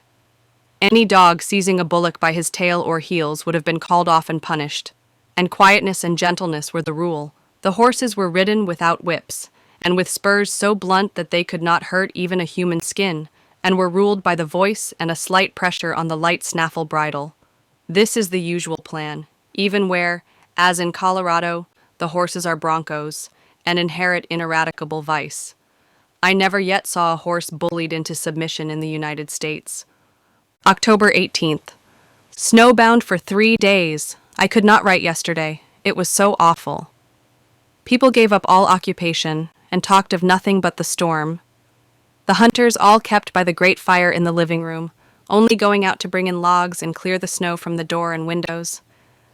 I never spent a more fearful night than 2 nights ago, alone in my cabin in the storm, with the roof lifting, the mud cracking and coming off, and the fine snow hissing through the chinks between the logs, while splittings and breaking of dead branches, wind-wrung and snow-laden, went on incessantly with screechings, howlings, thunder, and lightning, and many unfamiliar sounds besides. After snowing fiercely all day, another foot of it fell in the early night, and, after drifting against my door, blocked me effectually in. About midnight the mercury fell to 0, and soon after a gale rose, which lasted for 10 hours. My window frame is swelled and shuts, apparently hermetically, and my bed is 6 feet from it. I had gone to sleep with 6 blankets on and a heavy sheet over my face. Between 2 and 3, I was awoke by the cabin being shifted from underneath by the wind, and the sheet was frozen to my lips. I put out my hands, and the bed was thickly covered with fine snow. Getting up to investigate matters, I found the floor some inches deep in parts in fine snow, and a gust of fine, needle-like snow stung my face. The bucket of water was solid ice. I lay in bed, freezing till sunrise, when some of the men came to see if I was alive and to dig me out. They brought a can of hot water, which turned to ice before I could use it. I dressed standing in snow, and my brushes, boots, and etceteras were covered with snow. When I ran to the house, not a mountain or anything else could be seen, and the snow on one side was drifted higher than the roof. The air, as high as one could see, was one white, stinging smoke of snowdrift, a terrific sight. In the living room, the snow was driving through the chinks, and Mrs. Dewey was shoveling it from the floor. Mr. D.S. Beard was hoary with frost in a room with a fire all night. Evans was lying ill, with his bed covered with snow. Returning from my cabin after breakfast, loaded with occupations for the day, I was lifted off my feet and deposited in a drift, and all my things, writing book and letter included, were carried in different directions. Some, including a valuable photograph, were irrecoverable. The writing book was found, some hours afterwards, under 3 feet of snow. There are tracks of bears and deer close to the house, but no one can hunt in this gale, and the drift is blinding. We have been slightly overcrowded in our one room. Chess, music, and whist have been resorted to. One hunter, for very ennui, has devoted himself to keeping my ink from freezing. We all sat in great cloaks and coats and kept up an enormous fire, with the pitch running out of the logs. The isolation is extreme, for we are literally snowed up, and the other settler in the park and mountain gym are both at Denver. Late in the evening, the storm ceased. In some places, the ground is bare of snow, while in others, all irregularities are leveled, and the drifts are 40 feet deep. Nature is grand under this new aspect. The cold is awful. The high wind with the mercury at 0 would skin any part exposed to it. October 19th. Evans offers me $6 a week if I will stay into the winter and do the cooking after Mrs. Edwards leaves. I think I should like playing at being a hired girl if it were not for the bread making. But it would suit me better to ride after cattle. The men don't like botching, as it is called in the wilds, i.e., doing for themselves. They washed and ironed their clothes yesterday, and there was an incongruity about the last performance. I really think, though for the 15th time, that I shall leave tomorrow. The cold has moderated. The sky is bluer than ever. The snow is evaporating, and a hunter who has joined us today says that there are no drifts on the trail which one cannot get through. Longmount, Colorado, October 20th. The island valley of Avillon is left, but how shall I finally tear myself from its freedom and enchantments? I see long, snowy peak rising into the night sky, and know and long after the magnificence of the blue hollow at its base. We were to have left at 8, but the horses were lost, so it was 9:30 before we started, the WE being the musical young French-Canadian and myself. I have a bay Indian pony, Birdie, a little beauty, with legs of iron, fast, enduring, gentle, and wise, and with luggage for some weeks, including a black silk dress, behind my saddle, I am tolerably independent. It was a most glorious ride. We passed through the gates of rock, through gorges where the unsunned snow lay deep under the lemon-colored aspens, caught glimpses of far-off snow-clad giants rising into a sky of deep, sad blue, lunched above the foothills at a cabin where 2 brothers and a hired man were keeping Bach, where everything was so trim, clean, and ornamental that one did not miss a woman, crossed a deep backwater on a narrow beaver dam because the log bridge was broken down and emerged from the brilliantly colored canyon of the Saint, Vrain just at dusk upon the featureless prairies, when we had some trouble in finding Longmount in the dark. A hospitable welcome awaited me at this inn, and an English friend came in and spent the evening with me. Great Platte Canyon, October 23rd. My letters on this tour will, I fear, be very dull, for after riding all day, looking after my pony, getting supper, hearing about various routes and the pastoral, agricultural, mining, and hunting gossip of the neighborhood, I am so sleepy and wholesomely tired that I can hardly write. I left Longmount pretty early on Tuesday morning, the day being sad, with the blink of an impending snowstorm in the air. The evening before, I was introduced to a man who had been a colonel in the rebel army, who made a most unfavorable impression upon me, and it was a great annoyance to me when he presented himself on horseback to guide me over the most intricate part of the journey. Solitude is infinitely preferable to uncongeniality, and is bliss when compared with repulsiveness. So I was thoroughly glad when I got rid of my escort and set out upon the prairie alone. It is a dreary ride of 30 miles over the low brown plains to Denver, very little settled, and with trails going in all directions. My sailing orders were, steer south and keep to the best beaten track, and it seemed like embarking on the ocean without a compass. The rolling brown waves on which you see a horse a mile and a half off impressed one strangely, and at noon the sky darkened up for another storm. The mountains swept down in blackness to the plains, and the higher peaks took on a ghastly grimness horrid to behold. It was first very cold, then very hot, and finally settled down to a fierce east-windy cold, difficult to endure. It was free and breezy, however, and my horse was companionable. Sometimes herds of cattle were browsing on the sun-cured grass, then herds of horses. Occasionally I met a horseman with a rifle lying across his saddle, or a wagon of the ordinary sort, but oftener I saw a wagon with a white tilt, of the kind known as a prairie schooner, laboring across the grass, or a train of them, accompanied by herds, mules, and horsemen, bearing emigrants and their household goods in dreary exodus from the western states to the much-vaunted prairies of Colorado. The host and hostess of one of these wagons invited me to join their midday meal, I providing tea, which they had not tasted for 4 weeks, and they hominy. They had been 3 months on the journey from Illinois, and their oxen were so lean and weak that they expected to be another month in reaching Wet Mountain Valley. They had buried a child en route, had lost several oxen, and were rather out of heart. Owing to their long isolation and the monotony of the march, they had lost count of events and seemed like people of another planet. They wanted me to join them, but their rate of travel was too slow, so we parted with mutual expressions of goodwill, and as their white tilt went hull down in the distance on the lonely prairie sea, I felt sadder than I often feel on taking leave of old acquaintances. That night they must have been nearly frozen, camping out in the deep snow in the fierce wind. I met afterwards 2,000 lean Texan cattle, herded by 3 wild-looking men on horseback, followed by 2 wagons containing women, children, and rifles. They had traveled 1,000 miles.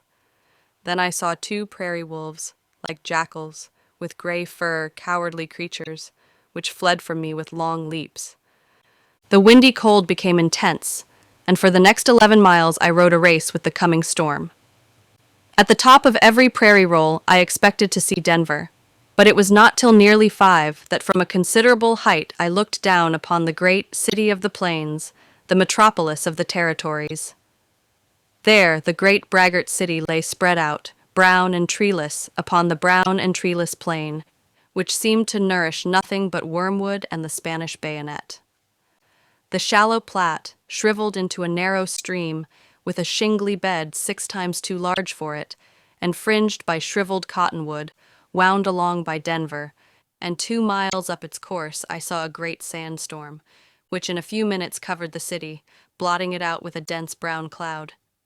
Then with gusts of wind, the snowstorm began, and I had to trust entirely to Bertie's sagacity for finding Evans's shanty. She had been there once before only, but carried me direct to it over rough ground and trenches. Gleefully Mrs. Evans and the children ran out to welcome the pet pony, and I was received most hospitably and made warm and comfortable, though the house consists only of a kitchen and 2 bed closets. My budget of news from the park had to be brought out constantly, and I wondered how much I had to tell. It was past 11 when we breakfasted the next morning. It was cloudless with an intense frost and 6 inches of snow on the ground, and everybody thought it too cold to get up and light the fire. I had intended to leave Bertie at Denver, but Governor Hunt and Mr. Byers of the Rocky Mountain News both advised me to travel on horseback rather than by train and stage, telling me that I should be quite safe. And Governor Hunt drew out a route for me and gave me a circular letter to the settlers along it. Letter 10. A white world, bad traveling, a millionaire's home, Pleasant Park, Perry's Park, stock raising, a cattle king, the Arkansas Divide, Bertie's sagacity, luxury, Monument Park, deference to prejudice, a death scene, the Manitou, a loose shoe, the Ute Pass, Bergen's Park, a settler's home, Hayden's Divide, sharp criticism, speaking the truth. Colorado Springs, October 28th. It is difficult to make this anything of a letter. I have been riding for a whole week, seeing wonders and greatly enjoying the singular adventurousness and novelty of my tour, but 10 hours or more daily spent in the saddle in this rarefied, intoxicating air disposes one to sleep rather than to write in the evening, and is far from conducive to mental brilliancy. The observing faculties are developed, and the reflective lie dormant. That night on which I last wrote was the coldest I have yet felt. I pulled the rag carpet from the floor and covered myself with it, but could not get warm. The sun rose gloriously on a shrouded earth. Barns, road, shrubs, fences, river, lake, all lay under the glittering snow. It was light and powdery, and sparkled like diamonds. Not a breath of wind stirred, there was not a sound. I had to wait till a passing horseman had broken the track, but soon after I set off into the new, shining world. I soon lost the horseman's footmarks, but kept on near the road by means of the innumerable footprints of birds and ground squirrels, which all went in one direction. After riding for an hour, I was obliged to get off and walk for another, for the snow balled in Bertie's feet to such an extent that she could hardly keep up even without my weight on her, and my pick was not strong enough to remove it. Turning off the road to ask for a chisel, I came upon the cabin of the people whose muff I had picked up a few days before, and they received me very warmly, gave me a tumbler of cream, and made some strong coffee. They were old country folk, and I stayed too long with them. After leaving them, I rode 12 miles, but it was bad traveling, from the balling of the snow and the difficulty of finding the track. There was a fearful loneliness about it. The track was untrodden, and I saw neither man nor beast. The sky became densely clouded, and the outlook was awful. The great divide of the Arkansas was in front, looming vaguely through a heavy snow cloud, and snow began to fall, not in powder, but in heavy flakes. Finding that there would be risk in trying to ride till nightfall, in the early afternoon I left the road and went 2 miles into the hills by an untrodden path, where there were gates to open and a rapid, steep-sided creek to cross. And at the entrance to a most fantastic gorge, I came upon an elegant frame house belonging to Mr. Perry, a millionaire to whom I had an introduction which I did not hesitate to present, as it was weather in which a traveler might almost ask for shelter without one. Mr. Perry was away, but his daughter, a very bright-looking, elegantly dressed girl, invited me to dine and remain. They had stewed venison and various luxuries on the table, which was tasteful and refined, and an adroit colored table-maid waited, one of 5 attached Negro servants who had been their slaves before the war. After dinner, though snow was slowly falling, a gentleman cousin took me a ride to show me the beauties of Pleasant Park, which takes rank among the finest scenery of Colorado, and in good weather is very easy of access. It did look very grand as we entered it, by a narrow pass guarded by 2 buttes, or isolated upright masses of rock, bright red, and about 300 feet in height. The pines were very large, and the narrow canyons which came down on the park gloomily magnificent. It is remarkable also from a quantity of monumental rocks, from 50 to 300 feet in height, bright vermilion, green, buff, orange, and sometimes all combined, their gay tinting a contrast to the disastrous-looking snow and the somber pines. Bear Canyon, a gorge of singular majesty, comes down on the park, and we crossed the Bear Creek at the foot of this on the ice, which gave way, and both our horses broke through into pretty deep and very cold water, and shortly afterwards Bertie put her foot into a prairie dog's hole, which was concealed by the snow, and on recovering herself fell 3 times on her nose.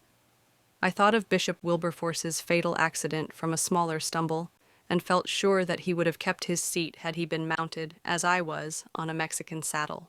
It was too threatening for a long ride, and on returning I passed into a region of vivacious descriptions of Egypt, Palestine, Asia Minor, Turkey, Russia, and other countries, in which Miss Perry had traveled with her family for 3 years. Perry's Park is one of the great cattle-raising ranches in Colorado. This, the youngest state in the Union, a territory until quite recently, has an area of about 68 million acres, a great portion of which, though rich in mineral wealth, is worthless either for stock or arable farming, and the other or eastern part is so dry that crops can only be grown profitably where irrigation is possible. This region is watered by the South Fork of the Platte and its affluents, and, though subject to the grasshopper pest, it produces wheat of the finest quality, the yield varying according to the mode of cultivation from 18 to 30 bushels per acre. The necessity for irrigation, however, will always bar the way to an indefinite extension of the area of arable farms. The prospects of cattle raising seem at present practically unlimited. In 1876, Colorado had 390,728, valued at £2 13 shillings per head, about half of which were imported as young beasts from Texas. The climate is so fine and the pasturage so ample that shelter and hand feeding are never resorted to, except in the case of imported breeding stock from the eastern states, which sometimes in severe winters need to be fed in sheds for a short time. Mr. Perry devotes himself mainly to the breeding of graded shorthorn bulls, which he sells when young for £6 per head. The cattle run at large upon the prairies. Each animal being branded, they need no herding, and are usually only mustered, counted, and the increase branded in the summer.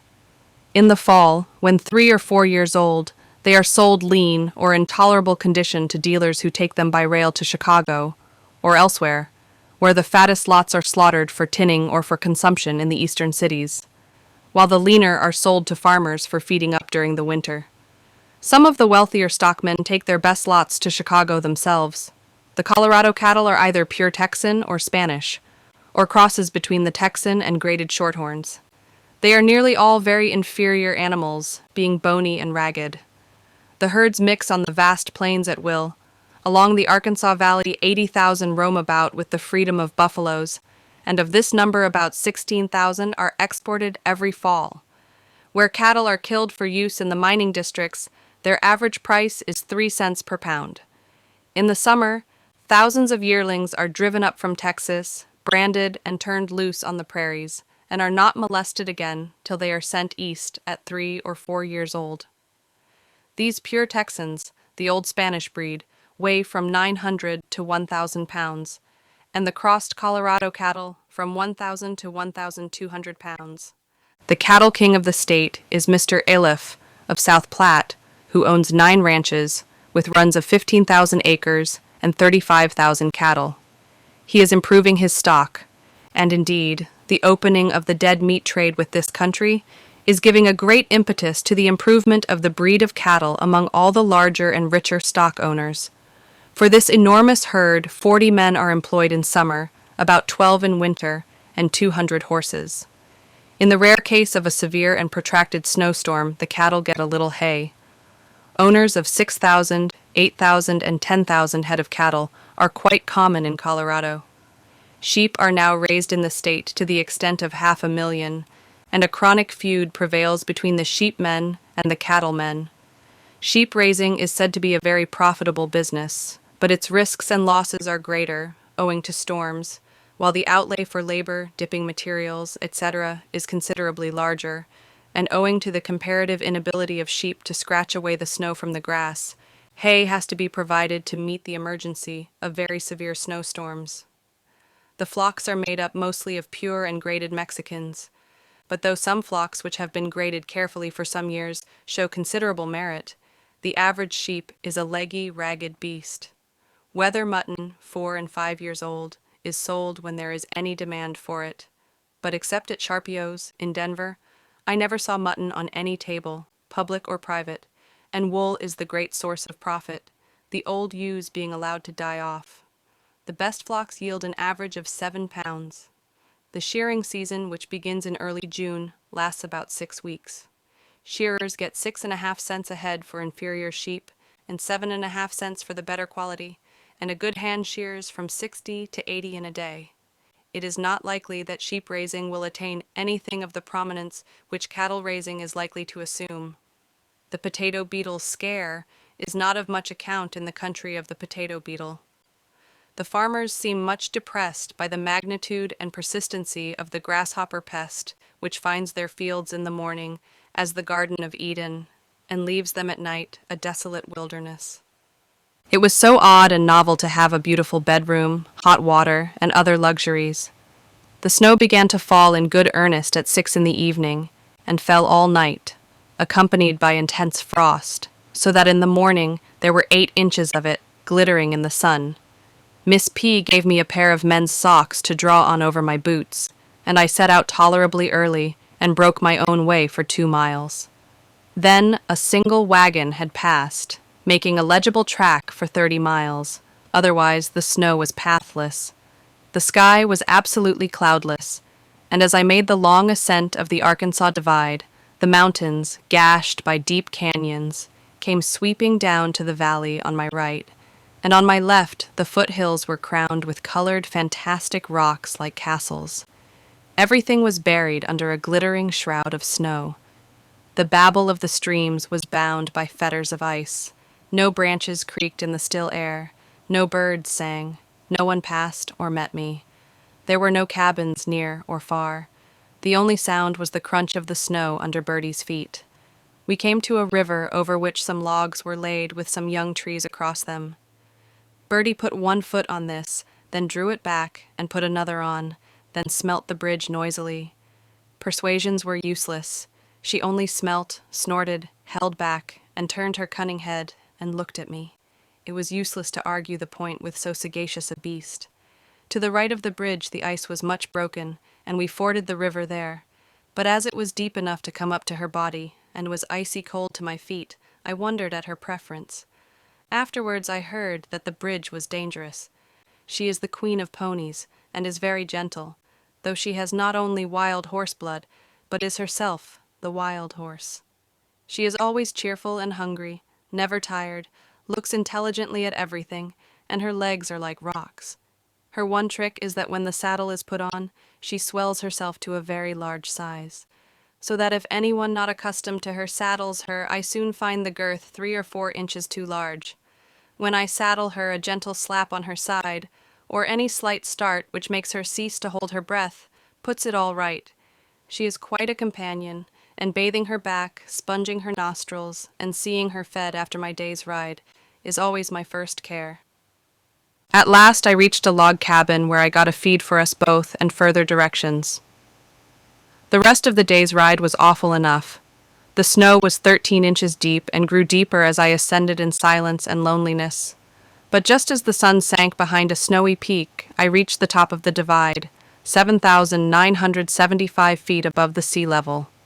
There, in unspeakable solitude, lay a frozen lake. Owls hooted among the pines. The trail was obscure. The country was not settled. The mercury was 9 degrees below zero. My feet had lost all sensation, and one of them was frozen to the wooden stirrup.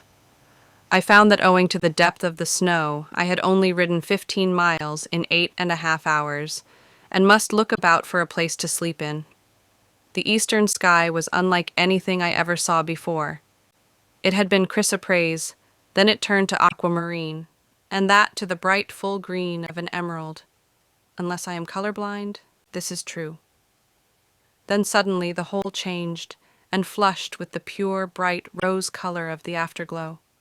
Birdie was sliding at every step, and I was nearly paralyzed with the cold when I reached a cabin which had been mentioned to me.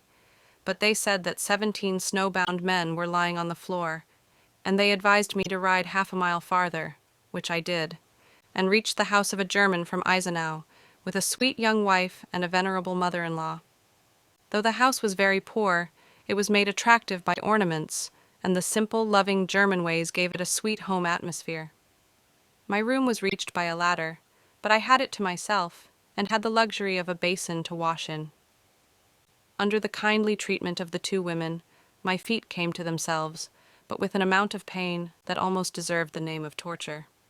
The next morning was gray and sour, but brightened and warmed as the day went on. After riding 12 miles, I got bread and milk for myself and a feed for Birdie at a large house where there were 8 boarders, each one looking nearer the grave than the other, and on remounting was directed to leave the main road and diverge through Monument Park, a ride of 12 miles among fantastic rocks, but I lost my way and came to an end of all tracks in a wild canyon. Returning about 6 miles, I took another track and rode about 8 miles without seeing a creature. I then came to strange gorges with wonderful upright rocks of all shapes and colors, and turning through a gate of rock, came upon what I knew must be Glen Eyrie, as wild and romantic a glen as imagination ever pictured. The track then passed down a valley close under some ghastly peaks, wild, cold, awe-inspiring scenery. After fording a creek several times, I came upon a decayed-looking cluster of houses bearing the arrogant name of Colorado City, and 2 miles farther on, from the top of one of the foothill ridges, I saw the bleak-looking, scattered houses of the ambitious watering place of Colorado Springs, the goal of my journey of 150 miles. I got off, put on a long skirt, and rode sidewise, though the settlement scarcely looked like a place where any deference to prejudices was necessary. A queer, embryo-looking place it is, out on the bare plains, yet it is rising and likely to rise, and has some big hotels much resorted to. It has a fine view of the mountains, especially of Pikes Peak, but the celebrated springs are at Manitou, 3 miles off, in really fine scenery. To me, no place could be more unattractive than Colorado Springs, from its utter treelessness. I found the Ans living in a small room which served for parlor, bedroom, and kitchen, and combined the comforts of all. It is inhabited also by 2 prairie dogs, a kitten, and a deerhound. It was truly homelike. Mrs. Chai walked with me to the boarding house where I slept, and we sat some time in the parlor talking with the landlady.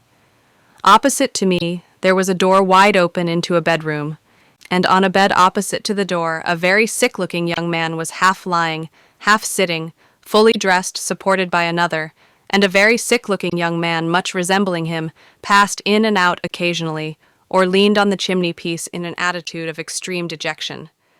Soon the door was half closed, and someone came to it, saying rapidly, "Shields! Quick! A candle!" And then there were movings about in the room. All this time, the 7 or 8 people in the room in which I was were talking, laughing, and playing backgammon, and none laughed louder than the landlady, who was sitting where she saw that mysterious door as plainly as I did. All this time, and during the movings in the room, I saw 2 large white feet sticking up at the end of the bed. I watched and watched, hoping those feet would move, but they did not. And somehow, to my thinking, they grew stiffer and whiter, and then my horrible suspicion deepened, and while we were sitting there, a human spirit untended and desolate had passed forth into the night.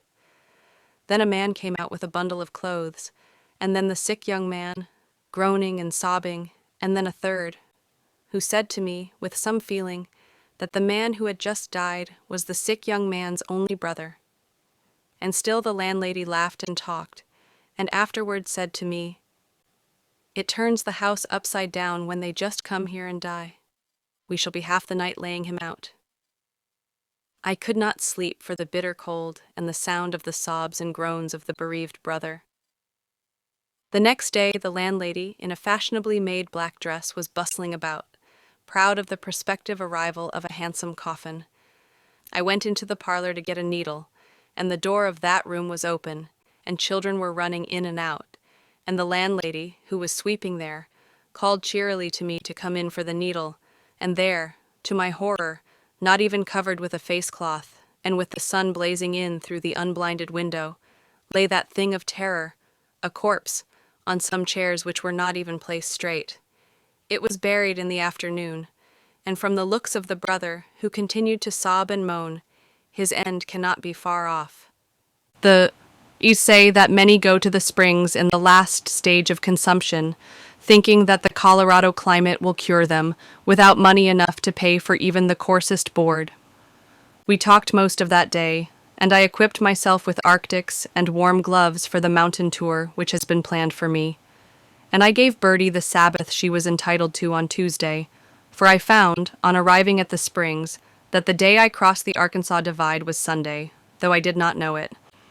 Several friends of Miss Kingsley called on me. She is much remembered and beloved. This is not an expensive tour. We cost about 10 shillings a day, and the 5 days which I have spent en route from Denver have cost something less than the fare for the few hours' journey by the cars. There are no real difficulties. It is a splendid life for health and enjoyment. All my luggage being in a pack, and my conveyance being a horse, we can go anywhere where we can get food and shelter. Great Gorge of the Manitou, October 29th. This is a highly picturesque place, with several springs, still and effervescing, the virtues of which were well known to the Indians. Near it are places, the names of which are familiar to everyone: the Garden of the Gods, Glen Eyrie, Pikes Peak, Monument Park, and the Ute Pass. It has 2 or 3 immense hotels, and a few houses picturesquely situated. It is thronged by thousands of people in the summer who come to drink the waters, try the camp cure, and make mountain excursions. But it is all quiet now, and there are only a few lingerers in this immense hotel. There is a rushing torrent in a valley, with mountains, covered with snow, and rising to a height of nearly 15,000 feet, overhanging it. It is grand and awful, and has a strange, solemn beauty, like death. And the snowy mountains are pierced by the torrent which has excavated the Ute Pass, by which tomorrow I hope to go into the higher regions. But all may be lost for want of a horseshoe nail. One of Bertie's shoes is loose, and not a nail is to be got here, or can be got till I have ridden for 10 miles up the pass. Bertie amuses everyone with her funny ways. She always follows me closely, and today got quite into a house and pushed the parlor door open. She walks after me with her head laid on my shoulder, licking my face and teasing me for sugar, and sometimes, when anyone else takes hold of her, she rears and kicks, and the vicious bronco soul comes into her eyes. Her face is cunning and pretty, and she makes a funny, blarneying noise when I go up to her. The men at all the stables make a fuss with her and call her Pet. She gallops up and down hill and never stumbles even on the roughest ground, or requires even a touch with a whip. The weather is again perfect, with a cloudless sky and a hot sun, and the snow is all off the plains and lower valleys. After lunch, the A's in a buggy and I on Birdie left Colorado Springs, crossing the mesa, a high hill with a tabletop, with a view of extraordinary laminated rocks. Leaves of rock, a bright vermilion color, against a background of snowy mountains surmounted by Pikes Peak. Then we plunged into cavernous Glen Eyrie, with its fantastic needles of colored rock, and were entertained at General Palmer's baronial mansion, a perfect eyrie, the fine hall filled with buffalo, elk, and deer heads, skins of wild animals, stuffed birds, bear robes, and numerous Indian and other weapons and trophies. Then, through a gate of huge red rocks, we passed into the valley, called fantastically Garden of the Gods, in which, were I a divinity, I certainly would not choose to dwell. Many places in this neighborhood are also vulgarized by grotesque names. From this we passed into a ravine, down which the Fountain River rushed, and there I left my friends with regret, and rode into this chill and solemn gorge, from which the mountains, reddening in the sunset, are only seen afar off. I put Birdie up at a stable, and as there was no place to put myself up but this huge hotel, I came here to have a last taste of luxury. They charge $6 a day in the season, but it is now half price, and instead of 400 fashionable guests, there are only 15, most of whom are speaking in the weak, rapid accents of consumption and are coughing their hearts out. There are 7 medicinal springs. It is strange to have the luxuries of life in my room. It will be only the 4th night in Colorado that I have slept on anything better than hay or straw. I am glad that there are so few inns. As it is, I get a good deal of insight into the homes and modes of living of the settlers. Bergen's Park, October 31st. This cabin was so dark and I so sleepy last night that I could not write, but the frost during the night has been very severe, and I am detained until the bright, hot sun melts the ice and renders traveling safe. I left the Great Manitou at 10 yesterday. Birdie, who was loose in the stable, came trotting down the middle of it when she saw me for her sugar and biscuits. No nails could be got, and her shoe was hanging by 2, which doomed me to a foot's pace, and the dismal clink of a loose shoe for 3 hours. There was not a cloud on the bright blue sky the whole day, and though it froze hard in the shade, it was summer heat in the sun. The mineral fountains were sparkling in their basins and sending up their full perennial jets, but the snow-clad, pine-skirted mountains frowned and darkened over the Ute Pass as I entered it to ascend it for 20 miles. A narrow pass it is, with barely room for the torrent and the wagon road, which has been blasted out of its steep sides.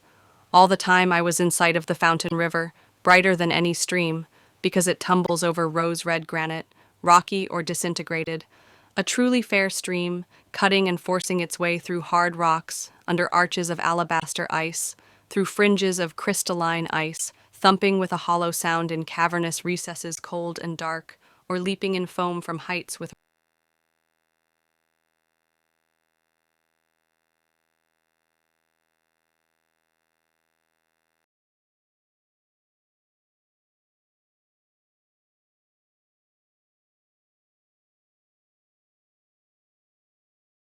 rush and swish, always bright and riotous, never pausing in still pools to rest, dashing through gates of rock, pine-hung, pine-bridged, pine-buried, twinkling and laughing in the sunshine, or frowning in doughy dens in the blue pine gloom. And there, for a mile or two in a sheltered spot, owing to the more southern latitude, the everlasting northern pine met the trees of other climates. There were dwarf oaks, willows, hazel, and spruce. The white cedar and the trailing juniper jostled each other for a precarious foothold. The majestic redwood tree of the Pacific met the exquisite balsam pine of the Atlantic slopes, and among them all the pale gold foliage of the large aspen trembled, as the legend goes, in endless remorse. And above them towered the toothy peaks of the glittering mountains, rising in pure white against the sunny blue.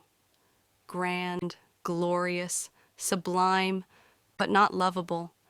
I would give all for the luxurious redundance of one high-low gulch, or for one day of those soft, dreamy skies whose very tears are balm.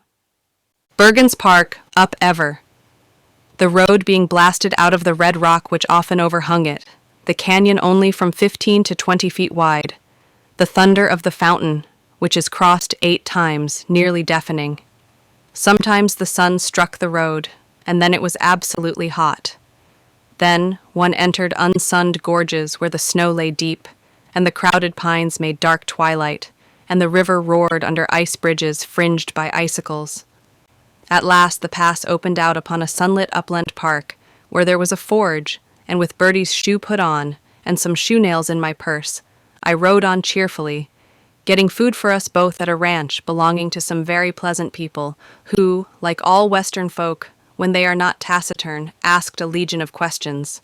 There I met a Colonel Kittredge, who said that he believed his valley, 12 miles off the track, to be the loveliest valley in Colorado, and invited me to his house.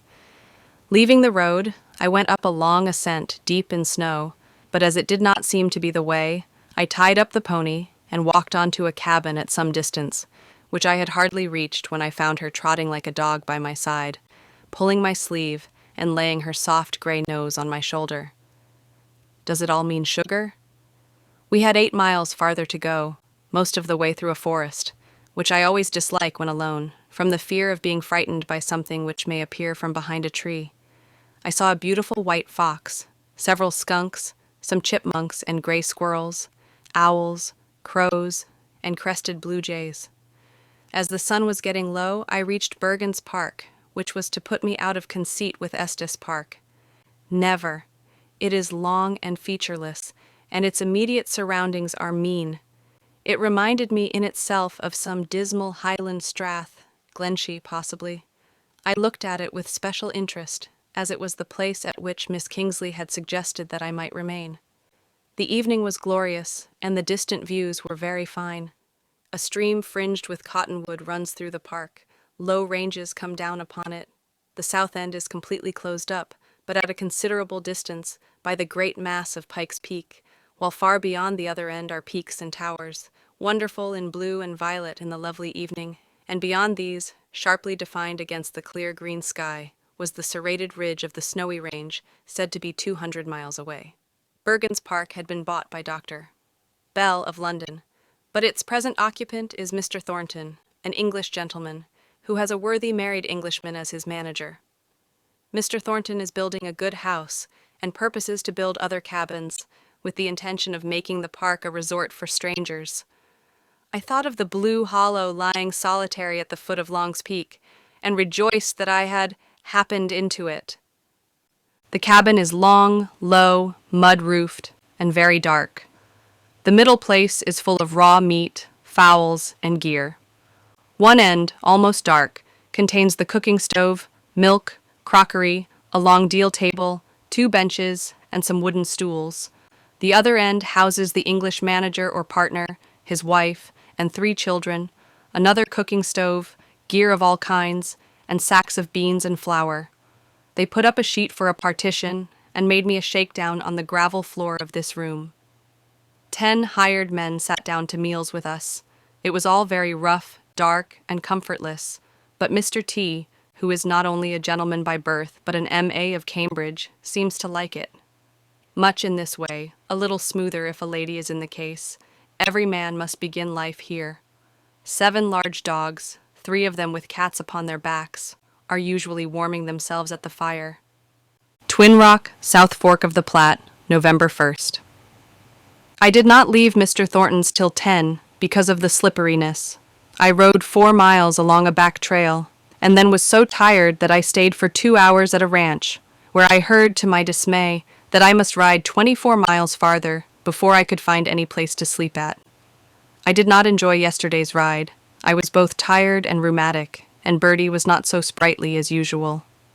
After starting again, I came on a hideous place, of which I had not heard before, Hayden's Divide, one of the great backbones of the region, a weary expanse of deep snow 11 miles across, and fearfully lonely.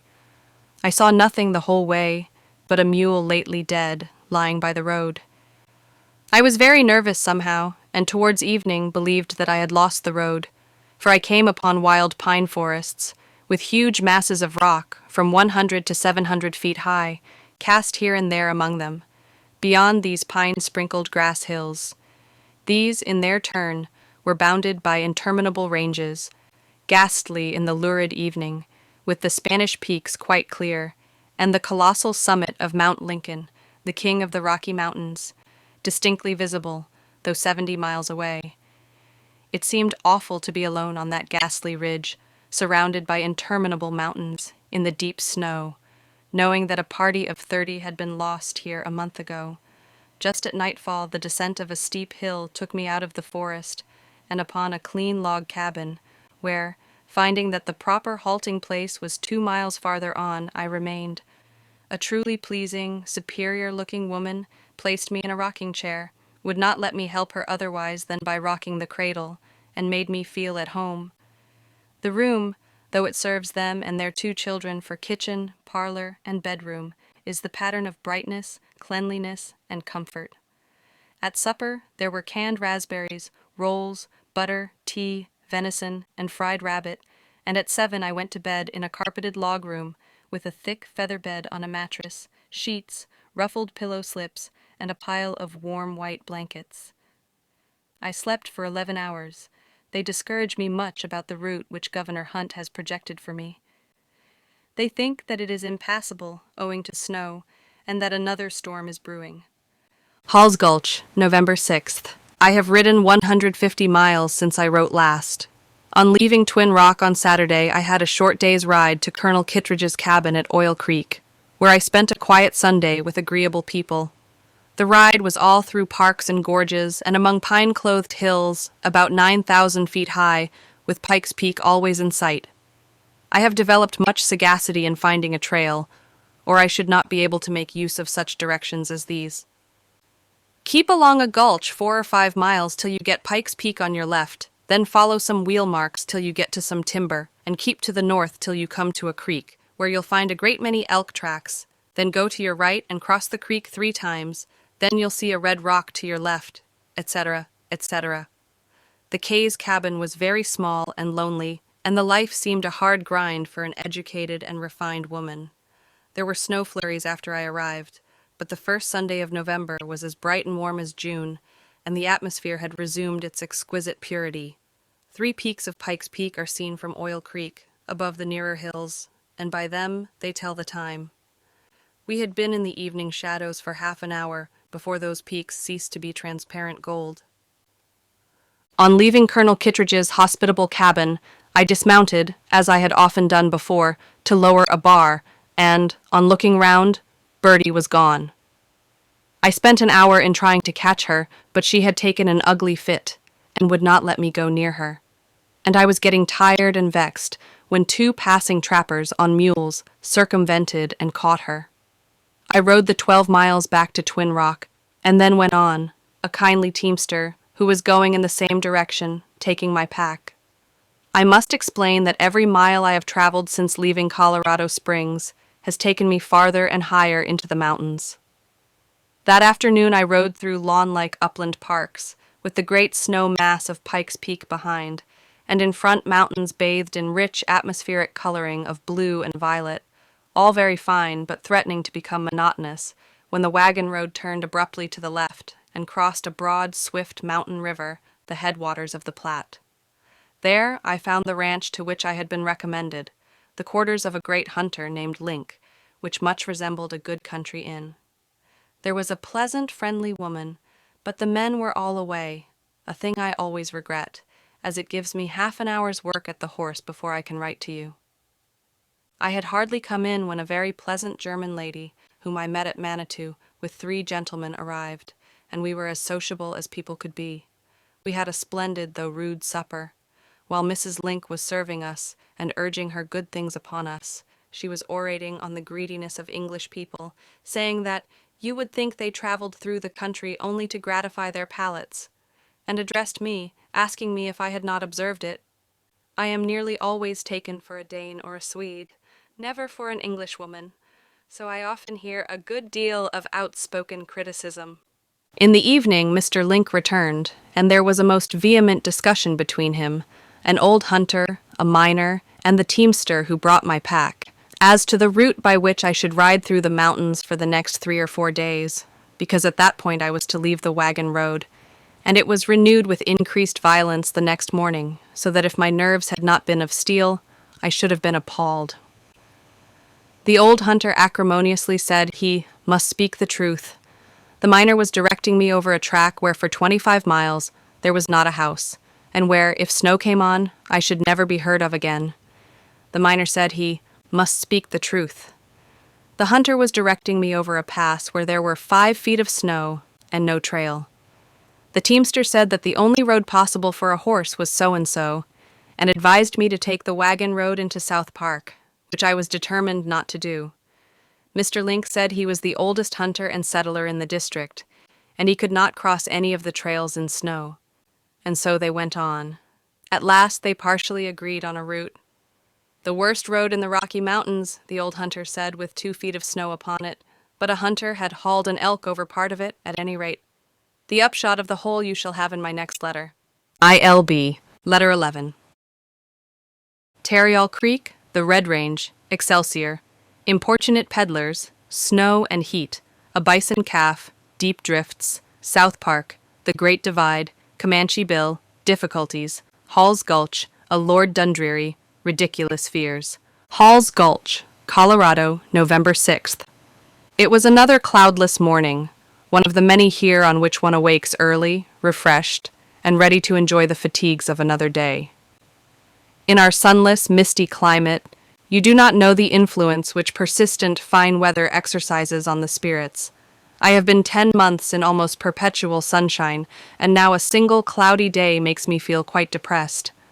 I did not leave till 9:30 because of the slipperiness, and shortly after starting, turned off into the wilderness on a very dim trail. Soon, seeing a man riding a mile ahead, I rode on and overtook him, and we rode 8 miles together, which was convenient to me, as without him I should several times have lost the trail altogether. Then his fine American horse, on which he had only ridden 2 days, broke down, while my mad, bad bronco, on which I had been traveling for a fortnight, cantered lightly over the snow. He was the only traveler I saw in a day of nearly 12 hours. I thoroughly enjoyed every minute of that ride. I concentrated all my faculties of admiration and of locality, for truly the track was a difficult one. I sometimes thought it deserved the bad name given to it at Lynx. For the most part, it keeps in sight of Tarryall Creek, one of the large affluents of the Platte, and is walled in on both sides by mountains, which are sometimes so close together as to leave only the narrowest canyon between them, at others breaking wide apart, till, after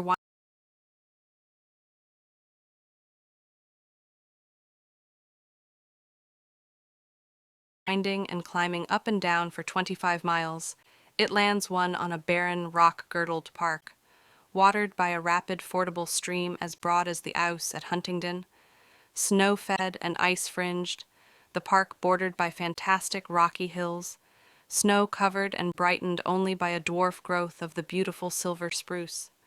I have not seen anything hitherto so thoroughly wild and unlike the rest of these parts.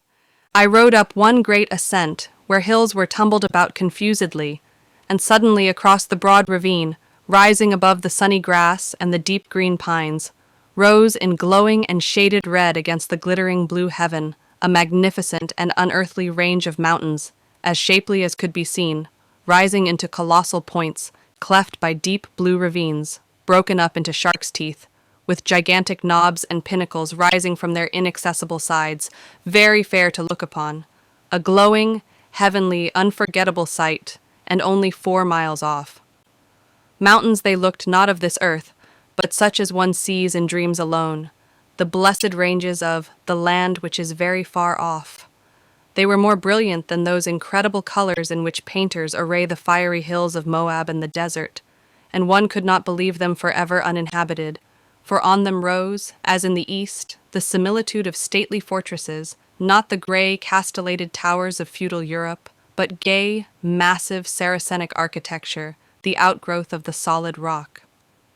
They were vast ranges, apparently of enormous height, their color indescribable, deepest and reddest near the pine-draped bases, then gradually softening into wonderful tenderness, till the highest summits rose all flushed, and with an illusion of transparency, so that one might believe that they were taking on the hue of sunset. Below them lay broken ravines of fantastic rocks, cleft and canyoned by the river, with a tender, unearthly light over all, the apparent warmth of a glowing clime, while I, on the north side, was in the shadow among the pure, unsullied snow. With us the damp, the chill, the gloom, with them the sunset's rosy bloom, the dimness of earth with me, the light of heaven with them. Here again, worship seemed the only attitude for a human spirit, and the question was ever present, Lord, what is man, that thou art mindful of him? Or the Son of Man, that thou visitest him? I rode up and down hills laboriously in snowdrifts, getting off often to ease my faithful birdie by walking down ice-clad slopes, stopping constantly to feast my eyes upon that changeless glory, always seeing some new ravine, with its depths of color or miraculous brilliancy of red or fantasy of form.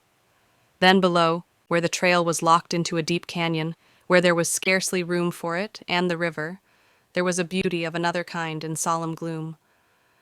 There the stream curved and twisted marvelously, widening into shallows, narrowing into deep boiling eddies, with pyramidal firs and the beautiful silver spruce fringing its banks, and often falling across it in artistic grace, the gloom chill and deep, with only now and then a light trickling through the pines upon the cold snow, when suddenly turning round I saw behind, as if in the glory of an eternal sunset, those flaming and fantastic peaks. The effect of the combination of winter and summer was singular. The trail ran on the north side the whole time, and the snow lay deep and pure white, while not a wreath of it lay on the south side, where abundant lawns basked in the warm sun. The pitch pine, with its monotonous and somewhat rigid form, had disappeared. The white pine became scarce, both being displayed by the slim spires and silvery green of the miniature silver spruce. Valley and canyon were passed, the flaming ranges were left behind, the upper altitudes became grim and mysterious. I crossed a lake on the ice, and then came on a park surrounded by barren, contorted hills, overtopped by snow mountains. There, in some brushwood, we crossed a deepish stream on the ice, which gave way, and the fearful cold of the water stiffened my limbs for the rest of the ride. All these streams become bigger as you draw nearer to their source, and shortly the trail disappeared in a broad, rapid river, which we forded twice. The trail was very difficult to recover. It ascended ever in frost and snow, amidst scanty timber, dwarfed by cold and twisted by storms, amidst solitudes such as one reads of in the high Alps. There were no sounds to be heard but the crackle of ice and snow, the pitiful howling of wolves, and the hoot of owls. The sun to me had long set. The peaks which had blushed were pale and sad. The twilight deepened into green. But still, excelsior! There were no happy homes with light of household fires. Above, the spectral mountains lifted their cold summits.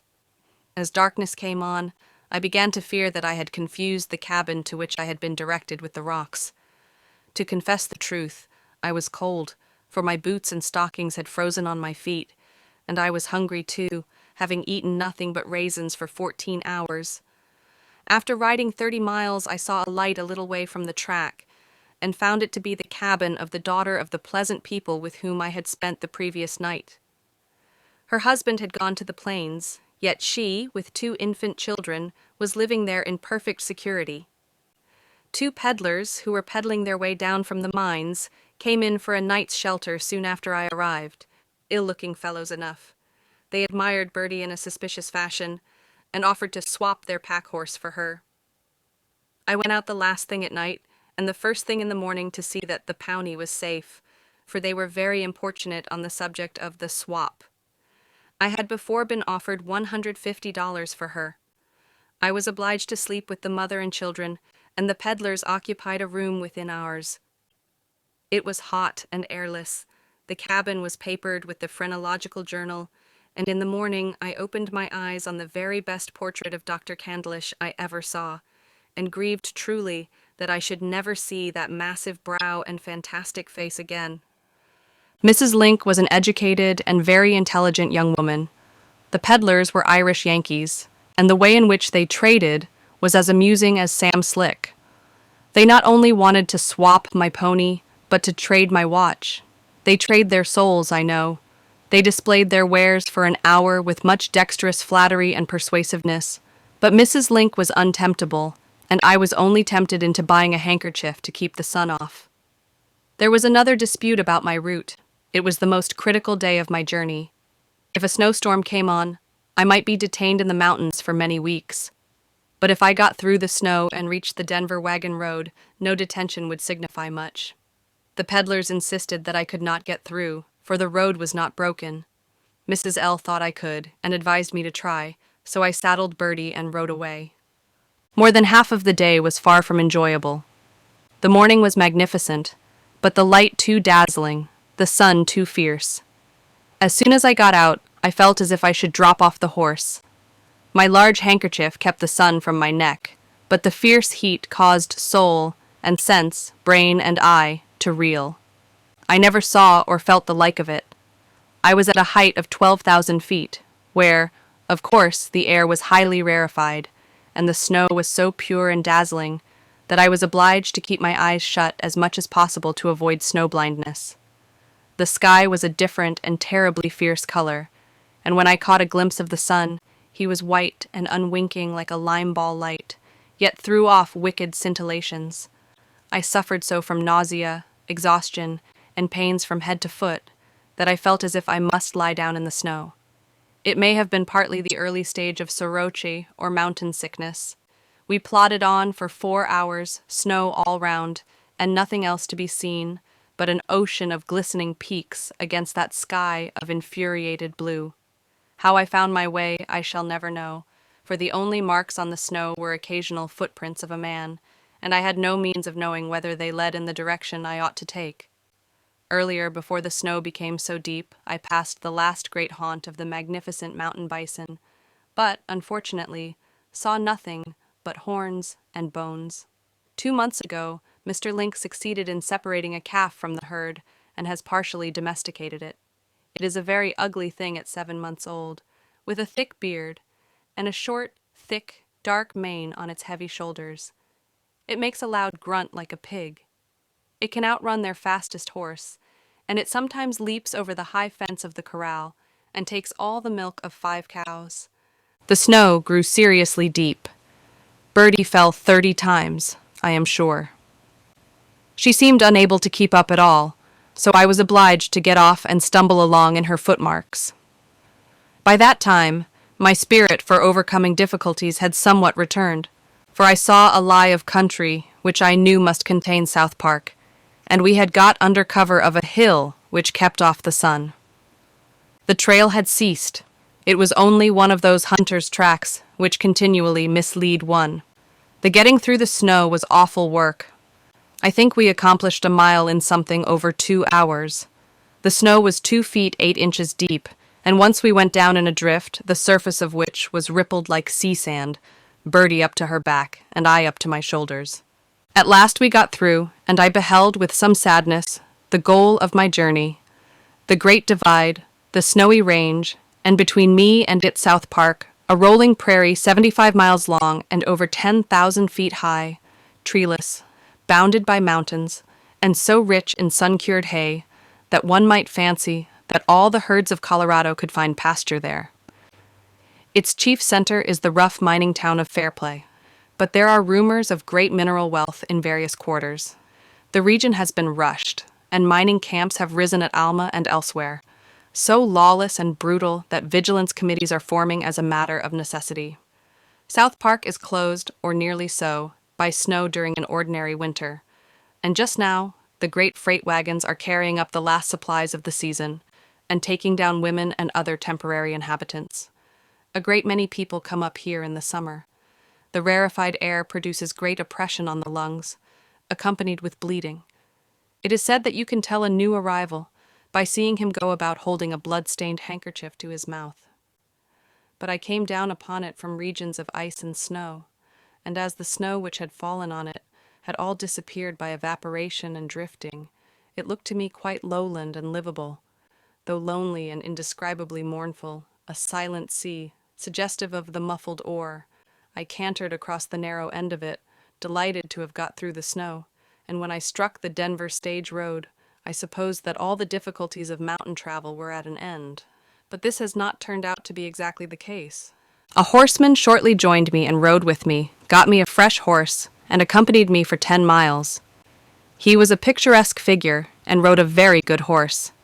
He wore a big slouch hat, from under which a number of fair curls hung nearly to his waist. His beard was fair, his eyes blue, and his complexion ruddy. There was nothing sinister in his expression, and his manner was respectful and frank. He was dressed in a hunter's buckskin suit ornamented with beads, and wore a pair of exceptionally big brass spurs. His saddle was very highly ornamented.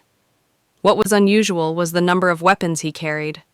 Besides a rifle laid across his saddle, and a pair of pistols in the holsters, he carried 2 revolvers and a knife in his belt, and a carbine slung behind him. I found him what is termed good company.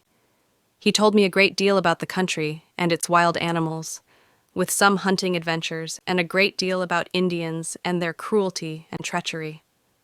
All this time, having crossed South Park, we were ascending the Continental Divide by what I think is termed the Breckenridge Pass, on a fairly good wagon road. We stopped at a cabin where the woman seemed to know my companion, and, in addition to bread and milk, produced some venison steaks. We rode on again and reached the crest of the divide, see engraving, and saw snow-born streams starting within a quarter of a mile from each other, one for the Colorado and the Pacific, the other for the Platte and the Atlantic. Here I wished the hunter goodbye, and reluctantly turned northeast.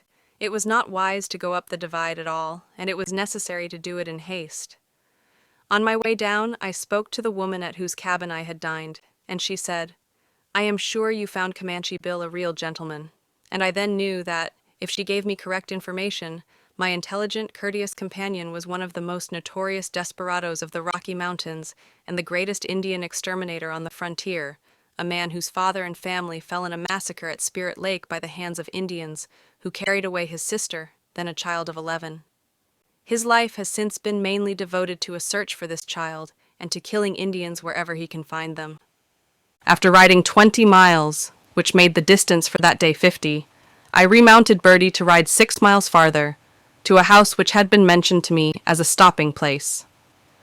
The road ascended to a height of 11,000 feet, and from thence I looked my last at the lonely, uplifted prairie sea. Denver Stage Road, the worst, rudest, dismalest, darkest road I have yet traveled on, nothing but a winding ravine, the Platte Canyon, pine-crowded and pine-darkened, walled in on both sides for 6 miles by pine-skirted mountains 12,000 feet high. Along this abyss, for 50 miles, there are said to be only 5 houses, and were it not for miners going down and freight wagons going up, the solitude would be awful. As it was, I did not see a creature. It was 4 when I left South Park, and between those mountain walls and under the pines it soon became quite dark, a darkness which could be felt. The snow which had melted in the sun had refrozen, and was one sheet of smooth ice. Birdie slipped so alarmingly that I got off and walked, but then neither of us could keep our feet, and in the darkness she seemed so likely to fall upon me that I took out of my pack the man's socks which had been given me at Perry's Park, and drew them on over her 4 feet, an expedient which for a time succeeded admirably, and which I commend to all travelers similarly circumstanced. It was unutterably dark, and all these operations had to be performed by the sense of touch only.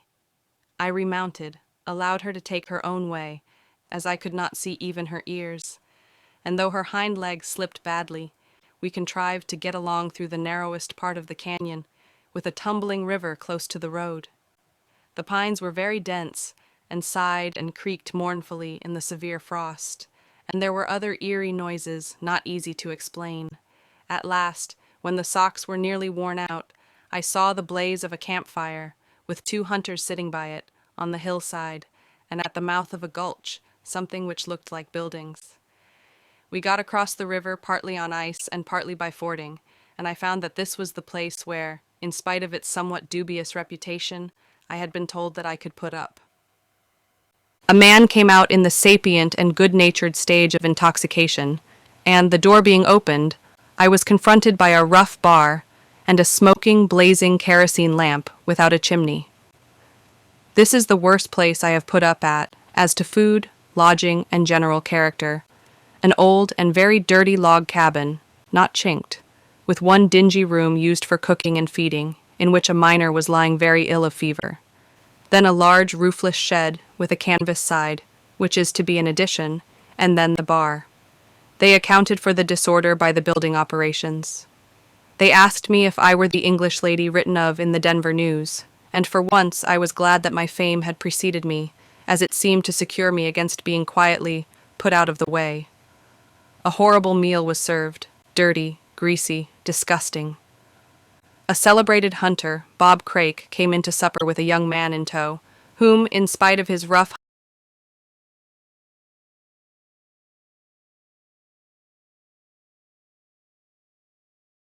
hunters' or miners' dress, I at once recognized as an English gentleman. It was their campfire which I had seen on the hillside. This gentleman was lording it in true caricature fashion, with a Lord Dundreary drawl and a general execration of everything, while I sat in the chimney corner, speculating on the reason why many of the upper class of my countrymen, high-toners, as they are called out here, make themselves so ludicrously absurd. They neither know how to hold their tongues or to carry their personal pretensions. An American is nationally assumptive, an Englishman personally so. He took no notice of me till something passed which showed him I was English, when his manner at once changed into courtesy, and his drawl was shortened by a half. He took pains to let me know that he was an officer in the Guards, of good family, on 4 months' leave, which he was spending in slaying buffalo and elk, and also that he had a profound contempt for everything American. I cannot think why Englishmen put on these broad-mouthing tones and give so many personal details. They retired to their camp, and the landlord having passed into the sodden, sleepy stage of drunkenness, his wife asked if I should be afraid to sleep in the large canvas-sided, unceiled, doorless shed, as they could not move the sick miner. So I slept there on a shakedown, with the stars winking overhead through the roof, and the mercury showing 30 degrees of frost. I never told you that I once gave an unwary promise that I would not travel alone in Colorado unarmed, and that in consequence I left Estes Park with a Sharps revolver loaded with ball cartridge in my pocket, which has been the plague of my life. Its bright, ominous barrel peeped out in quiet Denver shops. Children pulled it out to play with, or when my riding dress hung up with it in the pocket, pulled the hole from the peg to the floor. And I cannot conceive of any circumstances in which I could feel it right to make any use of it, or in which it could do me any possible good. Last night, however, I took it out, cleaned and oiled it, and laid it under my pillow, resolving to keep awake all night. I slept as soon as I lay down, and never woke till the bright morning sun shone through the roof, making me ridicule my own fears and abjure pistols forever. ILB, Letter 12, Deer Valley, Lynch Law, Vigilance Committees, the Silver Spruce, Taste and Abstinence, the Whiskey Fiend, Smartness, Turkey Creek Canyon, the Indian Problem, Public Rascality, Friendly Meetings, The Way to the Golden City, A Rising Settlement, Clear Creek Canyon, Staging, Swearing, A Mountain Town. Deer Valley, November. Tonight I am in a beautiful place like a Dutch farm, large, warm, bright, clean, with abundance of clean food, and a clean, cold little bedroom to myself. But it is very hard to write, for 2 free-tongued, noisy Irish women who keep a miners' boarding house in South Park and are going to winter quarters in a freight wagon, are telling the most fearful stories of violence, vigilance committees, lynch law, and stringing that I ever heard. It turns one's blood cold only to think that where I travel in perfect security, only a short time ago men were being shot like skunks. At the mining towns up above, this nobody has thought anything of who has not killed a man, i.e. in a certain set. These women had a boarder, only 15, who thought he could not be anything till he had shot somebody, and they gave an absurd account of the lad dodging about with a revolver, and not getting up courage enough to insult anyone, till at last he hid himself in the stable and shot the first Chinaman who entered. Things up there are just in that initial state which desperados love. A man accidentally shoves another in a saloon, or says a rough word at meals, and the challenge, first finger on the trigger, warrants either in shooting the other at any subsequent time without the formality of a duel. Nearly all the shooting affrays arise from the most trivial causes in saloons and bar-rooms. The deeper quarrels, arising from jealousy or revenge, are few, and are usually about some woman not worth fighting for. At Alma and Fairplay, vigilance committees have been lately formed, and when men act outrageously and make themselves generally obnoxious, they receive a letter with a drawing of a tree, a man hanging from it, and a coffin below, on which is written, "Forewarned." They get in a few hours. When I said I spent last night at Hall's Gulch, there was quite a chorus of exclamations. My host there, they all said, would be strung before long. Did I know that a man was strung there yesterday? Had I not seen him hanging? He was on the big tree by the house, they said. Certainly, had I known what a ghastly burden that tree bore, I would have encountered the ice and gloom of the gulch, rather than have slept there. They then told me a horrid tale of crime and violence. This man had even shocked the morals of the Alma crowd, and had a notice served on him by the vigilance, which had the desired effect, and he migrated to Hall's Gulch. As the tale runs, the Hall's Gulch miners were resolved either not to have a groggery or to limit the number of such places, and when this ruffian set one up, he was forewarned. It seems, however, to have been merely a pretext for getting rid of him, for it was hardly a crime of which even Lynch law could take cognizance. He was overpowered by numbers, and with circumstances of great horror, was tried and strung on that tree within an hour. Public opinion approved this execution, regarding it as a fitting retribution for a series of crimes. I left the place this morning at 10, and have had a very pleasant day, for the hills shut out the hot sun.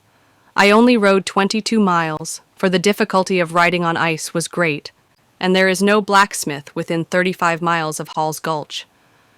I met 2 freighters just after I left, who gave me the unwelcome news that there were 30 miles of ice between that and Denver. You'll have a tough trip, they said. The road runs up and down hill, walled in along with a rushing river by high mountains. The scenery is very grand, but I hate being shut into these deep gorges, and always expect to see some startling object moving among the trees. I met no one the whole day after passing the teams, except 2 men with a pack jack. Bertie hates jacks, and rears and shies as soon as she sees one. It was a bad road, one shelving sheet of ice, and awfully lonely. And between the peril of the mare breaking her leg on the ice, and that of being crushed by windfalls of timber, I had to look out all day. Towards sunset, I came to a cabin where they keep travelers, but the woman looked so vinegar-faced that I preferred to ride 4 miles farther, up a beautiful road winding along a sunny gulch filled with silver spruce, bluer and more silvery than any I have yet seen, and then crossed a divide from which the view in all the ecstasy of sunset color was perfectly glorious. It was enjoyment also in itself to get out of the deep chasm in which I had been immured all day. There is a train of 12 freight wagons here, each wagon with 6 horses, but the teamsters carry their own camping blankets and sleep either in their wagons or on the floor, so the house is not crowded. It is a pleasant 2-story log house, not only chinked but lined with plain timber. Each room has a great open chimney with logs burning in it. There are pretty engravings on the walls, and baskets full of creepers hanging from the ceiling. This is the first settler's house I have been in which the ornamental has had any place. There is a door to each room, the oak chairs are bright with rubbing, and the floor, though unplaned, is so clean that one might eat off it. The table is clean and abundant, and the mother and daughter, though they do all the work, look as trim as if they did none, and actually laugh heartily. The ranchman neither allows drink to be brought into the house nor to be drunk outside, and on this condition only he keeps travelers. The freighters come in to supper quite well washed, and though 12 of them slept in the kitchen, by 9 o'clock there was not a sound. This freighting business is most profitable. I think that the charge is 3 cents per pound from Denver to South Park, and there much of the freight is transferred to pack jacks and carried up to the mines. A railroad, however, is contemplated. I breakfasted with the family after the freight train left, and instead of sitting down to gobble up the remains of a meal, they had a fresh tablecloth and hot food. The buckets are all polished oak with polished brass bands. The kitchen utensils are bright as rubbing can make them, and, more wonderful still, the girls black their boots. Blacking usually is an unused luxury, and frequently is not kept in houses. My boots have only been blacked once during the last 2 months. Denver, November 9th. I could not make out whether the superiority of the Deer Valley settlers extended beyond material things, but a teamster I met in the evening said it made him more of a man to spend a night in such a house. In Colorado, whiskey is significant of all evil and violence and is the cause of most of the shooting affrays in the mining camps. There are few moderate drinkers. It is seldom taken except to excess. The great local question in the territory, and just now the great electoral issue, is drink or no drink, and some of the papers are openly advocating a prohibitive liquor law. Some of the districts, such as Greeley, in which liquor is prohibited, are without crime, and in several of the stock-raising and agricultural regions through which I have traveled, where it is practically excluded, the doors are never locked, and the miners leave their silver bricks in their wagons unprotected at night. People say that on coming from the eastern states, they hardly realize at first the security in which they live. There is no danger and no fear, but the truth of the proverbial saying, "There is no God west of the Missouri," is everywhere manifest. The almighty dollar is the true divinity, and its worship is universal. Smartness is the quality thought most of. The boy who gets on by cheating at his lessons is praised for being a smart boy, and his satisfied parents foretell that he will make a smart man. A man who overreaches his neighbor, but who does it so cleverly that the law cannot take hold of him, wins an envied reputation as a smart man, and stories of this species of smartness are told admiringly round every stove. Smartness is but the initial stage of swindling, and the clever swindler who evades or defines the weak and often corruptly administered laws of the states excites unmeasured admiration among the masses. May 1878. I am copying this letter in the city of San Francisco, and regretfully add a strong emphasis to what I have written above. The best and most thoughtful among Americans would endorse these remarks with shame and pain. ILB. I left Deer Valley at 10 the next morning on a glorious day with rich atmospheric coloring, had to spend 3 hours sitting on a barrel in a forge after I had ridden 12 miles, waiting while 24 oxen were shod, and then rode on 23 miles through streams and canyons of great beauty till I reached a grocery store, where I had to share a room with a large family and 3 teamsters, and being almost suffocated by the curtain partition, got up at 4, before anyone was stirring, saddled Birdie, and rode away in the darkness, leaving my money on the table. It was a short 18 miles ride to Denver down the Turkey Creek Canyon, which contains some magnificent scenery, and then the road ascends and hangs on the ledge of a precipice 600 feet in depth, such a narrow road that on meeting a wagon I had to dismount for fear of hurting my feet with the wheels. From thence there was a wonderful view through the rolling foothills and over the gray-brown plains to Denver. Not a tree or shrub was to be seen. Everything was rioting in summer heat and drought, while behind lay the last Grand Canyon of the mountains, dark with pines and cool with snow. I left the track and took a shortcut over the prairie to Denver, passing through an encampment of the Ute Indians about 500 strong, a disorderly and dirty huddle of lodges, ponies, men, squaws, children, skins, bones, and raw meat. The Americans will never solve the Indian problem till the Indian is extinct. They have treated them after a fashion which has intensified their treachery and devilry as enemies, and as friends reduces them to a degraded pauperism, devoid of the very first elements of civilization. The only difference between the savage and the civilized Indian is that the latter carries firearms and gets drunk on whiskey. The Indian agency has been a sink of fraud and corruption. It is said that barely 30% of the allowance ever reaches those for whom it is voted, and the complaints of shoddy blankets, damaged flour, and worthless firearms are universal. To get rid of the Injuns is the phrase used everywhere. Even their reservations do not escape seizure practically, for if gold breaks out on them, they are rushed, and their possessors are either compelled to accept land farther west or are shot off and driven off. One of the surest agents in their destruction is vitriolized whiskey. An attempt has recently been made to cleanse the Augean stable of the Indian Department, but it has met with signal failure, the usual result in America of every effort to purify the official atmosphere.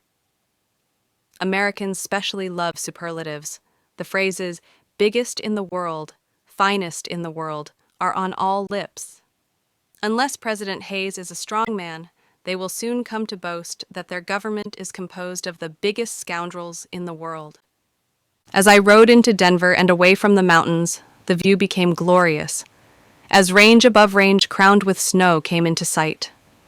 I was sure that 3 glistening peaks 70 miles north were the peerless shapeliness of Long's Peak, the king of the Rocky Mountains, and the mountain fever returned so severely that I grudged every hour spent on the dry, hot plains. The range looked lovelier and sublimer than when I first saw it from Greeley, all spiritualized in the wonderful atmosphere. I went direct to Evans's house, where I found a hearty welcome, as they had been anxious about my safety, and Evans almost at once arrived from Estes Park, with 3 elk, 1 grizzly, and 1 bighorn in his wagon. Regarding a place and life one likes, in spite of all lessons, one is sure to think, tomorrow shall be as this day, and much more abundant. And all through my tour, I had thought of returning to Estes Park and finding everything just as it was. Evans brought the unwelcome news that the goodly fellowship was broken up. The Deweys and Mr. Waller were in Denver, and the house was dismantled, Mr. and Mrs. Edwards alone remaining, who were, however, expecting me back. Saturday, though like a blazing summer day, was wonderful in its beauty, and after sunset, the afterglow was richer and redder than I have ever seen it, but the heavy crimson betokened severe heat, which came on yesterday and was hardly bearable. Letter 13. The blight of mining, Green Lake, Golden City, benighted, vertigo, Boulder Canyon, financial straits, a hard ride, the last cent, a bachelor's home, mountain gym, a surprise, a night arrival, making the best of it, scanty fare. Boulder, November. The answer regarding a horse, at the end of my former letter, was given to the landlord outside the hotel, and presently he came in and asked my name, and if I were the lady who had crossed from Lynx to South Park by Tarryall Creek, so news travels fast. In 5 minutes the horse was at the door, with a clumsy 2-horned side saddle, and I started at once for the upper regions. It was an exciting ride, much spiced with apprehension. The evening shadows had darkened over Georgetown, and I had 2,000 feet to climb, or give up Green Lake. I shall forget many things, but never the awfulness and hugeness of the scenery. I went up a steep track by Clear Creek, then a succession of frozen waterfalls in a widened and then narrowed valley, whose frozen sides looked 5,000 feet high. That is the region of enormous mineral wealth in silver. There are the terrible and other mines whose shares you can see quoted daily in the share lists in the Times, sometimes at cent% premium, and then down to 25 discount. These mines, with their prolonged subterranean workings, their stamping and crushing mills, and the smelting works which have been established near them, fill the district with noise, hubbub, and smoke by night and day. But I had turned altogether aside from them into a still region, where each miner in solitude was grubbing for himself, and confiding to none his finds or disappointments. Agriculture restores and beautifies, mining destroys and devastates, turning the earth inside out, making it hideous, and blighting every green thing, as it usually blights man's heart and soul. There was mining everywhere along that grand road, with all its destruction and devastation, its digging, burrowing, gulching, and sluicing, and up all along the seemingly inaccessible heights were holes with their roofs log-supported, in which solitary and patient men were selling their lives for treasure. Down by the stream, all among the icicles, men were sluicing and washing, and everywhere along the heights were the scars of hardly passable trails, too steep even for pack-jacks, leading to the holes, and down which the miner packs the ore on his back. Many a heart has been broken for the few finds which have been made along those hillsides. All the ledges are covered with charred stumps, a picture of desolation, where nature had made everything grand and fair. But even from all this I turned. The last miner I saw gave me explicit directions, and I left the track and struck upwards into the icy solitudes, sheets of ice at first, then snow, over a foot deep, pure and powdery, then a very difficult ascent through a pine forest, where it was nearly dark, the horse tumbling about in deep snowdrifts. But the goal was reached, and none too soon.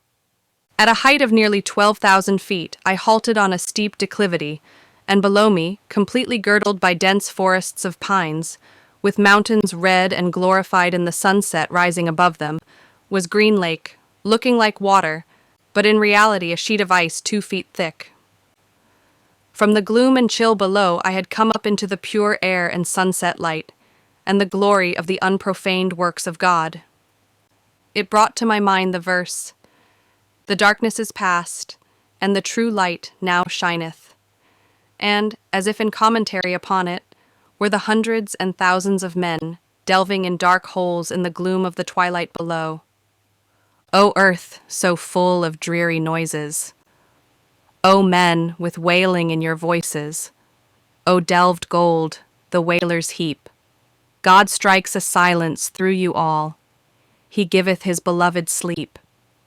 It was something to reach that height and see the far-off glory of the sunset, and by it to be reminded that neither God nor his Son had yet deserted the world. But the sun was fast going down, and even as I gazed upon the wonderful vision, the glory vanished, and the peaks became sad and gray. It was strange to be the only human being at that glacial altitude, and to descend again through a foot of untrodden snow and over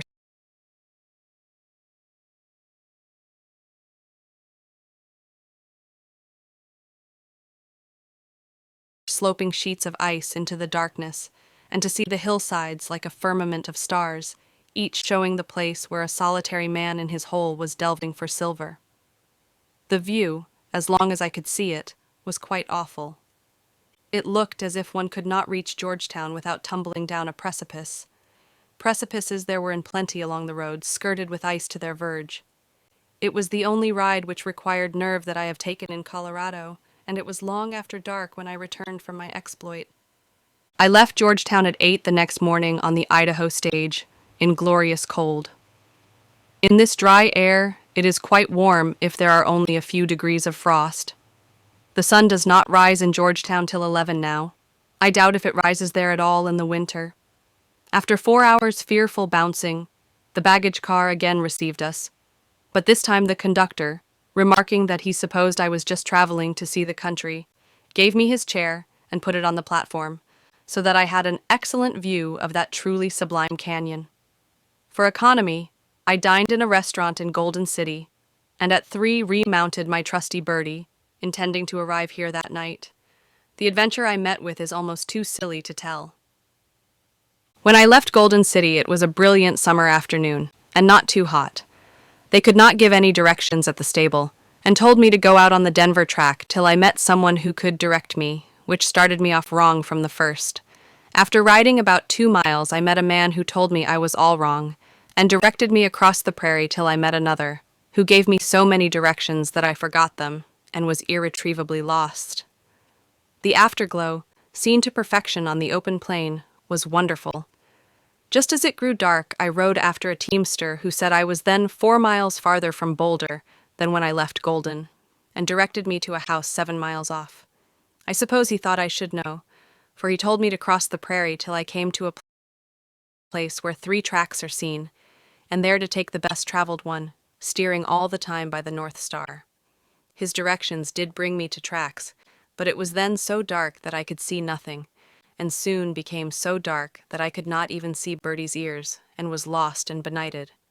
I rode on, hour after hour, in the darkness and solitude, the prairie all round and a firmament of frosty stars overhead. The prairie wolf howled now and then, and occasionally the lowing of cattle gave me hope of human proximity. but there was nothing but the lone, wild plain. You can hardly imagine the longing to see a light, to hear a voice, the intensely eerie feeling of being alone in that vast solitude. It was freezing very sharply and was very cold, and I was making up my mind to steer all night for the Pole Star, much fearing that I should be brought up by one of the affluents of the Platte, or that Birdie would tire, when I heard the undertoned bellowing of a bull, which, from the snorting rooting up of earth, seemed to be disputing the right of way, and the pony was afraid to pass. While she was scuffling about, I heard a dog bark and a man swear. Then I saw a light, and in another minute found myself at a large house, where I knew the people, only 11 miles from Denver. It was nearly midnight, and light, warmth, and a good bed were truly welcome. You can form no idea of what the glory on the plains is just before sunrise. Like the afterglow, for a great height above the horizon, there is a shaded band of the most intense and glowing orange, while the mountains, which reflect the yet unrisen sun, have the purple light of amethysts. I left early, but soon lost the track and was lost.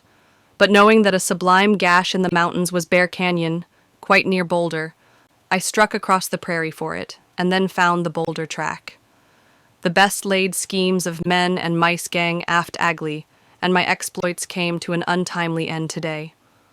On arriving here, instead of going into the mountains, I was obliged to go to bed in consequence of vertigo, headache, and faintness, produced by the intense heat of the sun. In all that weary land there was no shadow of a great rock under which to rest. The gravelly, baked soil reflected the fiery sun, and it was nearly maddening to look up at the cool blue of the mountains, with their stretches of pines and their deep indigo shadows. Boulder is a hideous collection of frame houses on the burning plain, but it aspires to be a city in virtue of being a distributing point for the settlements up the Boulder Canyon and of the discovery of a coal seam. Longmount, November. I got up very early this morning and on a hired horse went 9 miles up the Boulder Canyon, which is much extolled, but I was greatly disappointed with everything except its superb wagon road, and much disgusted with the laziness of the horse. A ride of 15 miles across the prairie brought me here early in the afternoon, but of the budget of letters which I expected there is not one. Birdie looks in such capital condition that my host here can hardly believe that she has traveled over 500 miles. I am feeling the pinch of poverty rather severely. When I have paid my bill here, I shall have exactly 26 cents left. Evans was quite unable to pay the $100 which he owed me, and, to save themselves, the Denver banks, though they remain open, have suspended payment and would not cash my circular notes. The financial straits are very serious, and the unreasoning panic which has set in makes them worse. The present state of matters is, nobody has any money, so nothing is worth anything. The result to me is that, nolens volens, I must go up to Estes Park, where I can live without ready money, and remain there till things change for the better. It does not seem a very hard fate. Long's Peak rises in purple gloom, and I long for the cool air and unfettered life of the solitary blue hollow at its base. Estes Park, November 20th. Would that 3 notes of admiration were all I need give to my grand, solitary, uplifted, sublime, remote, beast-haunted lair, which seems more indescribable than ever. But you will wish to know how I have sped, and I wish you to know my present singular circumstances. I left Longmount at 8 on Saturday morning, rather heavily loaded, for in addition to my own luggage I was asked to carry the mail-bag, which was heavy with newspapers. Edwards, with his wife and family, were still believed to be here. A heavy snowstorm was expected, and all the sky, that vast dome which spans the plains, was overcast. But over the mountains it was a deep, still, sad blue, into which snowy peaks rose sunlighted. It was a lonely, mournful-looking morning, but when I reached the beautiful canyon of the St. Vrain, the sad blue became brilliant, and the sun warm and scintillating. Ah, how beautiful and incomparable the ride up here is, infinitely more beautiful than the much-vaunted parts I have seen elsewhere.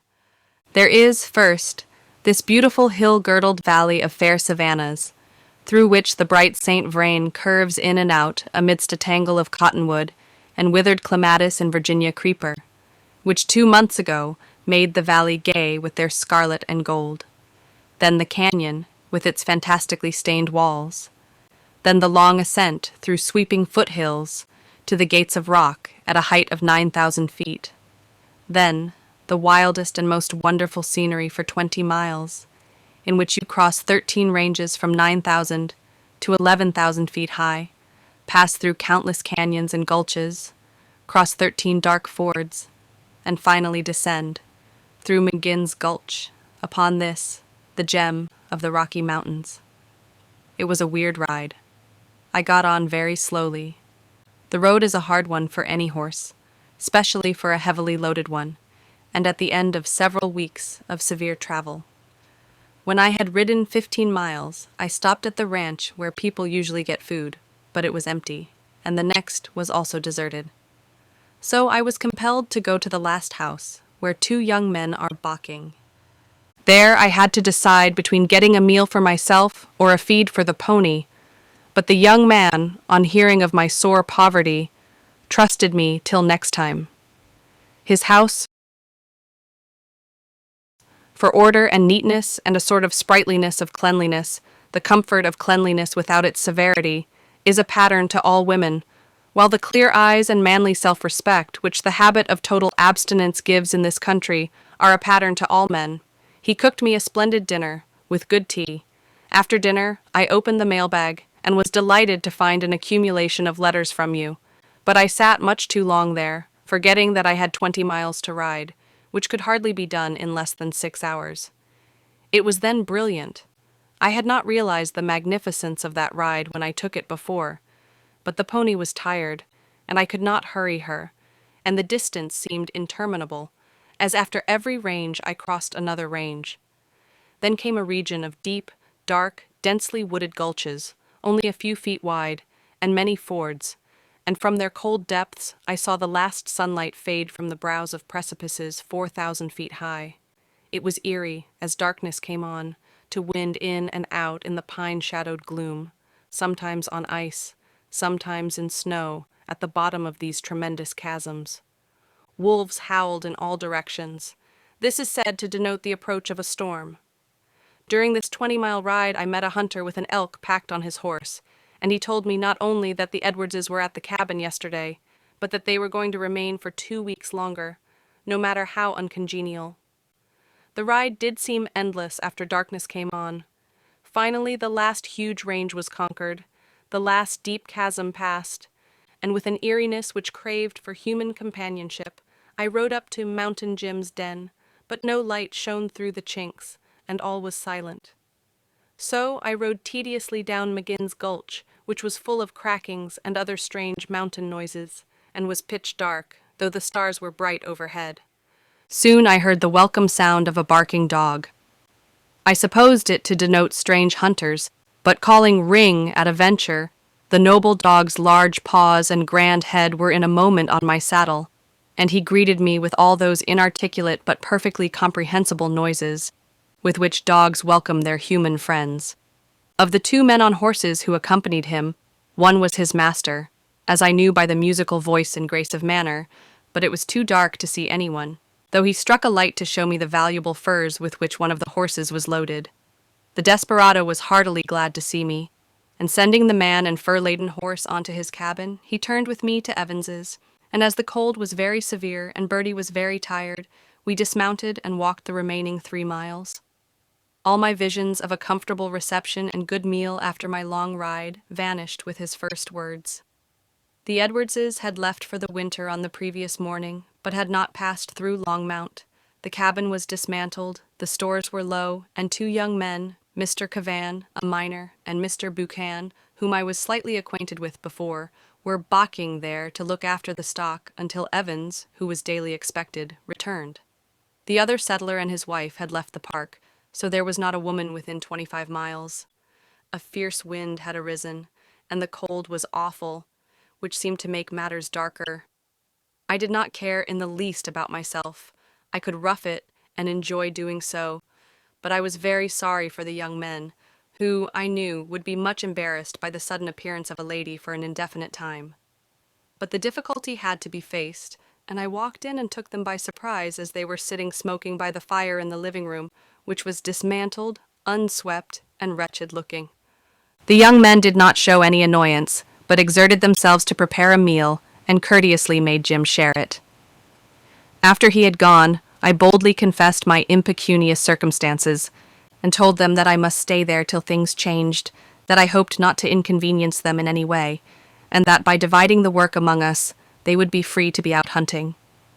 So we agreed to make the best of it. Our arrangements, which we supposed would last only 2 or 3 days, extended over nearly a month. Nothing could exceed the courtesy and good feeling which these young men showed. It was a very pleasant time on the whole, and when we separated they told me that though they were much taken aback at first, they felt at last that we could get on in the same way for a year, in which I cordially agreed. Sundry practical difficulties had to be faced and overcome.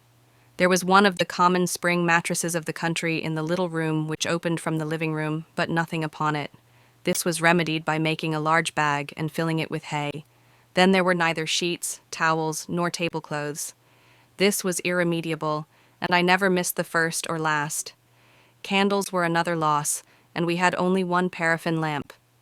I slept all night in spite of a gale which blew all Sunday and into Monday afternoon, threatening to lift the cabin from the ground, and actually removing part of the roof from the little room between the kitchen and living room in which we used to dine. Sunday was brilliant, but nearly a hurricane, and I dared not stir outside the cabin. The parlor was 2 inches deep in the mud from the roof. We nominally divide the cooking. Mr. Cavan makes the best bread I ever ate. They bring in wood and water and wash the supper things, and I do my room and the parlor, wash the breakfast things and number of et ceteras. My room is easily done, but the parlor is a never-ending business. I have swept shovelfuls of mud out of it 3 times today. There is nothing to dust it with but a buffalo's tail, and every now and then a gust descends the open chimney and drives the wood ashes all over the room. However, I have found an old shawl which answers for a tablecloth, and have made our parlor look a little more habitable. Jim came in yesterday in a silent mood and sat looking vacantly into the fire. The young men said that this mood was the usual precursor of an ugly fit. Food is a great difficulty. Of 30 milch cows, only 1 is left, and she does not give milk enough for us to drink.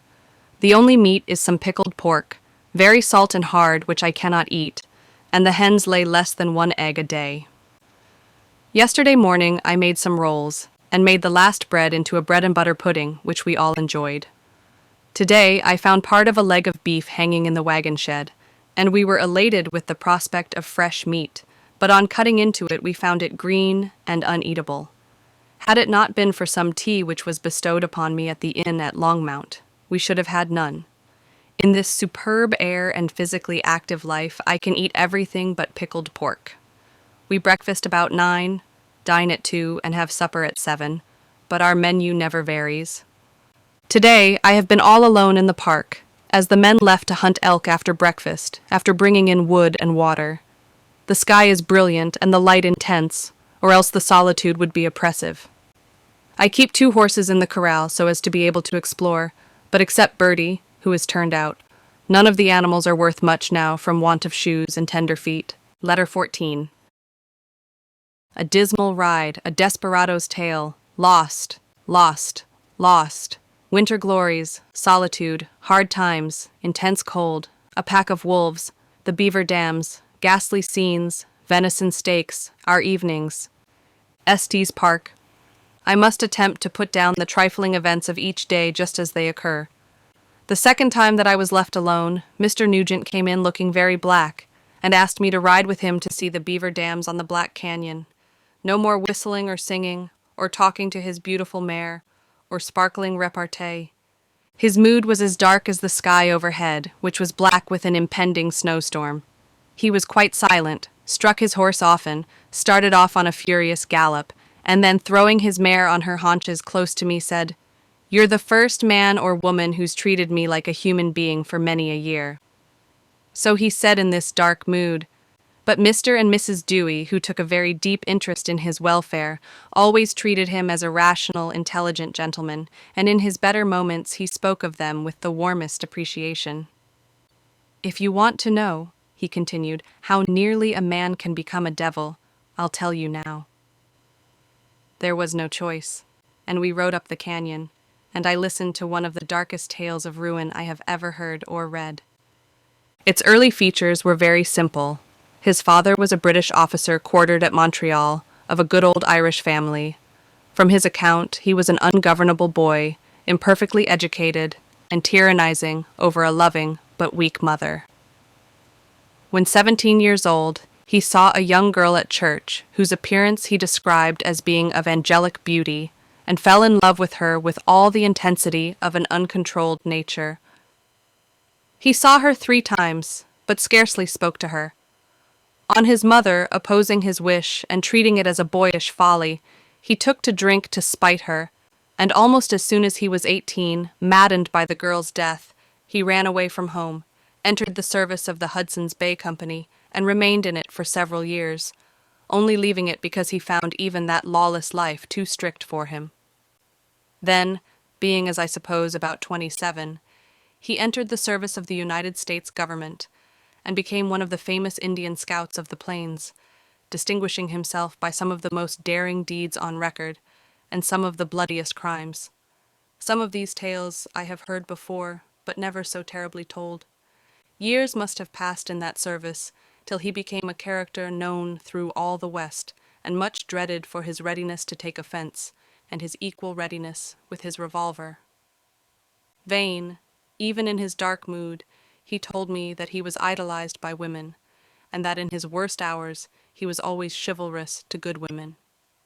He described himself as riding through camps in his scout's dress, with a red scarf round his waist, and 16 golden curls, 18 inches long, hanging over his shoulders. The handsome, even superbly handsome, side of his face was towards me as he spoke. As a scout, and as an armed escort of emigrant parties, he was evidently implicated in all the blood and broil of a lawless region and period, and went from bad to worse, varying his life by drunken sprees, which brought nothing but violence and loss.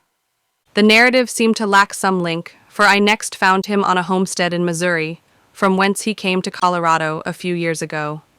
There, again, something was dropped out, but I suspect, and not without reason, that he joined one or more of those gangs of border ruffians which for so long raided through Kansas, perpetrating such massacres and outrages as that of the Marais de Cygne.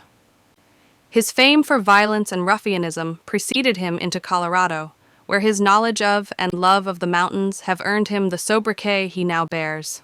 He has a squatter's claim and 40 head of cattle, and is a successful trapper besides, but envy and vindictiveness are raging within him.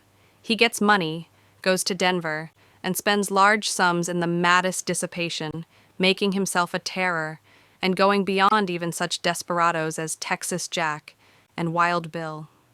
And when the money is done, returns to his mountain den, full of hatred and self-scorn, till the next time.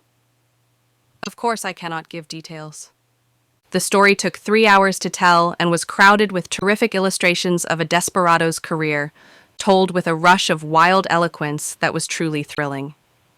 When the snow, which for some time had been falling, compelled him to break off and guide me to a sheltered place from which I could make my own way back again, he stopped his horse and said, "Now you see a man who has made a devil of himself.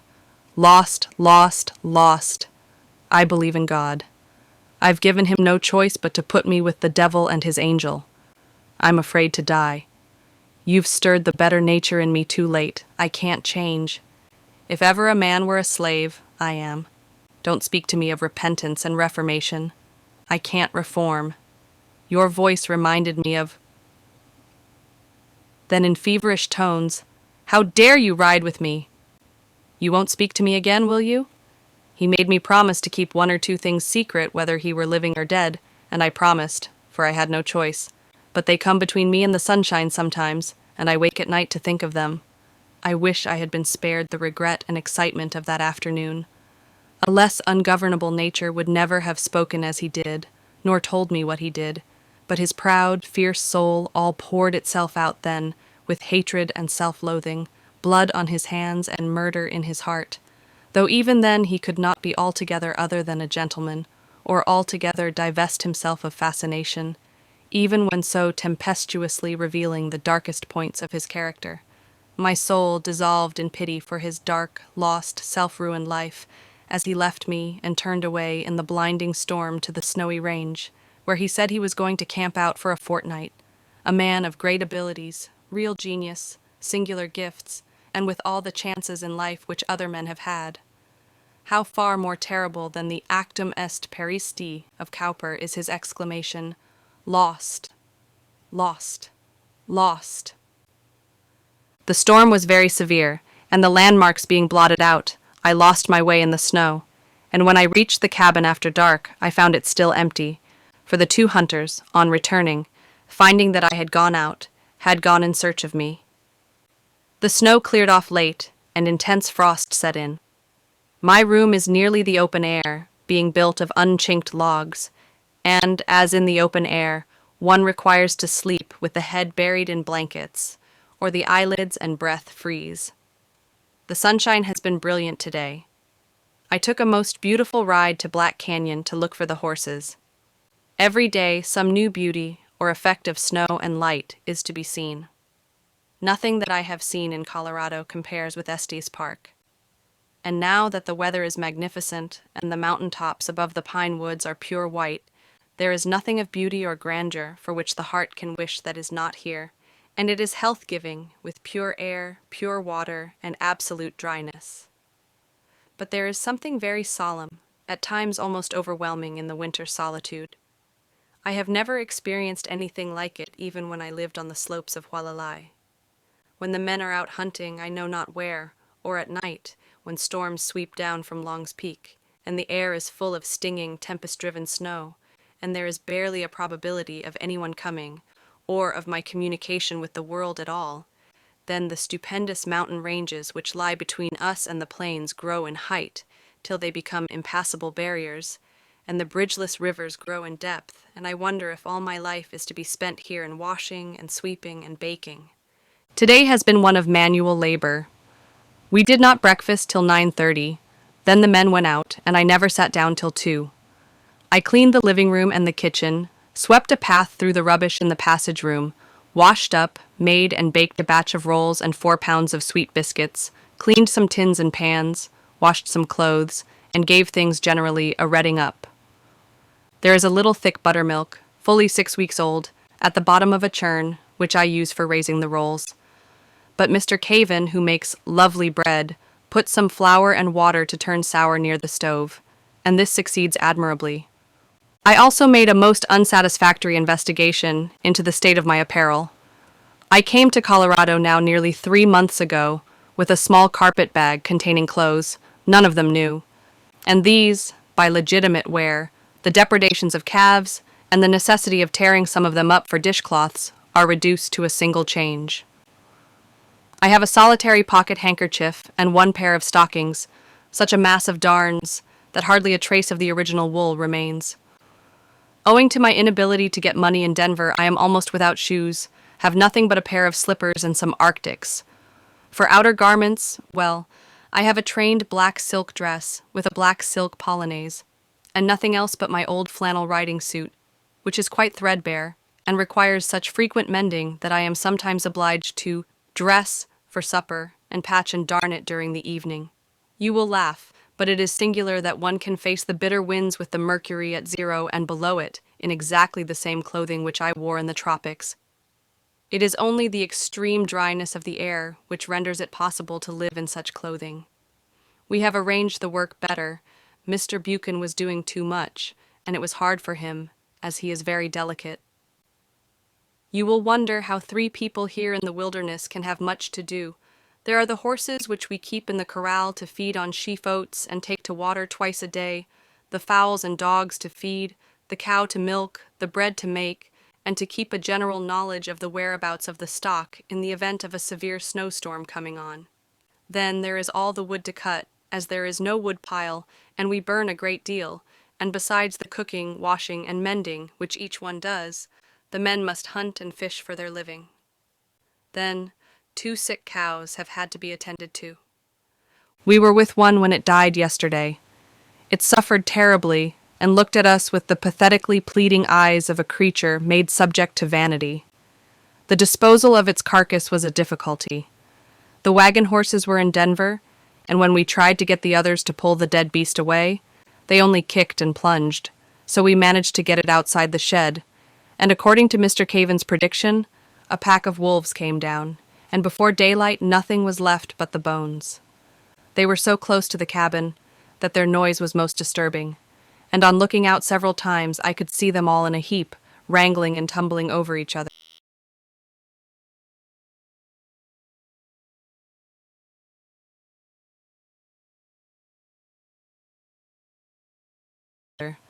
They are much larger than the prairie wolf, but equally cowardly, I believe. This morning was black with clouds, and a snowstorm was threatened, and about 700 cattle and a number of horses came in long files from the valleys and canyons where they maraud, their instinct teaching them to seek the open and the protection of man. I was alone in the cabin this afternoon when Mr. Nugent, whom we believed to be on the snowy range, walked in very pale and haggard-looking, and coughing severely. He offered to show me the trail up one of the grandest of the canyons, and I could not refuse to go. The Fall River has had its source completely altered by the operations of the beavers. Their engineering skill is wonderful. In one place they have made a lake by damming up the stream. In another their works have created an island, and they have made several falls.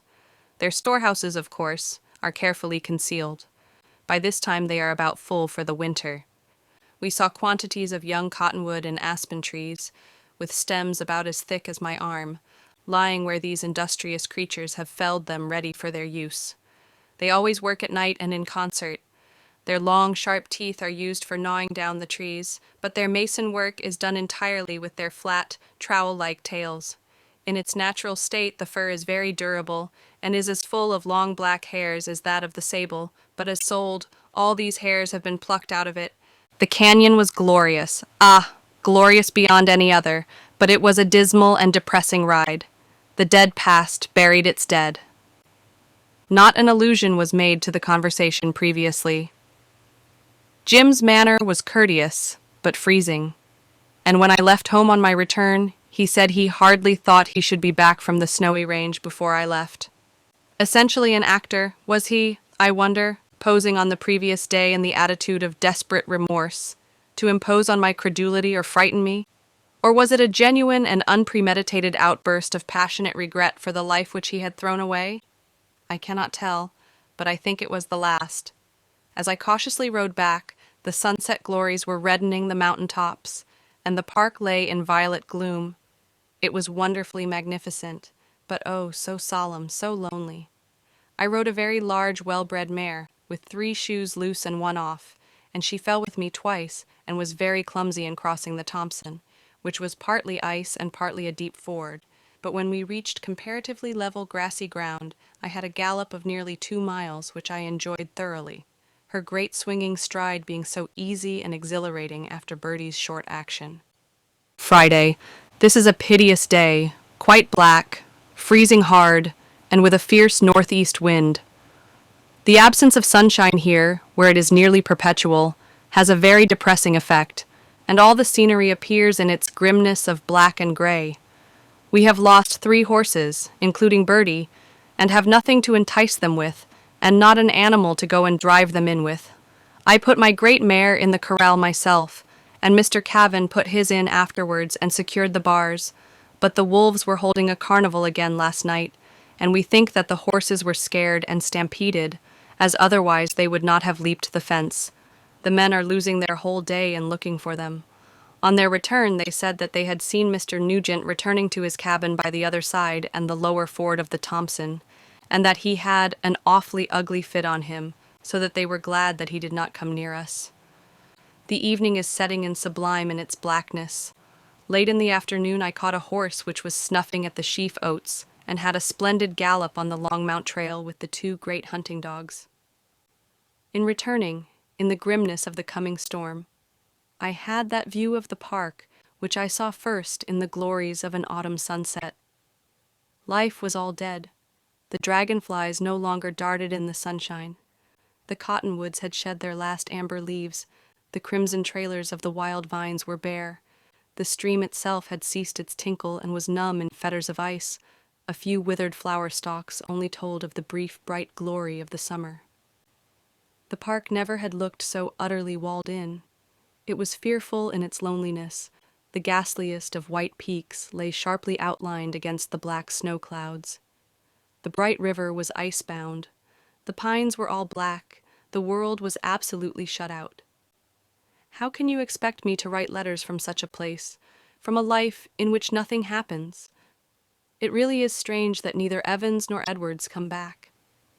The young men are grumbling, for they were asked to stay here for 5 days, and they have been here 5 weeks, and they are anxious to be away camping out for the hunting, on which they depend. There are 2 calves dying, and we don't know what to do for them, and if a very severe snowstorm comes on, we can't bring in and feed 800 head of cattle. Saturday. The snow began to fall early this morning, and as it is unaccompanied by wind, we have the novel spectacle of a smooth white world. Still, it does not look like anything serious. We have been gradually growing later at night and later in the morning. Today we did not breakfast till 10. We have been becoming so disgusted with the pickled pork that we were glad to find it just at an end yesterday, even though we were left without meat, for which in this climate the system craves. You can fancy my surprise on going into the kitchen to find a dish of smoking steaks of venison on the table. We ate like famished people and enjoyed our meal thoroughly. Just before I came, the young men had shot an elk, which they intended to sell in Denver, and the grand carcass, with great branching antlers, hung outside the shed. Often, while vainly trying to swallow some pickled pork, I had looked across to the tantalizing animal, but it was not to be thought of. However, this morning, as the young men felt the pinch of hunger even more than I did, and the prospects of packing it to Denver became worse, they decided on cutting into one side, so we shall luxuriate in venison while it lasts. We think that Edwards will surely be up tonight, but unless he brings supplies, our case is looking serious. The flour is running low. There is only coffee for 1 week, and I have only a scanty 3 ounces of tea left. The baking powder is nearly at an end. We have agreed to economize by breakfasting very late and having 2 meals a day instead of 3. The young men went out hunting as usual, and I went out and found Birdie, and on her brought in 4 other horses, but the snow balled so badly that I went out and walked across the river on a very passable ice bridge and got some new views of the unique grandeur of this place. Our evenings are social and pleasant. We finish supper about 8 and make up a huge fire. The men smoke while I write to you. Then we draw near the fire, and I take my endless mending, and we talk or read aloud. Both are very intelligent, and Mr. Buchan has very extended information and a good deal of insight into character. Of course, our circumstances, the likelihood of release, the prospects of snow blocking us in and of our supplies holding out, the sick calves, Jim's mood, the possible intentions of a man whose footprints we have found and traced for 3 miles, are all topics that often recur, and few of which can be worn threadbare. Letter 15. A whiskey slave, the pleasures of monotony, the mountain lion, another mouth to feed, a tiresome boy, an outcast, Thanksgiving Day, the newcomer, a literary humbug, milking a dry cow, trout fishing, a snowstorm, a desperado's den. Estes Park, Sunday. A trapper passing last night brought us the news that Mr. Nugent is ill. So, after washing up the things after our late breakfast, I rode to his cabin, but I met him in the gulch coming down to see us. He said he had caught cold on the range and was suffering from an old arrow wound in the lung. We had a long conversation without adverting to the former one, and he told me some of the present circumstances of his ruined life. It is piteous that a man like him, in the prime of life, should be destitute of home and love, and live a life of darkness in a den with no companions but guilty memories, and a dog which many people think is the nobler animal of the two. I urged him to give up the whiskey which at present is his ruin, and his answer had the ring of a sad truth in it. I cannot, it binds me hand and foot. I cannot give up the only pleasure I have. His ideas of right are the queerest possible. He says that he believes in God, but what he knows or believes of God's law, I know not. To resent insult with your revolver, to revenge yourself on those who have injured you, to be true to a comrade and share your last crust with him, to be chivalrous to good women, to be generous and hospitable, and at the last to die game. These are the articles of his creed, and I suppose they are received by men of his stamp. He hates Evans with a bitter hatred, and Evans returns it, having undergone much provocation from Jim in his moods of lawlessness and violence, and being not a little envious of the fascination which his manners and conversation have for the strangers who come up here. On returning down the gulch, the view was grander than I have ever seen it. The gulch in dark shadow, the park below lying in intense sunlight, with all the majestic canyons which sweep down upon it in depths of infinite blue gloom, and above, the pearly peaks, dazzling in purity and glorious in form, cleft the turquoise blue of the sky. How shall I ever leave this land which is very far off? How can I ever leave it, is the real question. We are going on the principle, let us eat and drink, for tomorrow we die, and the stores are melting away. The 2 meals are not an economical plan, for we are so much more hungry that we eat more than when we had 3. We had a good deal of sacred music today, to make it as like Sunday as possible. The faint melancholy of this winter loneliness is very fascinating. How glorious the amber fires of the winter dawns are, and how gloriously tonight the crimson clouds descended just to the mountain tops and were reflected on the pure surface of the snow. The door of this room looks due north, and as I write the pole star blazes, and a cold crescent moon hangs over the ghastliness of Long's Peak. Estes Park, Colorado, November. We have lost count of time, and can only agree on the fact that the date is somewhere near the end of November. Our life has settled down into serenity, and our singular and enforced partnership is very pleasant. We might be 3 men living together, but for the unvarying courtesy and consideration which they show to me. Our work goes on like clockwork. The only difficulty which ever arises is that the men do not like me to do anything that they think hard or unsuitable, such as saddling a horse or bringing in water. The days go very fast. It was 3:30 today before I knew that it was 1. It is a calm life without worries. The men are so easy to live with.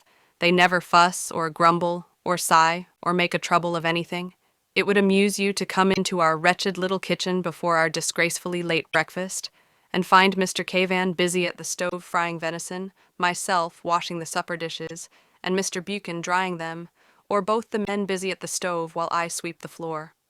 Our food is a great object of interest to us, and we are ravenously hungry now that we have only 2 meals a day. About sundown each goes forth to his chores. Mr. K to chop wood, Mr. B to haul water, I to wash the milk pans and water the horses. On Saturday the men shot a deer, and on going for it today they found nothing but the hind legs, and following a track which they expected would lead them to a beast's hole, they came quite carelessly upon a large mountain lion, which, however, took itself out of their reach before they were sufficiently recovered from their surprise to fire at it. These lions, which are really a species of puma, are bloodthirsty as well as cowardly. Lately, one got into a sheepfold in the canyon of the Saint, Vrain, and killed 30 sheep, sucking the blood from their throats. November? This has been a day of minor events, as well as a busy one. I was so busy that I never sat down from 10:30 till 1:30. I had washed my 1 change of raiment, and though I never iron my clothes, I like to bleach them till they are as white as snow, and they were whitening on the line when some furious gusts came down from Long's Peak, against which I could not stand. And when I did get out, all my clothes were blown into strips from 1 inch to 4 inches in width, literally destroyed. One learns how very little is necessary either for comfort or happiness.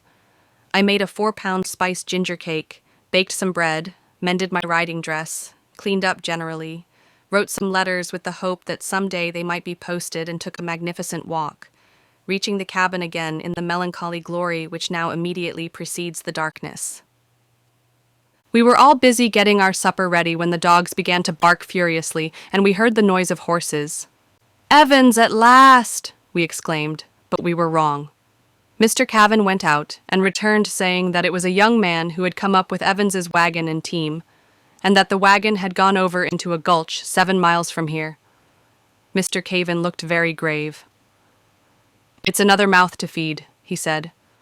They asked no questions, and brought the lad in, a slangy, assured fellow of 20, who, having fallen into delicate health at a theological college, had been sent up here by Evans to work for his board. The men were too courteous to ask him what he was doing up here, but I boldly asked him where he lived, and to our dismay he replied, "I've come to live here." We discussed the food question gravely, as it presented a real difficulty. We put him into a bed closet opening from the kitchen, and decided to see what he was fit for before giving him work. We were very much amazed, in truth, at his coming here. He is evidently a shallow, arrogant youth. We have decided that today is November 26th. Tomorrow is Thanksgiving Day, and we are planning a feast, though Mr. K said to me again this morning with a doleful face, "You see, there's another mouth to feed.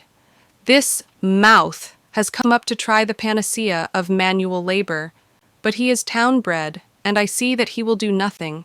He is writing poetry, and while I was busy today, began to read it aloud to me, asking for my criticism.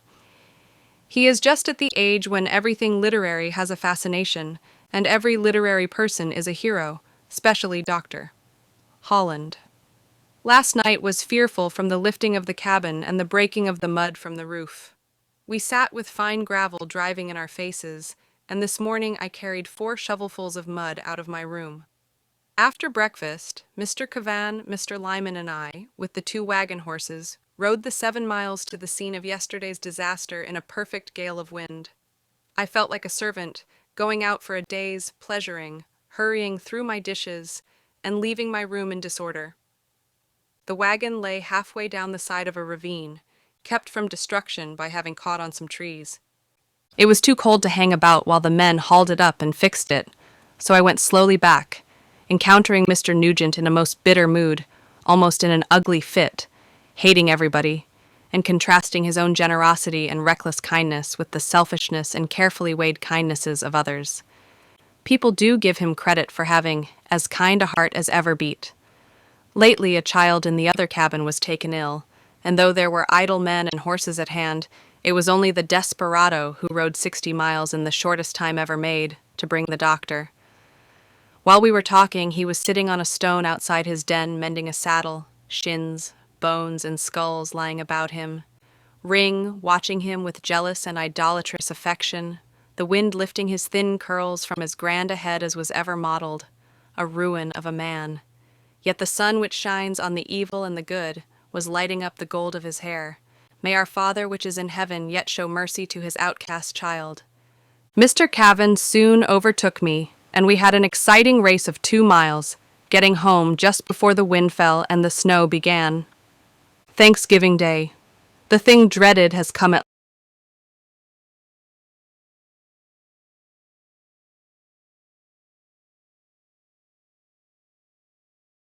last, a snowstorm with a northeast wind. It ceased about midnight, but not till it had covered my bed. Then the mercury fell below 0, and everything froze. I melted a tin of water for washing by the fire, but it was hard frozen before I could use it. My hair, which was thoroughly wet with the thawed snow of yesterday, is hard frozen in plaits. The milk and treacle are like rock. The eggs have to be kept on the coolest part of the stove to keep them fluid. 2 calves in the shed were frozen to death. Half our floor is deep in snow, and it is so cold that we cannot open the door to shovel it out. The snow began again at 8 this morning, very fine and hard. It blows in through the chinks and dusts this letter while I write. Mr. Cavan keeps my ink bottle close to the fire and hands it to me every time that I need to dip my pen. We have a huge fire, but cannot raise the temperature above 20 degrees. Ever since I returned, the lake has been hard enough to bear a wagon, but today it is difficult to keep the water hole open by the constant use of the axe. The snow may either melt or block us in. Our only anxiety is about the supplies. We have tea and coffee enough to last over tomorrow. The sugar is just done, and the flour is getting low. It is really serious that we have another mouth to feed, and the newcomer is a ravenous creature, eating more than the 3 of us. It dismays me to see his hungry eyes gauging the supply at breakfast, and to see the loaf disappear. He told me this morning that he could eat the whole of what was on the table. He is mad after food, and I see that Mr. K is starving himself to make it hold out. Mr. Buchan is very far from well, and dreads the prospect of half rations. All this sounds laughable, but we shall not laugh if we have to look hunger in the face. Now in the evening the snow clouds, which have blotted out all things, are lifting, and the winter scene is wonderful. The mercury is 5 degrees below zero, and the aurora is glorious. In my unchinked room, the mercury is 1 degree below zero. Mr. Buchan can hardly get his breath. The dryness is intense. We spent the afternoon cooking the Thanksgiving dinner. I made a wonderful pudding, for which I had saved eggs and cream for days, and dried and stoned cherries supplied the place of currants. I made a bowl of custard for sauce, which the men said was splendid, also a rolled pudding with molasses, and we had venison steak and potatoes, but for tea we were obliged to use the tea leaves of the morning again. I should think that few people in America have enjoyed their Thanksgiving dinner more. We had urged Mr. Nugent to join us, but he refused, almost savagely, which we regretted. My 4-pound cake made yesterday is all gone. This wretched boy confesses that he was so hungry in the night that he got up and ate nearly half of it. He is trying to cajole me into making another. November 29th. Before the boy came, I had mistaken some faded cayenne pepper for ginger and had made a cake with it. Last evening I put half of it into the cupboard and left the door open. During the night we heard a commotion in the kitchen and much choking, coughing, and groaning, and at breakfast the boy was unable to swallow food with his usual ravenousness. After breakfast he came to me whimpering and asking for something soothing for his throat, admitting that he had seen the gingerbread and felt so starved in the night that he got up to eat it. I tried to make him feel that it was real mean to eat so much and be so useless, and he said he would do anything to help me, but the men were so down on him. I never saw men so patient with a lad before. He is a most vexing addition to our party, yet one cannot help laughing at him. He is not honorable, though. I dare not leave this letter lying on the table, as he would read it. He writes for 2 Western periodicals, at least he says so, and he shows us long pieces of his published poetry.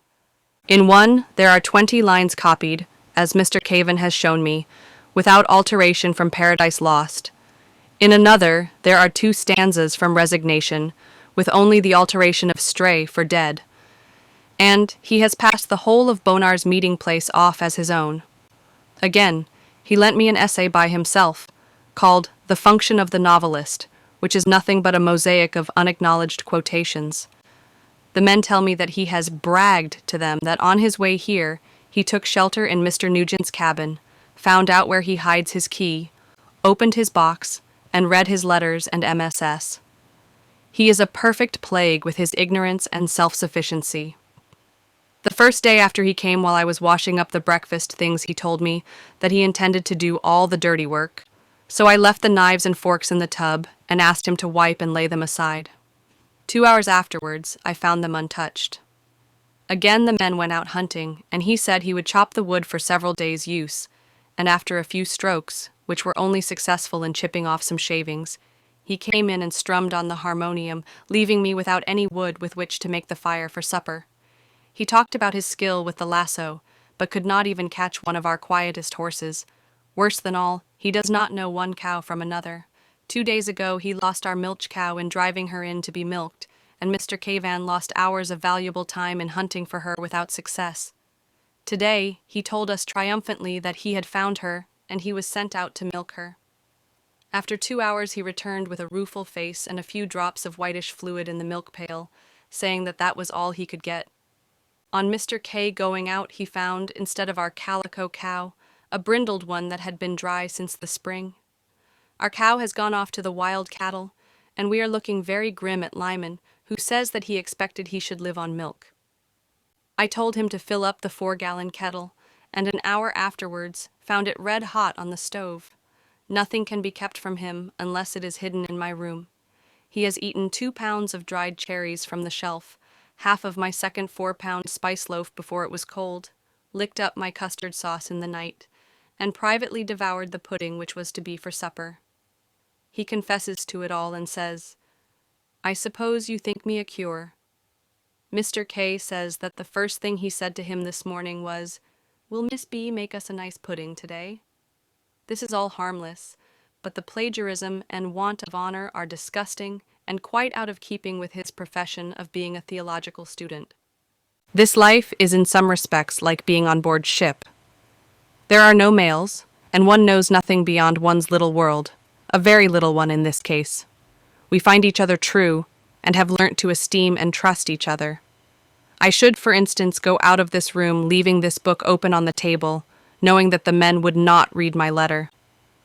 They are discreet, reticent, observant, and on many subjects well informed, but they are of a type which has no antitype at home. All women work in this region, so there is no fuss about my working, or saying, "Oh, you mustn't do that," or "Oh, let me do that." November 30th.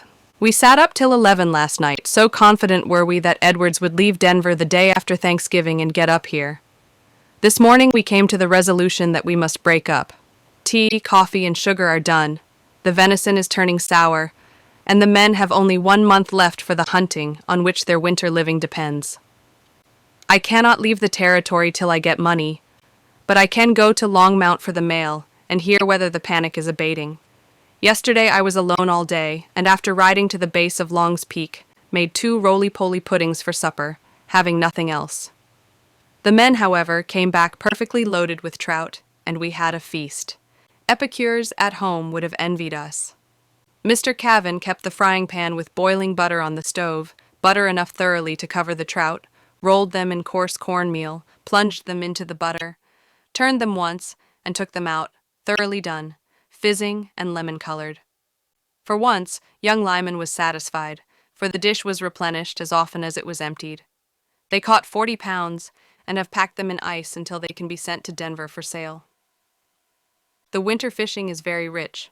In the hardest frost, men who fish not for sport, but gain, take their axes and camping blankets, and go up to the hard frozen waters which lie in 50 places round the park, and choosing a likely spot, a little sheltered from the wind, hack a hole in the ice, and fastening a foot-link to a cottonwood tree, bait the hook with maggots or bits of easily gotten fresh meat.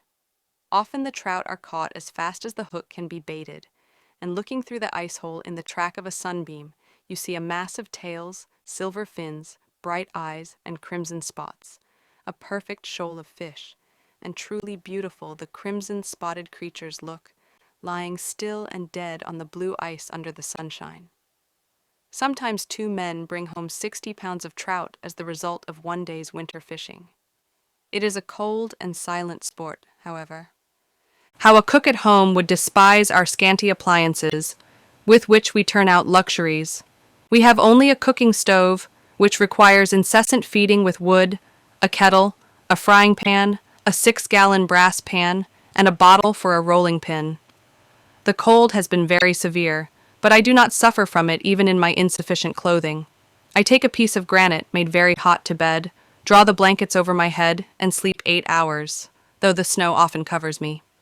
1 day of snow, mist, and darkness was rather depressing, and yesterday a hurricane began about 5 in the morning, and the whole park was one swirl of drifting snow, like stinging wood smoke.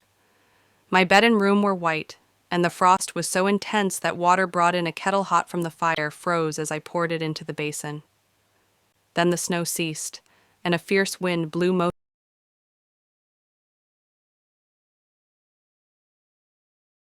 of it out of the park, lifting it from the mountains in such clouds as to make Long's Peak look like a smoking volcano. Today, the sky has resumed its delicious blue, and the park its unrivaled beauty. I have cleaned all the windows, which, ever since I have been here, I supposed were of discolored glass, so opaque and dirty they were, and when the men came home from fishing, they found a cheerful new world. We had a great deal of sacred music and singing on Sunday. Mr. Buchan asked me if I knew a tune called America, and began the grand roll of our national anthem to the words, "My country, 'tis of thee, sweet land of liberty," etc. December 1st. I was to have started for Canyon today, but was awoke by snow as stinging as pinpoints beating on my hand. We all got up early, but it did not improve until nearly noon. In the afternoon, Lyman and I rode to Mr. Nugent's cabin.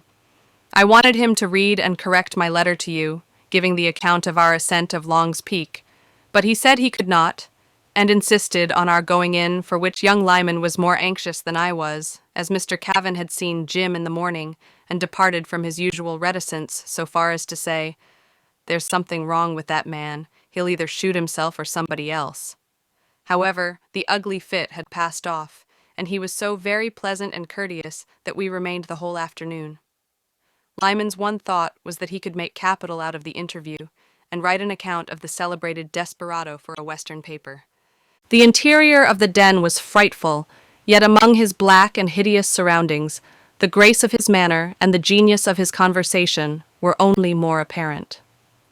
I read my letter aloud, or rather, The Ascent of Long's Peak, which I have written for Out West, and was sincerely interested with the taste and acumen of his criticisms on the style. He is a true child of nature.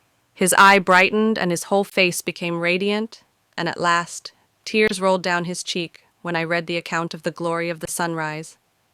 Then he read us a very able paper on spiritualism which he was writing. The den was dense with smoke and very dark, littered with hay, old blankets, skins, bones, tins, logs, powder flasks, magazines, old books, old moccasins, horseshoes, and relics of all kinds. He had no better seat to offer me than a log, but offered it with a gracious unconsciousness that it was anything less luxurious than an easy chair. 2 valuable rifles and a Sharp's revolver hung on the wall, and the sash and badge of a scout. I could not help looking at Jim as he stood talking to me. He goes mad with drink at times, swears fearfully, has an ungovernable temper. He has formerly led a desperate life, and is at times, even now, undoubtedly a ruffian. There is hardly a fireside in Colorado where fearful stories of him as an Indian fighter are not told.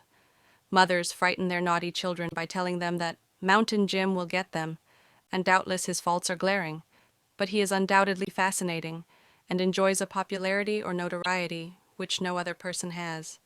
He offered to be my guide to the plains when I go away. Lyman asked me if I should not be afraid of being murdered, but one could not be safer than with him, I have often been told. The cold was truly awful. I had caught a chill in the morning from putting on my clothes before they were dry, and the warmth of the smoky den was most agreeable. But we had a fearful ride back in the dusk, a gale nearly blowing us off our horses, drifting snow nearly blinding us, and the mercury below zero. I felt as if I were going to be laid up with a severe cold, but the men suggested a trapper's remedy, a tumbler of hot water with a pinch of cayenne pepper in it, which proved a very rapid cure. They kindly say that if the snow detains me here, they also will remain. They tell me that they were horrified when I arrived, as they thought that they could not make me comfortable, and that I had never been used to do anything for myself, and then we complimented each other all round. Tomorrow, weather permitting, I set off for a ride of 100 miles, and my next letter will be my last from the Rocky Mountains. ILB, Letter 16. A harmonious home, intense cold, a purple sun, a grim jest, a perilous ride, frozen eyelids, long mount, the pathless prairie, hardships of emigrant life, a trapper's advice, the little Thompson, Evans, and Jim. D.R. Hughes's Lower Canyon, Colorado, December 4th. Once again here, in refined and cultured society, with harmonious voices about me and dear, sweet, loving children, whose winning ways make this cabin a true English home. England, with all thy faults, I love thee still. I can truly say, where'er I roam, whatever realms I see, my heart, untraveled, fondly turns to thee. If it swerved a little in the Sandwich Islands, it is true to the pole now. Surely one advantage of traveling is that while it removes much prejudice against foreigners and their customs, it intensifies tenfold one's appreciation of the good at home and, above all, of the quietness and purity of English domestic life.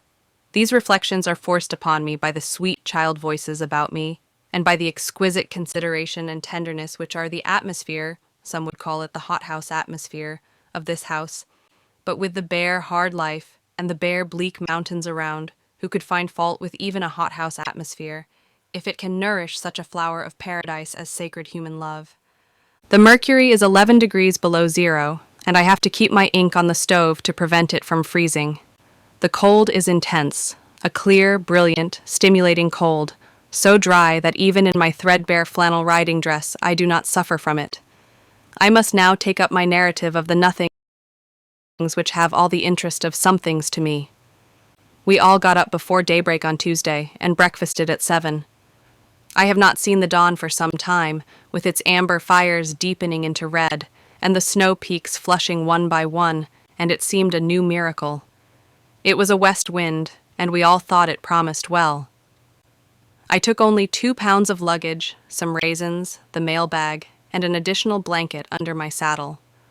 I had not been up from the park at sunrise before, and it was quite glorious, the purple depths of McGinn's Gulch, from which at a height of 9,000 feet you look down on the sunlit park 1,500 feet below, lying in a red haze, with its pearly needle-shaped peaks, framed by mountainsides dark with pines, my glorious, solitary, unique mountain home.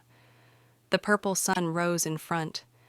Had I known what made it purple, I should certainly have gone no farther. Then clouds, the morning mist as I supposed, lifted themselves up rose-lighted, showing the sun's disk as purple as one of the jars in a chemist's window, and having permitted this glimpse of their king, came down again as a dense mist. The wind chopped round, and the mist began to freeze hard. Soon Bertie and myself were a mass of acicular crystals. It was a true easterly fog. I galloped on, hoping to get through it, unable to see a yard before me, but it thickened, and I was obliged to subside into a jog trot. As I rode on, about 4 miles from the cabin, a human figure, looking gigantic like the spectre of the Brocken, with long hair white as snow, appeared close to me, and at the same moment there was the flash of a pistol close to my ear, and I recognized Mountain Jim, frozen from head to foot, looking a century old with his snowy hair. It was ugly altogether, certainly, a desperado's grim jest, and it was best to accept it as such, though I had just cause for displeasure. He stormed and scolded, dragged me off the pony, for my hands and feet were numb with cold, took the bridle, and went off at a rapid stride, so that I had to run to keep them in sight in the darkness. For we were off the road in a thicket of scrub, looking like white branch coral, I knew not where. Then we came suddenly on his cabin, and dear old Ring, white like all else, and the ruffian insisted on my going in, and he made a good fire and heated some coffee, raging all the time. He said everything against my going forward, except that it was dangerous. All he said came true, and here I am safe. Your letters, however, outweighed everything but danger, and I decided on going on when he said, "I've seen many foolish people, but never one so foolish as you. You haven't a grain of sense. Why, I, an old mountaineer, wouldn't go down to the plains today." I told him he could not, though he would like it very much, for that he had turned his horses loose, on which he laughed heartily, and more heartily still at the stories I told him of young Lyman, so that I have still a doubt how much of the dark moods I have lately seen was assumed. He took me back to the track, and the interview, which began with a pistol shot, ended quite pleasantly. It was an eerie ride, one not to be forgotten, though there was no danger. I could not recognize any localities. Every tree was silvered, and the fir tree tufts of needles looked like white chrysanthemums. The snow lay a foot deep in the gulches, with its hard, smooth surface marked by the feet of innumerable birds and beasts. Ice bridges had formed across all the streams, and I crossed them without knowing when. Gulches looked fathomless abysses, with clouds boiling up out of them, and shaggy mountain summits, half seen for a moment through the eddies, as quickly vanished. Everything looked vast and indefinite. Then a huge creation, like one of Dore's phantom illustrations, with much breathing of wings, came sailing towards me in a temporary opening in the mist. As with a strange rustle it passed close over my head, I saw, for the first time, the great mountain eagle, carrying a good-sized beast in his talons. It was a noble vision. Then there were 10 miles of metamorphosed gulches, silent, awful, many ice bridges, then a frozen drizzle, and then the winds changed from east to northeast.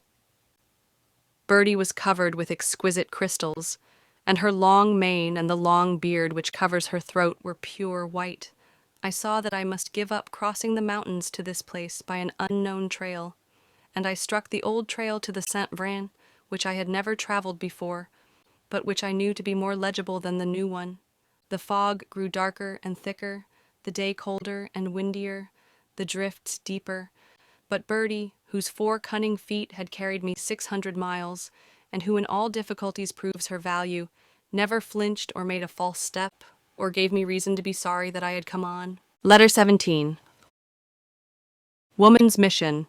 The last morning, crossing the Saint Vrain, Miller. The Saint Vrain again. Crossing the prairie. Jim's dream. Keeping strangers. The inn kitchen. A reputed child-eater. Notoriety. A quiet dance. Jim's resolve. The frost fall. An unfortunate introduction. Cheyenne, Wyoming. December 12th. The last evening came.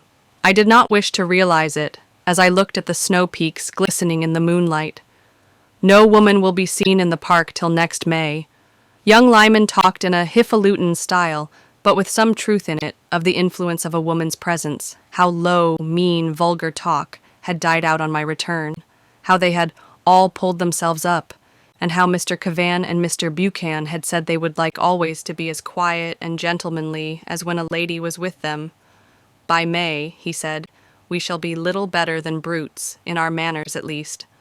I have seen a great deal of the roughest class of men both on sea and land during the last 2 years, and the more important I think the mission of every quiet, refined, self-respecting woman, the more mistaken I think those who would forfeit it by noisy self-assertion, masculinity, or fastness.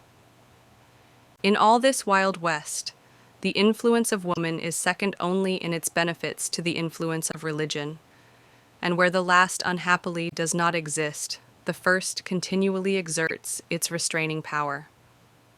The last morning came. I cleaned up my room and sat at the window watching the red and gold of one of the most glorious of winter sunrises, and the slow lighting up of one peak after another. I have written that this scenery is not lovable, but I love it. I left on Birdie at 11 o'clock, Evans riding with me as far as Mr. Nugent's. He was telling me so many things that at the top of the hill I forgot to turn round and take a last look at my colossal, resplendent, lonely, sunlit den, but it was needless, for I carry it away with me. I should not have been able to leave if Mr. Nugent had not offered his services. His chivalry to women is so well known that Evans said I could be safer and better cared for with no one. He added, his heart is good and kind a heart as ever beat. He's a great enemy of his own, but he's been living pretty quietly for the last 4 years. At the door of his den I took leave of Birdie, who had been my faithful companion for more than 700 miles of traveling, and of Evans, who had been uniformly kind to me and just in all his dealings, even to paying to me at that moment the very last dollar he owed me. May God bless him and his. He was obliged to return before I could get off, and as he commended me to Mr. Nugent's care, the 2 men shook hands kindly. Some months later, Mountain Jim fell by Evans's hand, shot from Evans's doorstep while riding past his cabin. The story of the previous weeks is dark, sad, and evil. Of the 5 differing versions which have been written to me of the act itself and its immediate causes, it is best to give none. The tragedy is too painful to dwell upon.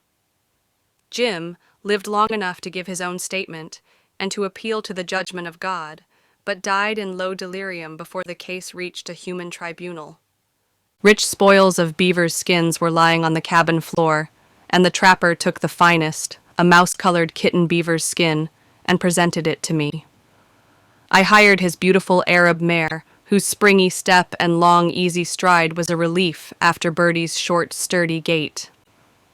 We had a very pleasant ride, and I seldom had to walk. We took neither of the trails, but cut right through the forest to a place where, through an opening in the foothills, the plains stretched to the horizon covered with snow, the surface of which, having melted and frozen, reflected as water with the pure blue of the sky, presenting a complete optical illusion. It required my knowledge of fact to assure me that I was not looking at the ocean. Jim shortened the way by repeating a great deal of poetry, and by earnest, reasonable conversation, so that I was quite surprised when it grew dark.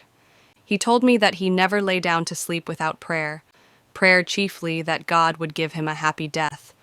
He had previously promised that he would not hurry or scold, but fiking had not been included in the arrangement, and when in the early darkness we reached the steep hill, at whose foot the rapid deep St. Vrain flows, he fiked unreasonably about me, the mare, and the crossing generally, and seemed to think I could not get through, for the ice had been cut with an axe, and we could not see whether glaze had formed since or not. I was to have slept at the house of a woman farther down the canyon, who never ceases talking, but Miller, the young man whose attractive house and admirable habits I have mentioned before, came out and said his house was now fixed for ladies, so we stayed there, and I was made as comfortable as could be. His house is a model. He cleans everything as soon as it is used, so nothing is ever dirty, and his stove and cooking gear in their bright parts look like polished silver. It was amusing to hear the two men talk like two women about various ways of making bread and biscuits, one even writing out a recipe for the other. It was almost grievous that a solitary man should have the power of making a house so comfortable.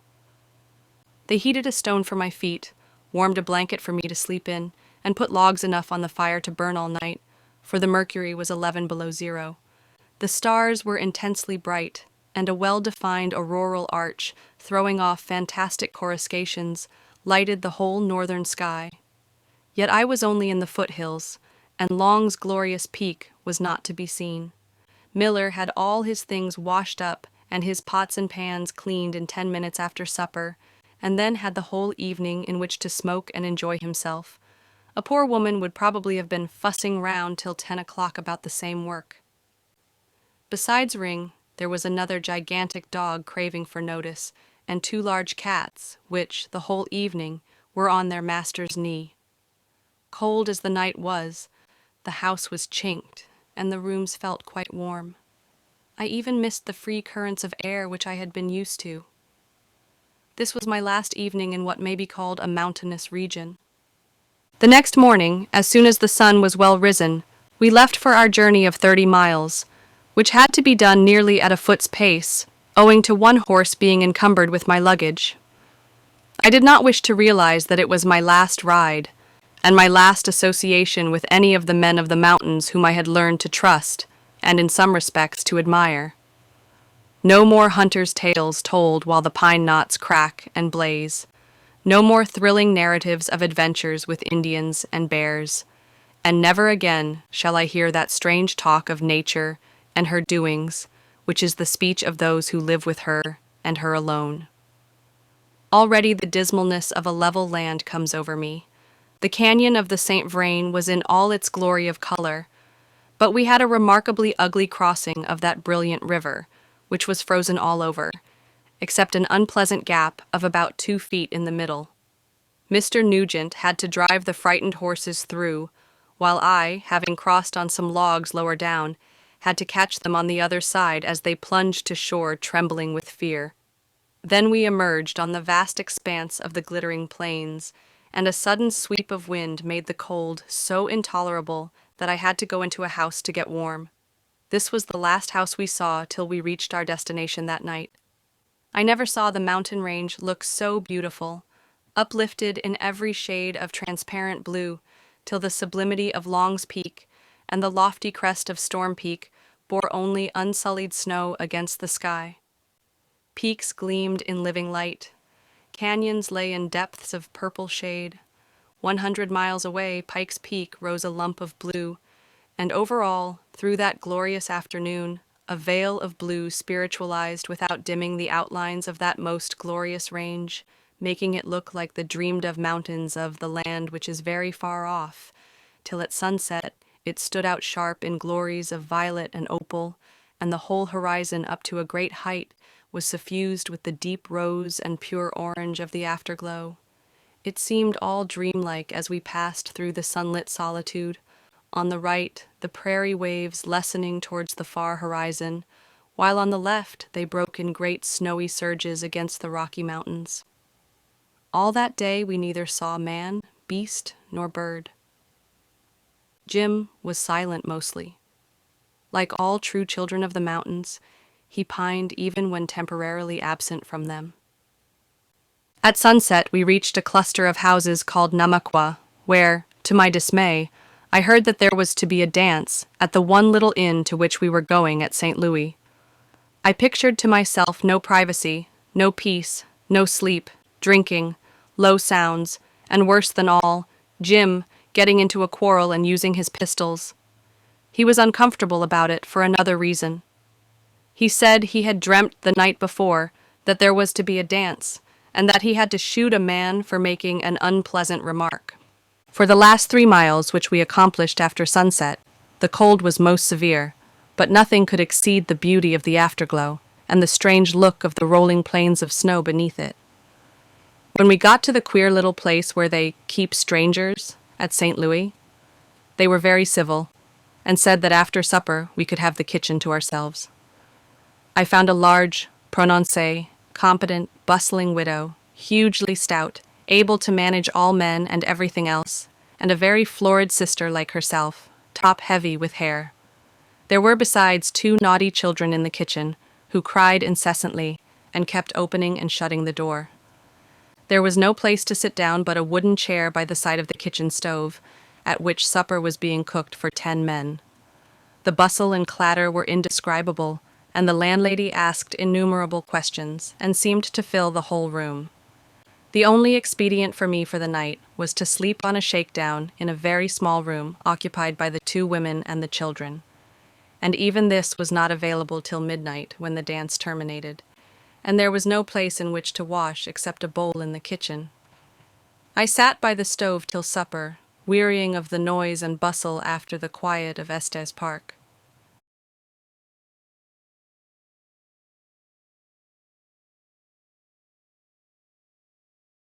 The landlady asked, with great eagerness, who the gentleman was who was with me, and said that the men outside were saying that they were sure that it was Rocky Mountain Jim, but she was sure it was not. When I told her that the men were right, she exclaimed, "Do tell! I want to know. That quiet, kind gentleman." And she said she used to frighten her children when they were naughty by telling them that he would get them, for he came down from the mountains every week and took back a child with him to eat.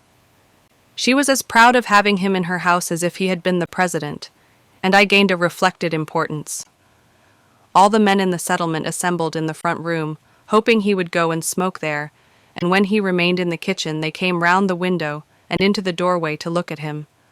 The children got on his knee, and to my great relief, he kept them good and quiet and let them play with his curls, to the great delight of the 2 women, who never took their eyes off him. At last, the bad-smelling supper was served, and 10 silent men came in and gobbled it up, staring steadily at Jim as they gobbled.